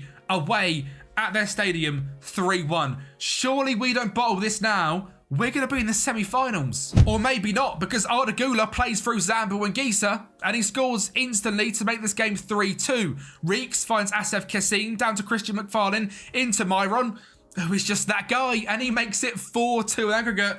And we weren't done there either, because Asaf Keskin gets on the ball, drives through the middle, gonna keep going, blasts it home. Honestly, I don't know who that guy is. He must be a regen for our academy. We'll have to have a look at him, because he just scored a very important goal to make things 5-2 and makes it game over. Arda Güler does go ahead and score. They've got the likes of Rudy Bargi as well. 5-3 in aggregate to the mighty AZ Alkmaar. And while we're here, let's look at that geezer. Asaf Keskin is through the academy, a very, very good central midfielder who has got absolutely no potential, but has just scored a goal in the Champions League quarterfinals. An unbelievable story for little Asaf Keskin. With the semi-finals against Spurs, we're up next, where my will be looking to make history and get one step better than Ajax. I believe Ajax actually lost to Spurs in that semi-finals with the Ten Hag and Lucas Moura hat-trick. Well, we get off to a great start and go 1-0 up before Ousmane Diomande gets it back to 1-0. Myron from the penalty spot makes it 2-1. And to be honest, ladies and gentlemen, we didn't look back. Myron with another penalty makes it 3-1. And this is at the Tottenham Hotspur Stadium. Denzejas bursts on the right-hand side, cuts it back to Kolic, a volley from the edge of the box. 4-1 at the Tottenham Hotspur Stadium. AZ Alkmaar basically booked a final spot, because we head back to the AZ Stadion in front of our packed out stadium of just 28,000. Hold it to 0-0 in a Champions League final. And we don't have that Lucas Moura hat-trick this time. A Dutch team is in the final of the Champions League. We have been nowhere near this until now, and it's been a ridiculous story. But are we going to go the whole hog? Manchester City stand in our way. But there was simply no way. Rodri gets them off to a fantastic start and eventually veins through Haaland, who makes it 1-0 in 20 minutes. And I can't be disheartened because it's the Champions League final. A ball in from Rodrigo, it drops to Foden. Back to Rodrigo, he finds Foden for 2-0. City were running riot in just 35 minutes. But this is YouTube, ladies and gentlemen. And this is storytelling at its finest. Kolic blasts the ball into the top corner in 43 minutes. And Pedro gets on the ball on the right-hand side in 55 minutes, just after half-time. Beats his man with the ball in the box. And that man, Gelsing, in the 56th minute scores. And it wasn't done there. The 88th minute, a man through the academy that I have rambled on about from the very start. Kees Smit scores to make AZ Alkmaar Champions League winners in 6 seasons. I did not expect this in the slightest. You can see from this game, we were absolutely dominated. But Kees Smit, the AZ Alkmaar wonder kid, was the man to win us a Champions League final. And I tell you what, if that's not a story for you, I don't know what is. This guy is now an Alkmaar legend. Champions League winners in 6 seasons. And there is a little bit left in this video you might have noticed, because we are also in the FIFA Club World Cup. Now, the whole goal of these Moneyball rebuilds is to win the Champions League, and we have done the rebuild. We are over. This is a bonus section to see if we can also win the Club World Cup. I am absolutely shocked that we have gone ahead and done this season. I did not expect it in the slightest. An unbelievable route, getting so lucky on penalties, eventually battering Spurs. We battered Napoli, but getting there for the knockout playoff round against Arsenal and the round of 16 against whoever else, AC Milan on penalties was simply ridiculous. And as we look for the goals, there is literally one man to thank: Myron van Brederode. We're going to go with that for the last awful pronunciation of this guy's name this video. Simply ridiculous. Get on your saves. Use him, abuse him. He is absolutely fantastic. Jacob Gelsing was great this season. Gonzalo Moreira was also fantastic, as was Pedro. Alejandro Zendejas was great, but let's actually look through the team and who come through the AZ Alkmaar Academy. We have got the likes here of Kees Smit and Myron van Brederode. They're the only two actually in the first team. Kees, with 7 goals and 12 assists over the whole season, is now one to Brentford and Toulouse. The man's just won a Champions League final. He's not going anywhere. And for you guys on Patreon, you're going to have great fun with him. I mean, we've developed a lot of players, let's be honest. A lot of them are probably lost in here. I'm not going to check through every single one to see who is from AZ Alkmaar. But overall, a lot of players here are through the academy, or we've brought them and developed them ourselves. In terms of reports, we aren't the greatest team in the world. I mean, our left back is 2.5 star. Our 2 midfielders here are 3 star and a 30 and 31. Signed using that Moneyball approach and using our brains in terms of general info. Selection info. They both dropped over a 7. Fantastic seasons. But let's not drag this video on for too much. I just want to see if we can also win the Club World Cup to get an extra little bonus to a very, very difficult task of winning the Champions League, which we have done in 6 seasons. Our group is Olympia, Al Ahly and Ajax. Do we win it? We beat Olympia just 2-1. League rivals Ajax 3-1 thanks to a Myron brace. And a Saudi Arabian side in Al Ahly full of stars like Raheem Sterling, Romelu Lukaku and Erkan Kukucu 2-1 in a very good performance, winning 9 points out of 9 in the group stage, sets up a second round against RB Leipzig, where, regardless of the kit clash, Danny Olmo is going to go ahead and get him off to a fantastic start in just 23 minutes. We were not done there though. Zendejas whips the ball into the back stick and Santos nods it home in the 58, taking the game all the way into extra time, where that wonder kid Bakari from season number 1 finds Cernelius to make it 2-1, and we were going to the quarterfinals in the Club World Cup after dispatching of RB Leipzig. And when we thought this one was going to be easy, we faced up against AC Milan, a team we dispatched of in the Champions League, and Rafael in just 1 minute puts one in the top corner. But it was going to be easy. It was just an early scare. Some great playing. Kees Smit finds Kolic, finds Moreira. A screamer into the top corner in 18 minutes. Gets us back to 1-1 before Santos in the box, our centre-back, who's an absolute beast, by the way, dribbles past Malik Tour, finds Pedro with all that composure and makes it 2-1. And that man Santos is also quite good from corners. Back post, 3-1. AC Milan knocked down the Champions League and the quarterfinals of the Club World Cup. And as if it was fate, we have Arsenal in the semi-finals, a team we played in the Champions League as well, and snuck through on penalties. And Kolic gets us off to 1-0 leaders in 13 minutes, but Arsenal were going to come back from there. It's Moreira, an awful clearance. Saka knocks it down. Gabby Jesus blasts it past Alvaro Fernandez to make things 1-1. And Arsenal are going to take the lead. Martinelli a corner. Going to be eventually an own goal from somewhere. Martinelli's going to blast it into the box, I imagine. It drops off Hajari and it goes in the back of the net. It's 2-1 to Arsenal. But Hajari has a chip on his shoulder. Finds Moreira with a ridiculous ball through to 31-year-old Zendejas, who pokes it home for 2-2. And extra time again, ladies and gentlemen. That man Rolka, the £700,000 signing last season, hits it home to take us to the final of the Club World Cup. And well, I'd rather not speak about it. We got absolutely battered 5-1 by Real Madrid, and I'm just very, very thankful we didn't face up against Real Madrid in the Champions League because Victor Osimhen scored a brace, Vinicius Jr. scored, Jude Bellingham scored, and we got absolutely pumped.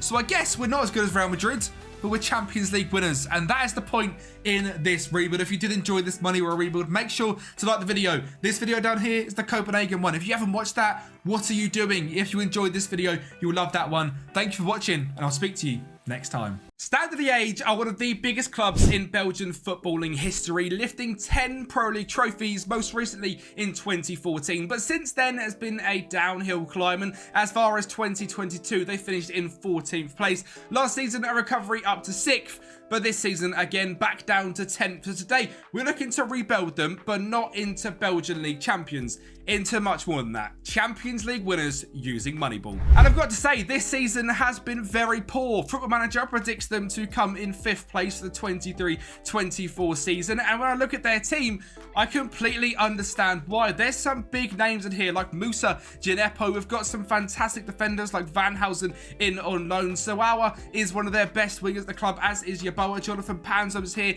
Stephen Alazate, a fantastic midfielder for Brighton. A brilliant cam in Isaac Price. There is a lot of quality in this side, but real life, it's not ticking, and they are down in 10th place. I'll hold my hands up. I don't really know how things have gone this bad in real life, but obviously, it's been since 2014. They have not won the Belgian Pro League, so we're going to look to change that around pretty quickly, but also lift some European trophies along the way as well. We are not stopping this rebuild until we win the Champions League. Now, one of the difficult things here at Liege is their debt. They are in £45 million worth of net debt. And if you've never managed in a club like Belgium, or in a nation like Belgium, that is not going to be easy to clear in the slightest. We have got some ridiculous, simply ridiculous wages here at the club. Stephen Azate, 25,000. Stipe Porica, 20. Musa Gineppo, 20. There's a bunch on positive 10,000. And I'm looking to change that as soon as I can with the transfers, because that is way too much money. If you actually look at our wage budget, it is a wage budget of 218,000. I've listed off 5 or 6 players there, which pretty much reach £120,000 already, so that needs to be sorted out ASAP. So this rebuild is going to be very difficult. Not only are we looking to build a super team and win Champions League, but first of all, we've got to get them back to champions of their nation, back into actually fixing their financial situation, and then be able to rebuild them. Luckily here at Standard Liege, they have got a fantastic youth system with 4.5-star new facilities, 4-star youth recruitment, and I mean, already littered throughout the under-18s and the second club in SLL 16. There is some superstar wonder kids here, Sony with 5-star potential already that I'm sure we will see progress into the squad throughout this rebuild. So without further ado, let's get into season number 1. This squad is very strong. I think we should be in that championship group, and who knows what we could do from there. Well, first of all, we actually have a Crocky Cup final, which is the cup competition here in Belgium, and Musa Gineppo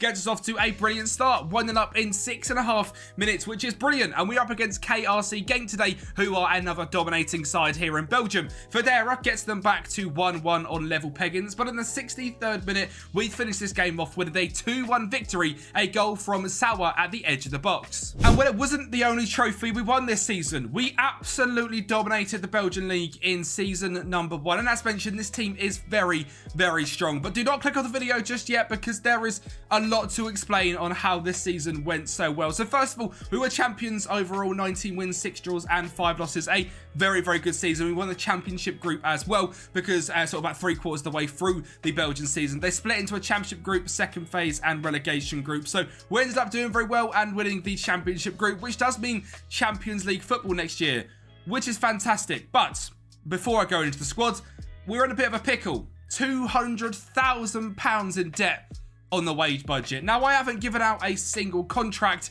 It just looks like all of these big name players' wage have caught up on us.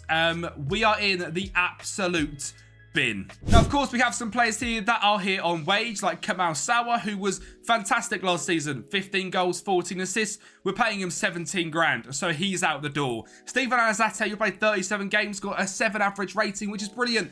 He's on 25,000. He's got to believe in it. Musa Gineppo, a fantastic winger. He's on 20k. Stipe Porica played 1 game all season.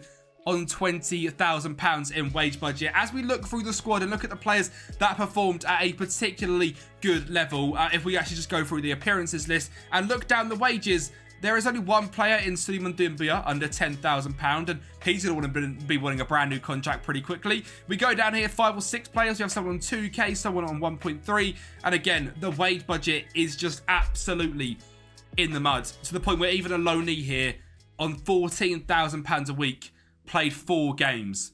We are financially in the absolute bin. Debts-wise, up to £52 million. Things are not looking good here at Stanley Age. We have got a summer clear out on the way. Now, of course, we had a very good season. Loanee Kelvin Yeboah, who we actually played none of his wages, scored 32 goals and got 5 assists. So I'm going to be attempting to try and bring him back. But with a value like that, I don't know if we're going to be able to do anything, because we're £200,000 a week in wage in debt. So offering players contracts is going to be 50 quid. I don't think he's going to come in with 50 quid a week. Kemal Soa was brilliant. Moussa Djenepo was brilliant. Isaac Price was absolutely fantastic. This guy's a little bit of a hidden wonder kid. He's actually joined here this current season from Everton, and he's absolutely brilliant. 7 caps for Northern Ireland already. So well-rounded, and pretty much every single stat is above the blue. And the ones that aren't, tackling, long throws, and corners, are all 10 plus. Fantastically well-rounded. Be great as a central midfielder on support or on attack, but we're obviously using him in this central attack midfielder role. We might have to cash in for 8.8 million. We shall see, but he has been an absolutely revolutionary player this season. William Balakisha, also absolutely fantastic. Bacardi is on 6.5k. I don't think we have to offer him a new contract, and that's the biggest thing, is because we can't offer these contracts. The players who have been very good this season, like Bacardi, like our centre-back Latifis, who's on 9k a week, played 23 games, is a 3-star average player. We simply can't offer them contracts because we have £200,000 negative in wage budget. So we're going to get absolutely torn apart, which is not ideal in the slightest. But obviously, we are going to be using the Moneyball search parameters and the Moneyball filters as well, which are all downloadable from the Moneyball scouting video that is on the channel. I won't be putting a link anywhere. Just head over to the channel, check out, search Moneyball on FM24 if you've got to. You'll see my face. You'll see me looking very happy, because Moneyball is absolutely fantastic. And this is like our 8th or 9th Moneyball rebuild. So if you are enjoying, make sure you are smashing the like button. We've got loads of players being scouted. I just don't know if we're going to be able to sign any. So it's going to be a very, very interesting summer as we look to rip up this squad. We've just won everything in Belgium, which is good. You know, while we had the money, we've done very well. But we need to now sell everyone, start again, and rebuild Stanley Age properly. So that is exactly what we've done, selling over £30 million of players. First up is Moussa Djenepo leaving off to Al Nassr in Saudi. Marlon Fossey, who is a fantastic young right back, has left to Wolves for £9 million. Dennis Dragus, who is a fantastic cam, left winger or striker, has also gone to Al Nassr. One thing I want to say, Moussa Djenepo's on 230k. Dennis has gone there on 13. And finally, Arnaud Bodar, our fantastic goalkeeper, has left to FC Twente. This guy last season was absolutely brilliant with 10 clean sheets. We raised £1.4 million for him simply because we needed the money. And we did reinvest some of it, £6.5 million overall. But I'm not sure if we've got as good of a team, because obviously all of our fantastic loans have also left. So it was just 4 signings coming into the club. And number 1 is Hakon Evgen for £3.5 million, signed from Bodo Glimt. Last season was absolutely brilliant with a 7.1 average rating. Season before that, just below on a 6.9. So since moving to Bodo, it has been brilliant. They signed for 2.1.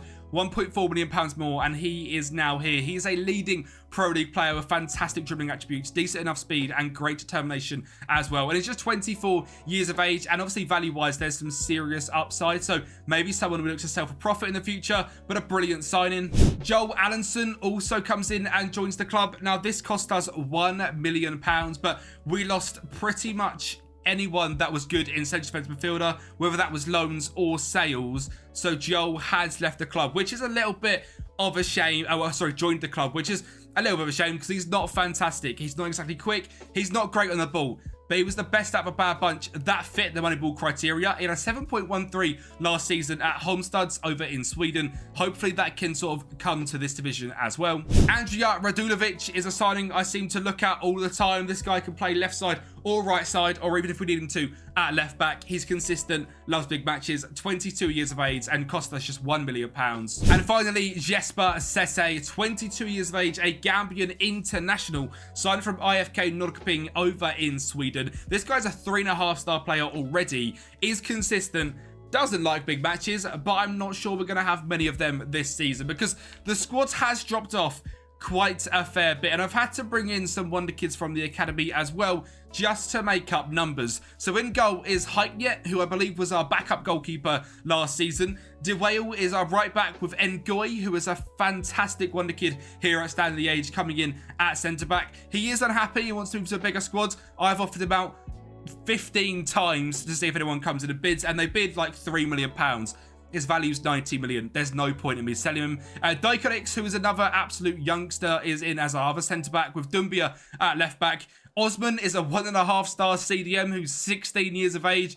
Comes in as a starting DM next to Cisse. Evgen at right-back. Isaac Price in cam. Radulovic at left-back. And Noah Ohio, another wonder kid through the academy, is here up front. This guy is very, very fast. I'm hoping in this system he's going to be brilliant.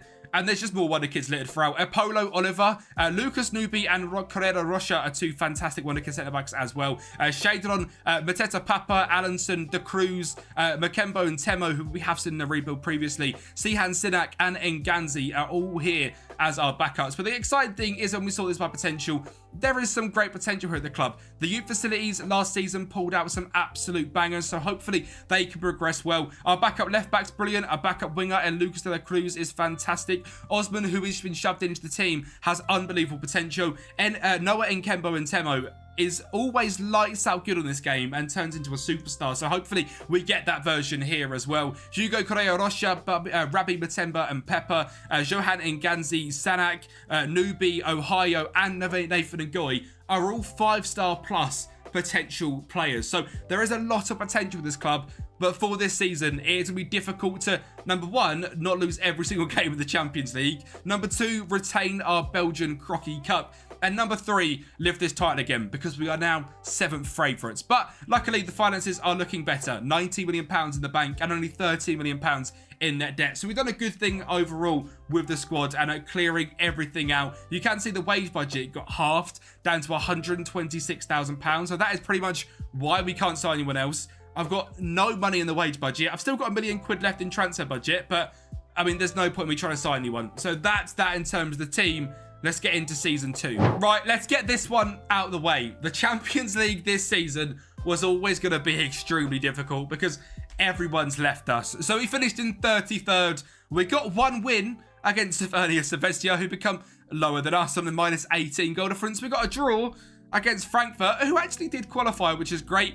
But 6 losses. 4-0 against United, 4-0 against Barcelona. We lost to Shakhtar by Leverkusen, 2-1 against City, and 2-1 against Young Boys isn't bad. But yeah, we were never going to do well here. We had to basically perform open heart surgery to make sure we weren't going to fold as a club. So we've had our season in the Champions League, a nice bit of money in the bank. If we actually check out the finances, we're up to £43 million and cleared the debt. It's amazing what the Champions League can do as a club.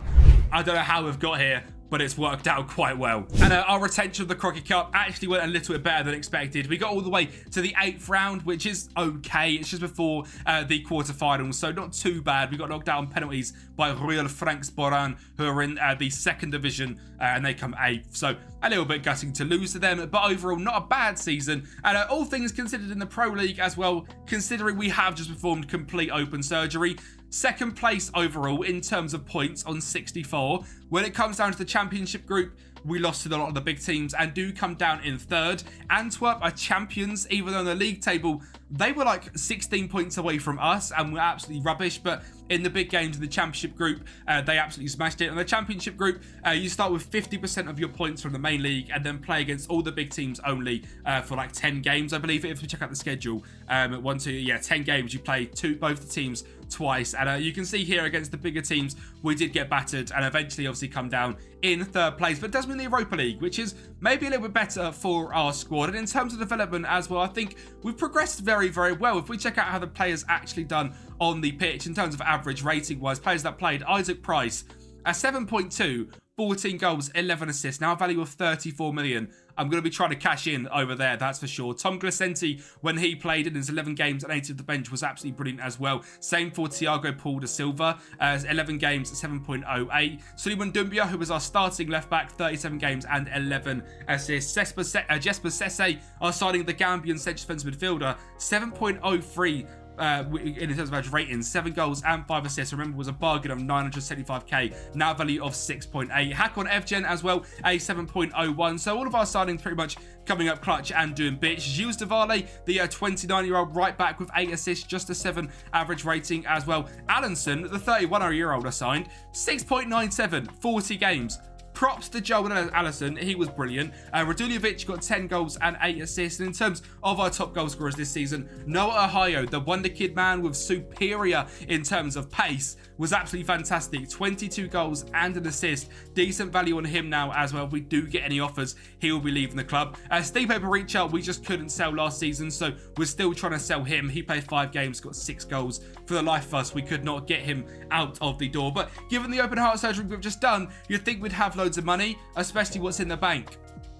No. Turns out the board are quite scared of getting stung again, so £1 million in transfer budget and £38,000 in the negative in wage budget. So sales are going to be needed to get us some money. We have got 35% of our transfer revenue. Yeah, I mean, it's going to be very, very difficult. Let's see what we can do in terms of raising some money. Let's see if we can bring in anyone to improve the squad. Genuinely, though, I do think the squad is at a very good level. A new goalkeeper is needed due to his age and right back. But other than that, we've got a whole host of wonder kids that are ready to step in to the squad. And as mentioned, the wonder kid farm here in Belgium is simply brilliant. They are just progressing and giving us players like it's absolutely nothing. I mean, they're all just absolutely fantastic. Colin Chassang is a great striker with great finishing, composure and pace at 16 years of age. So we should be okay. Let's get into Season 3's transfers. Well, it was another season of sell to buy. So Isaac Price has left the club and gone and joined Middlesbrough in the Premier League for £12.75 million, which is quite good. He signed him for 400k a couple of seasons ago. That was actually a real life signing. He has been absolutely brilliant. If you're looking for a young wonder kid to progress into a superstar midfielder, Isaac Price could be your guy. Absolutely fantastic. Sadly, Nathan Ngoy has also left us to join FC Utrecht over in the Netherlands. This one was £9.5 million raised, and again, a wonder kid who has been fantastic for us in the last couple of seasons. And finally is Hayel Kawabe has left the club to join Levante. Last season, we loaned him out to Sturm Graz, who paid his full wages because we couldn't sell him. And this season, £8.5 million raised, just over £30 million overall throughout them free sales. So some decent money coming in. But who did we sign? Well, again, a fairly humble summer with just 5 signings coming in. Number 1 being Heriberto Jurado, a Mexican winger signed from Nexakia, has got incredible speed, incredible dribbling, and obviously is fantastic. Sheikh Koundé cost us just £4 million, signed from Zurich. He's a 24-year-old Guinean international who is extremely consistent and a ball-winning midfielder as well, so a proper DM. And then for £4.7 million, we signed Samin Bazdar from Partizan. This guy was brilliant in our Partizan rebuild, which is, if you haven't seen yet, was absolutely fantastic. Make sure to check down the channel. He is an absolute superstar, can play cam or striker, and will score lots of goals. Jacob Widdel Zederstrom is our cheap bargain wonder kid goalkeeper. I say wonder kid, he's 27 years of age, but he is the new Swedish number 1. He has got fantastic area reach and jumping reach. He is 6'6", consistent. £1 million is all he cost us, and he's a 3.5-star goalkeeper. In the last couple of seasons, he has been outrageously good, and at the middle of this season, 7 goals conceded in 12 appearances, a 7.15. I'm very excited to have a brilliant goalkeeper back at the club. And finally is a free agent signing in Luka Beljovic, signed from Spartak over in Serbia. A free agent signing which is an absolute no-brainer. He was released as they couldn't pay his wages. We've got him for £11,000. He's got a value of £11 to £13 million.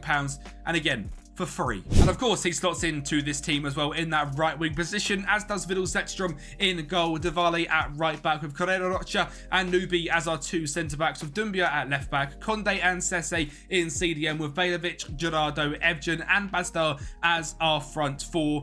a very good, strong squad. And the best thing about it as well, we have now sort of sorted out the age issues at the squad as well. We've got Diwali, who's 29, Zestrom, who's 27, and then it goes to 25 and 24. And then the bench is just full of pretty much under 21 wonder kids with 5-star potential. Like I've said, standard of the age, they're known for producing wonder kids, and that's exactly what they do here on FM as well. So hopefully we can turn this team into Belgian champions yet again. But first off, it was time to win our Crocky Cup yet again. Well, at least that's what I hoped, because Anderlecht got off to a fantastic start, being 1-0 leaders after 25 minutes for a great ball through to Sam Bastar, made it 1-1. The game went to extra time. In fact, it went to the 123rd minute of extra time, where sadly a goal from Kalulu meant Anderlecht were winners. But when it comes to the championship group, they finished 2 points behind us as we win the Belgian Cup, well, the Belgian trophy again. And I see this as my first actual win of the trophy. As the 23-24 season, we always simulate doing absolutely nothing, just plug in a tactic in and see what the team can do.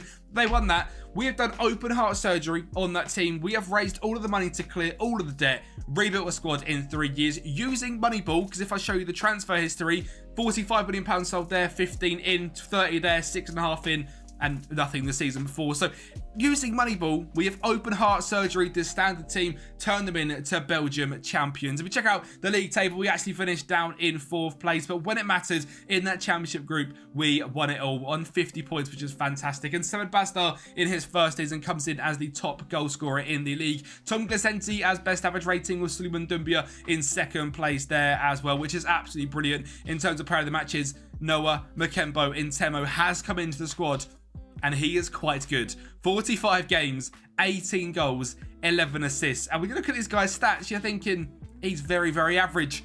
That's exactly what I think. But if he's dropping 7.28 every single season, we can't get him out of the squad. He's got a value of next to nothing. He's got a wage of next to nothing. He does want a new contract because he wants some more money. So I'm sure we can do that for him. Apparently he's inconsistent.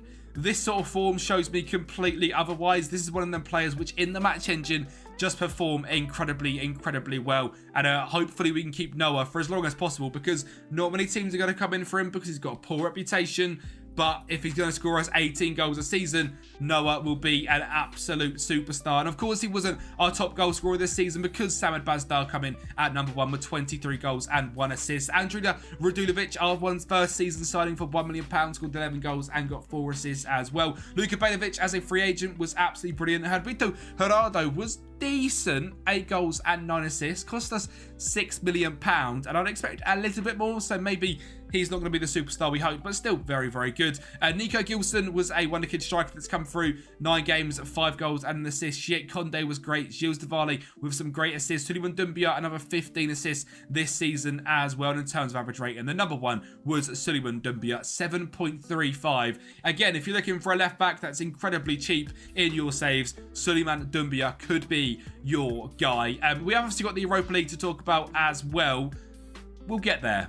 And the reason I say that is because it wasn't maybe quite as good as I hoped. We got absolutely destroyed in the Champions League, but I feel like we, really improved as a squad this season. We did win 4 games against AZ, Astana, Vodjina and CSK Sofia. We drew to Sporting, but lost to United, Kobenhavn and Lyon, which aren't the worst losses. We did go through into the knockout playoff run. We faced up against Lyon and we won 5-4 on aggregate, which is a very convincing victory. We go into the round of 16. We faced up against Mallorca and won 3-2.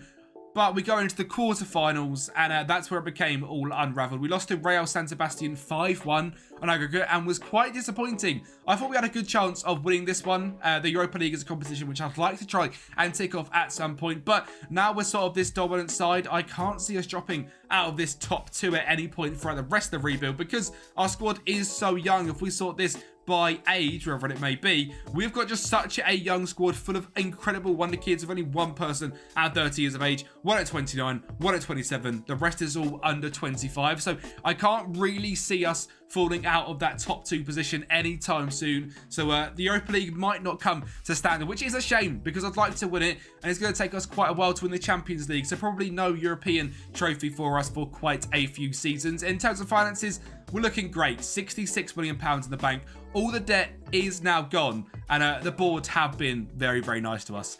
£35 million in transfer budget, £300,000 in wage budget. And as mentioned, that's because our transfer history has been so good. A 20 million profit in that season and a 30 million profit in this season. They have decided to trust me as gaffer and let me rebuild this club. And of course, we're going to do that in the only way I know how, using Moneyball. So selling someone at 29 years of age like Suleiman Doumbia is pretty much what we're going to do, because his value from now on is going to decrease. We did raise £6 million for him, which I think is quite good, considering his stats aren't actually fantastic as well. Like I said, in the match engine, simply fantastic, very consistent, love big matches, but we'll take the money for him. And the exact same goes for Gilles Duval as well, where he has left to Olympiacos, a value of 80k to £2.9 million. We raised 1.8, which I think is very, very good, and last season he actually dipped below the 7 average rating, so this was the season to sell, and he is now gone, but it's now time to see who we can get in. Well, of course, we're not going to go absolutely crazy because we are using Moneyball, so our most expensive signing was £6 million in Archie Brown, signed from AA Ghent. He is an English centre-back / left-back who come through the West Brom Academy, moving to Derby. He went over to Switzerland at Lausanne and was fantastic for his time for Ghent. Again, has been brilliant in this rebuild, and now signs for us for 5.25 million. Incredibly quick, great jump and reach, great heading, 6'3" and consistent. I've never seen him, I've never heard of him, but Archie Brown looks fantastic. As does Gerson Raksaki. Now, this guy's been a wonder kid through the Chelsea Academy, ends up moving to Crystal Palace, and is one of them players on the complete fringe of Crystal Palace. Will he make it? Will he not? Well, in this rebuild, he has not made it, and has ended up being released. He's got a value of £7.8 million. The same released, he was actually sold to us for £5.25 million after having a great season at Watford of over a 7 average rating in the Championship, which is good enough for me. It's the hardest league in the world to get out of, and Gerson Raksaki has proved that he can do it on the top stage. Great pace, great dribbling, great flair. Again, 5'10", consistent, likes big matches, a huge fan of this one. And the same goes for Erik Botheim as well, a 26-year-old striker who scores goals for fun over at Malmo in Sweden. He is an absolute goal scorer, consistent, and loves big matches. Alexander Stiljanov comes in as well as our attacking new right back to replace Duval, 25 years of age,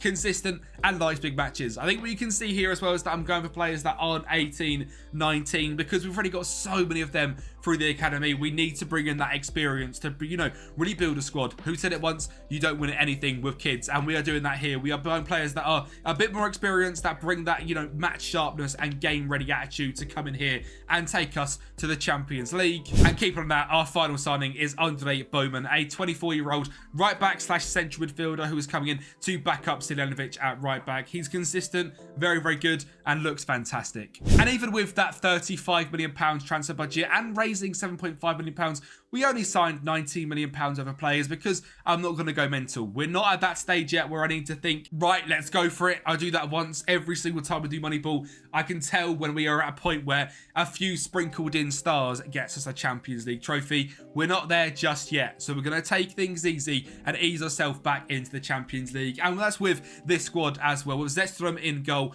Bowman, Correa Rocha, Nubi and Brown, Conte and Sese, Raksaki, Corrado, Makembo and Tamo, and Botheim. And again, the bench is full of wonder kids that are rising through the academy. Samad Bazdar is here as well. I imagine he'll start over Botheim, to be honest, as our striker. And Siljanov is probably going to start over Bowman as well. But we are building a very strong squad. We are, of course, probably now favourites for the Juniper Pro League. I'd be surprised if we weren't. We're actually not. We're down in 5th at 12-1. So Lord knows who is doing this. Hwang Hee-chan is here, which is quite impressive. And it seems like Anderlecht have got a very good squad. But they're no match for Standard Liège. It's time to get back that Crocky Cup as well. The Champions League would be nice to win. We have already played it in the Belgium Super Cup, and we ended up losing on penalties to Anderlecht. So they have got one over us already. But our main competition here is to get out of the league phase in the Champions League and win the league again. Well, maybe the Crocky Cup will never come back to Standard, as we got knocked out in the 8th round yet again. This time to KRC Genk, who went on to win the whole thing, beating Charleroi on 3-1. Of course, we were absolutely dominant in the league again, as over a full season, there isn't any team that is better than us. So 53 points and a 53 goal difference,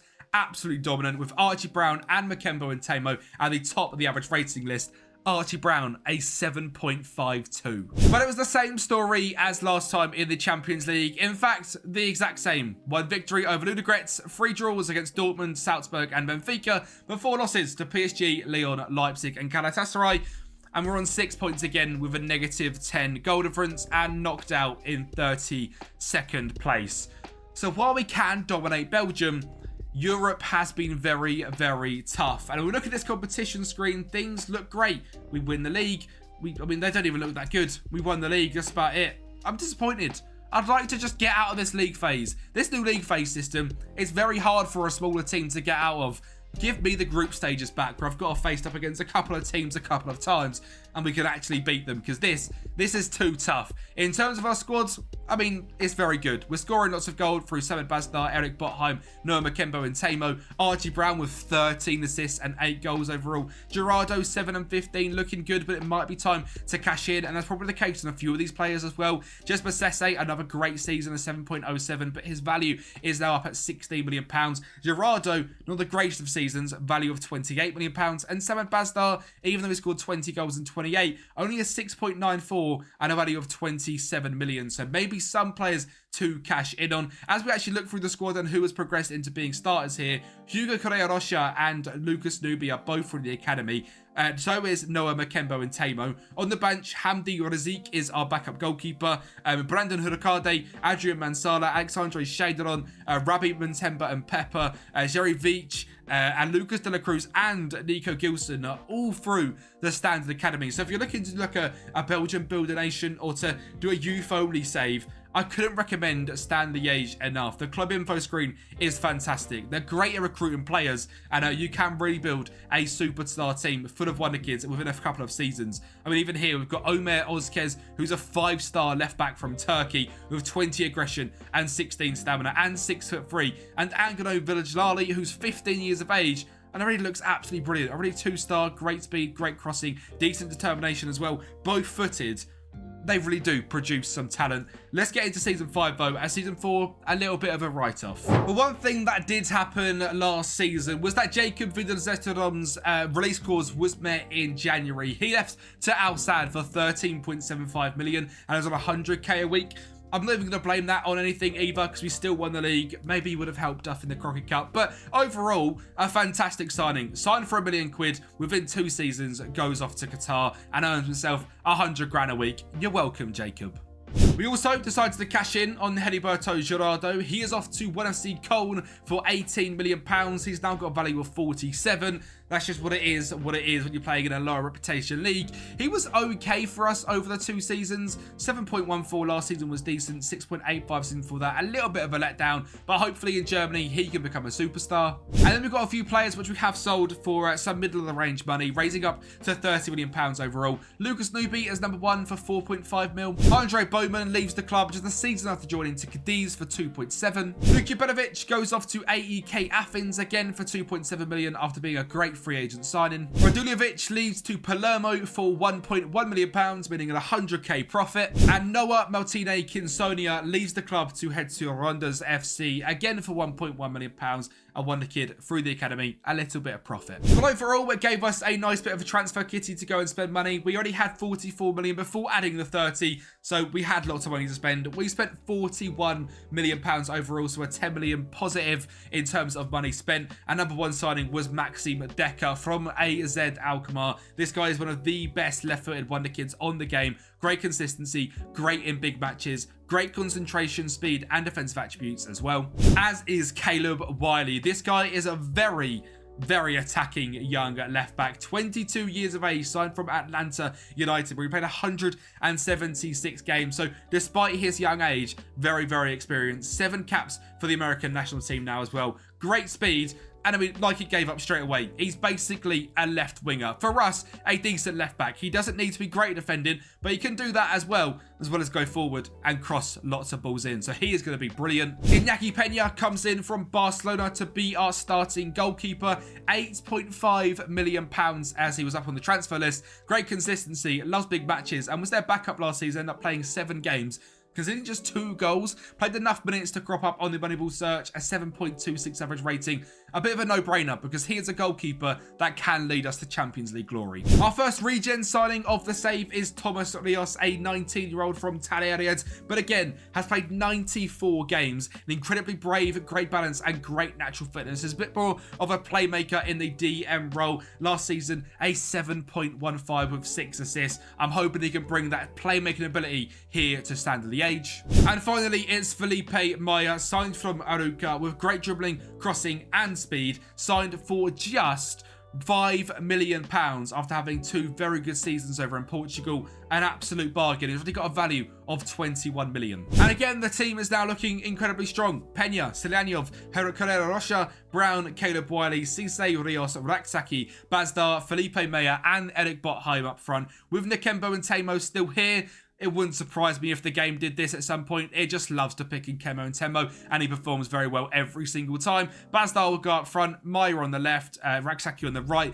Durka, Jacobs, Sukade, Decker, Ozquez, Conde, Pepper, Sanak, Botheim, De La Cruz, and Nico Gilson here as the backups as well. Of course, as well as all these Wonder Kids that are just playing under 18 and B's football. This is the best way to develop your Wonder Kids. Get them into the first time so they are playing with the big boy players. So I have all of them coming up here and playing with the superstars and playing in our actual training facilities, but make them available to the under 18s and the reserve teams so that they can actually go out and get some game time. I think someone like Bigger Kalenga, if we can click on last season, played 45 games and got 3 assists down in the second tier in the under 18s. So was training here with the first team, still played 45 games, is progressing very well. It's the best way to develop your Wonder Kids through your squad. A nice little tip from Kempi there. You can tell we're not being stupid. £28 million in the transfer bank and 385k in wage budget, but we don't want a repeat of what happened for season number 1 and having no money. So we are building up a pool of money up to £83 million.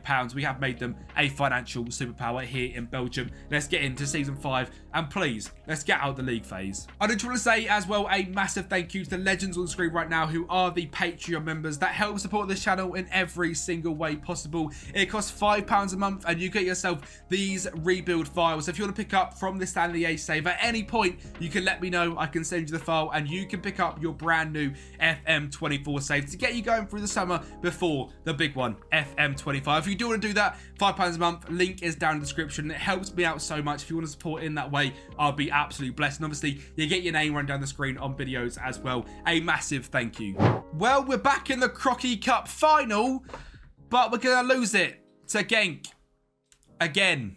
Obviously, we still won the league, which is fantastic. And Genk are all the way down in 5th place. It's just so annoying. Like, go away. Leave us to do the domestic double for just once. We've done it in the first season when I didn't get to rebuild the squad. It wasn't my team. Now I'm in charge. I've got my players in. I can't do a domestic double because Genk keep winning that poxy Crocky Cup. And I want it to come to standard here with the Juniper Pro League. Now, I know I'm shouting for no reason. We've won the Pro League. It's fantastic. I just want to do the domestic double once at some point in this rebuild. Again, Samed Bazdar, 20 goals. Fantastic. Archie Brown, a 7.27 in average rating. Iñaki Peña, 18 assists, which is beautiful. In terms of stats, we are dominating the league. 85 goals scored, conceded just 1 more than Anderlecht. And in terms of possession as well, 57%. If you've watched these videos, you know I don't keep a lot of possession ever at all, really. This season, we were actually quite good at it. In terms of goals, they're all coming from Samed Bazdar. Off the bench, Eric Botheim's been brilliant.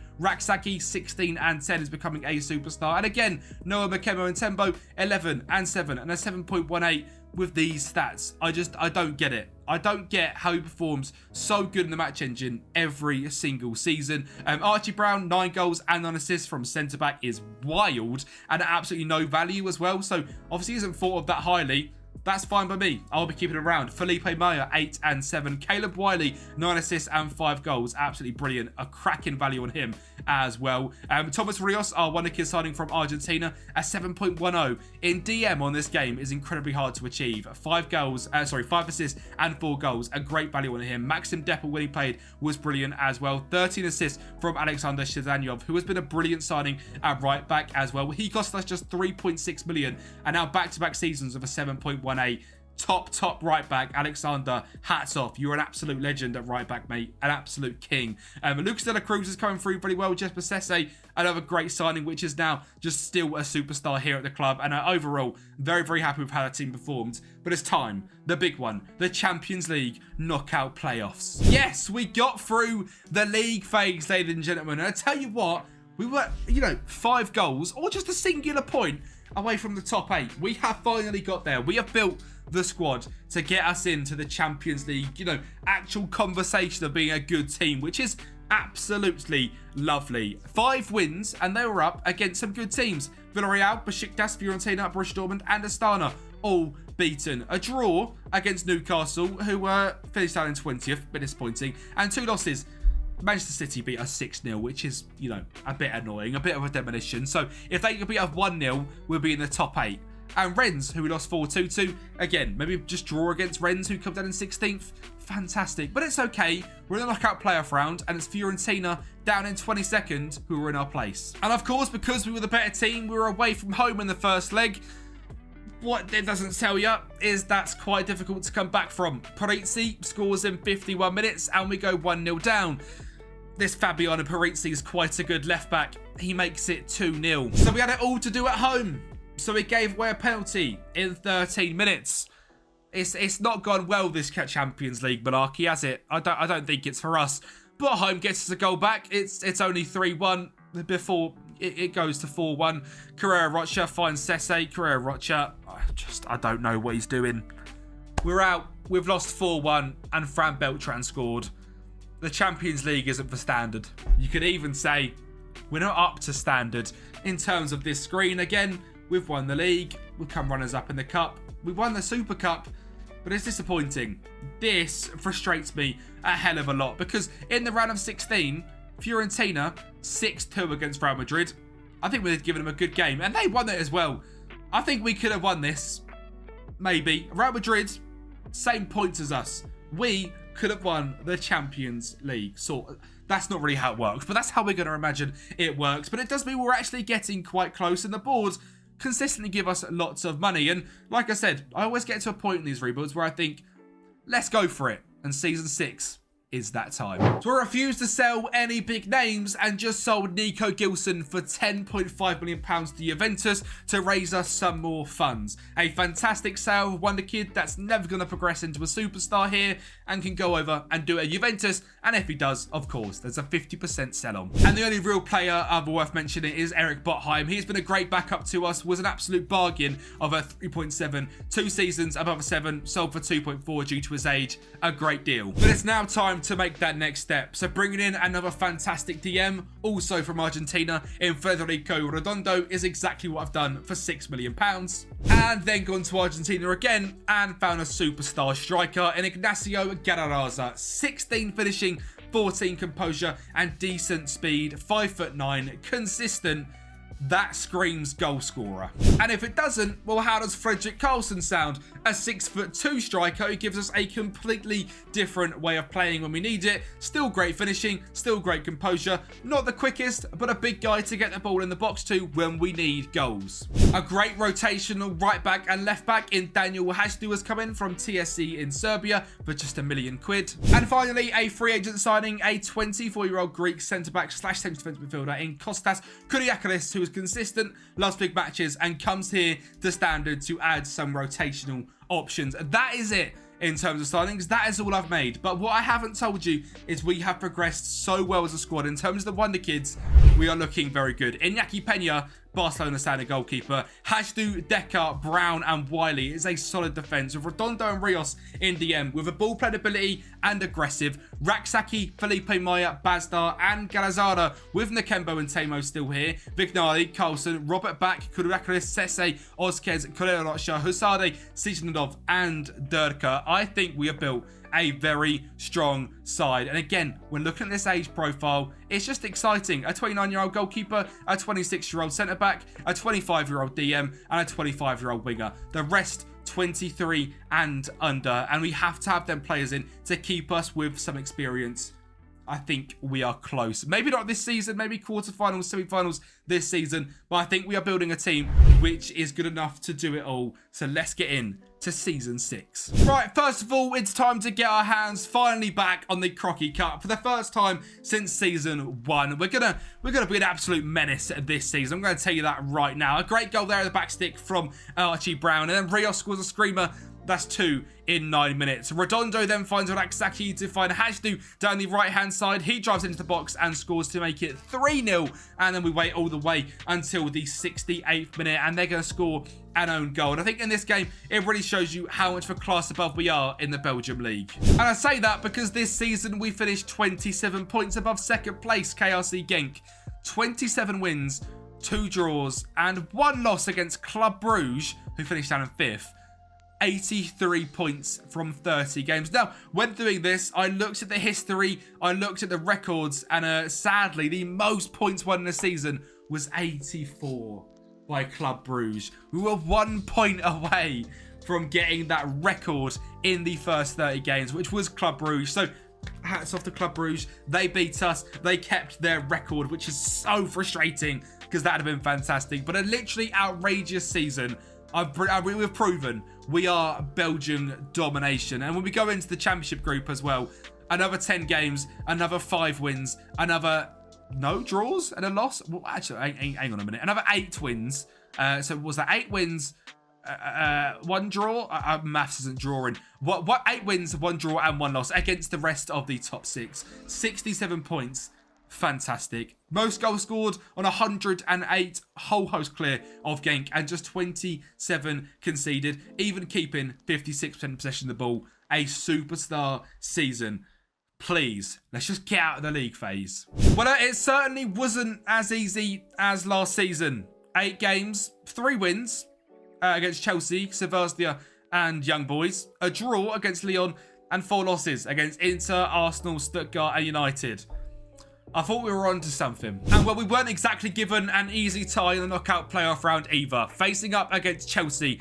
Luckily, we had a very good team, and Redondo found a great ball on the top to Maya to stick it home to make it 1-0. Before Redondo found Brown on the left-hand side, he found Maya, who found Grazaria to make it 2-0 to Liege in the first half. It is going to go to 2-1 as we try to put it from the back. It doesn't quite work. Caicedo finds Bob, who finds Florian Wirtz.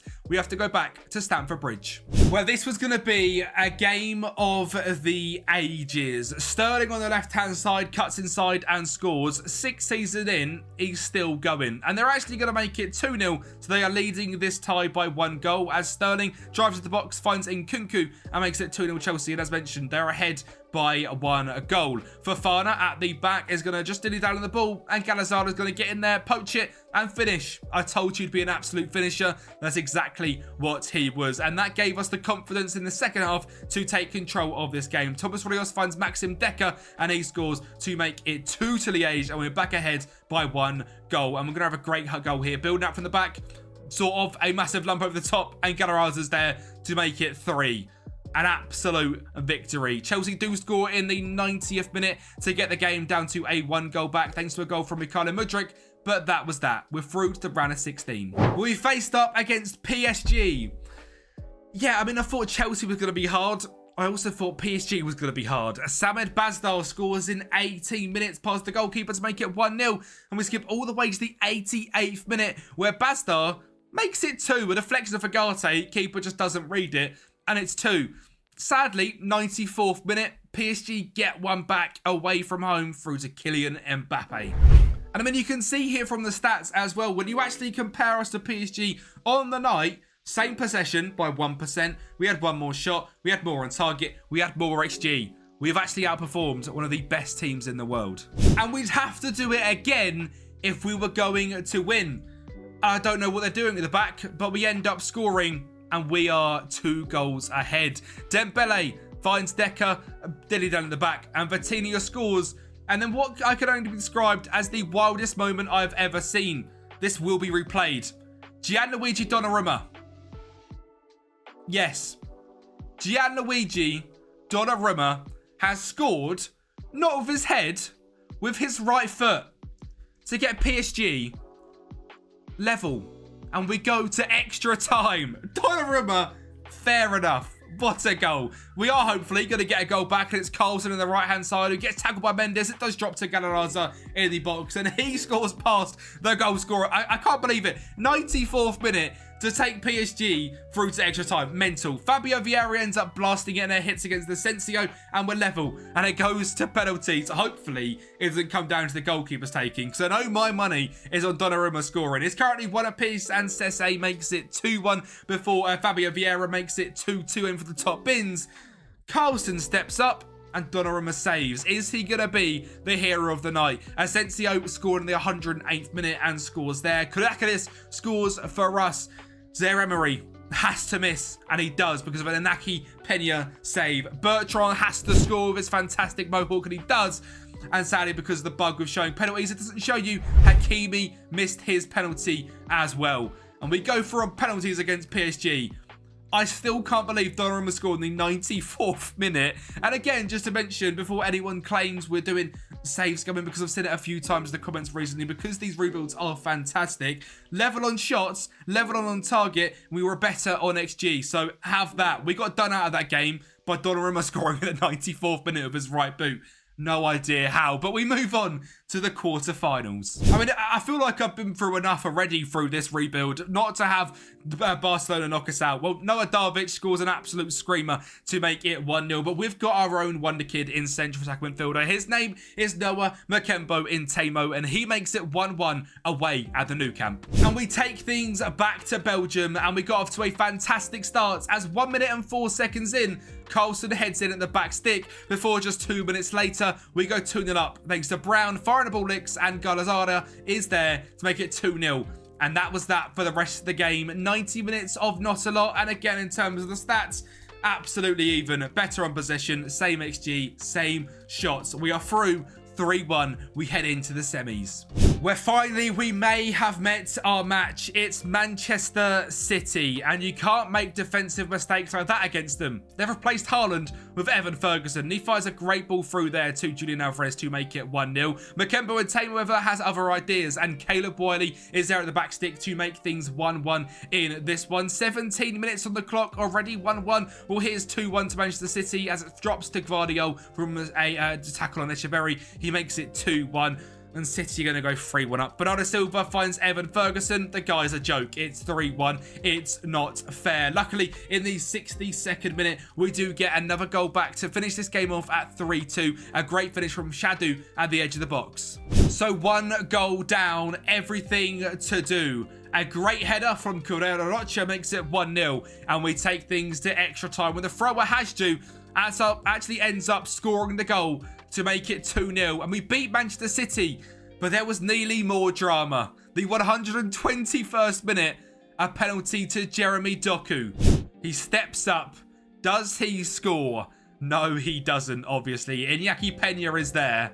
The FM gods nearly shafted us yet again in this one. In this Champions League run for the ages. Same shots. XG, they were better on by 0.3. Considering the other penalty, I'll certainly take that. And the same possession again. We have done it up against some of the best ties in the world. Chelsea, PSG, Barcelona, Manchester City in the semis, Real Madrid in the final. If we do this, what a season. And when I tell you what, we've been given a helping hand because Valverde decided to try and break Wiley's legs in just 28 minutes. And of course, that gave us the advantage in this game, not only in terms of players, but in terms of spirit as well. And the ball drops to Brown in the box, who makes it 1-0. 5 minutes later, Real Madrid have a goal for themselves. Endrick finds Enzo in the middle to make it 1-1. And Real Madrid actually end up going 2-1 ahead. Rodrigo whips it in. It's headed clear. Militao finds Suarez to find Endrick. And it's 2-1 Madrid. But standard Liege. Hurchade from the academy. A great ball to Stojaniov. And Bazdar is there for 2-2. And it's going to go all the way to penalties again. Endrick steps up and scores. Ganazaria steps up into the top bins and scores. Militao scores. It's 2-1. Bazdar 2-2 past Thibaut Courtois. Vinicius Jr. 3-2. It doesn't look like they're going to miss. And they've got some big old names. Maya nearly skies it, but gets it in the top bins. Anthony Gordon, I think, just scores for Real Madrid. Rios scores for us. Asornes, cheeky chip down the middle, misses. The audacity to try that. And our final penalty is scored by Redondo. And we beat Real Madrid 5-4 on penalties. And I will admit, we have got very lucky in this one. Sent off Valverde in 28 minutes. It's a gift from the heavens, and we take it. Standard Liege are Champions League winners in Season 6. 18 shots of their 10, a better XG. Worse possession, which is surprising given we had 11 men rather than their 10. But overall, a fantastic Champions League run. And I don't think you can question how well we have performed in every single game as well. And as we actually look through the entire schedule of this season, we were just simply ridiculous. As mentioned, 27 wins in the league. We lost to United in the league phased here. A few losses in the Champions League. Crocky Cup, we smashed Nokke 5-0. A ridiculous run here from November all the way to the middle of January. We lost to Inter Milan. And then went on another ridiculous run where we lost to PSG on penalty. Well, lost in the game, but won on penalties. It goes to losing to Manchester City and then to Genk. And after that, we won. A simply fantastic season. A fantastic team we have built. 34 goals for Samed Bazdar and 4 assists. This guy is just a natural goal scorer. Same as Noah Makemba and Tamo. They both just score goals. They're both just great in the match engine, but their stats don't look that good. 19 goals and 13 assists. Simply fantastic from Noah. An outrageous signing. Jerson Rexaki for 5 million was great. Archie Brown, 14-11. Simply fantastic. Felipe Maya, 13 and 9. Ignacio Garraza, 11 and 2. 10 assists for Sojanov and 19 from Redondo in DM. This might be my best rebuild ever. It's my best Moneyball rebuild to date because it's only taken me 6 seasons. And of course, if you want to pick this up over on Patreon, the link is down below. Make sure to subscribe to the channel and I'll speak to you next time.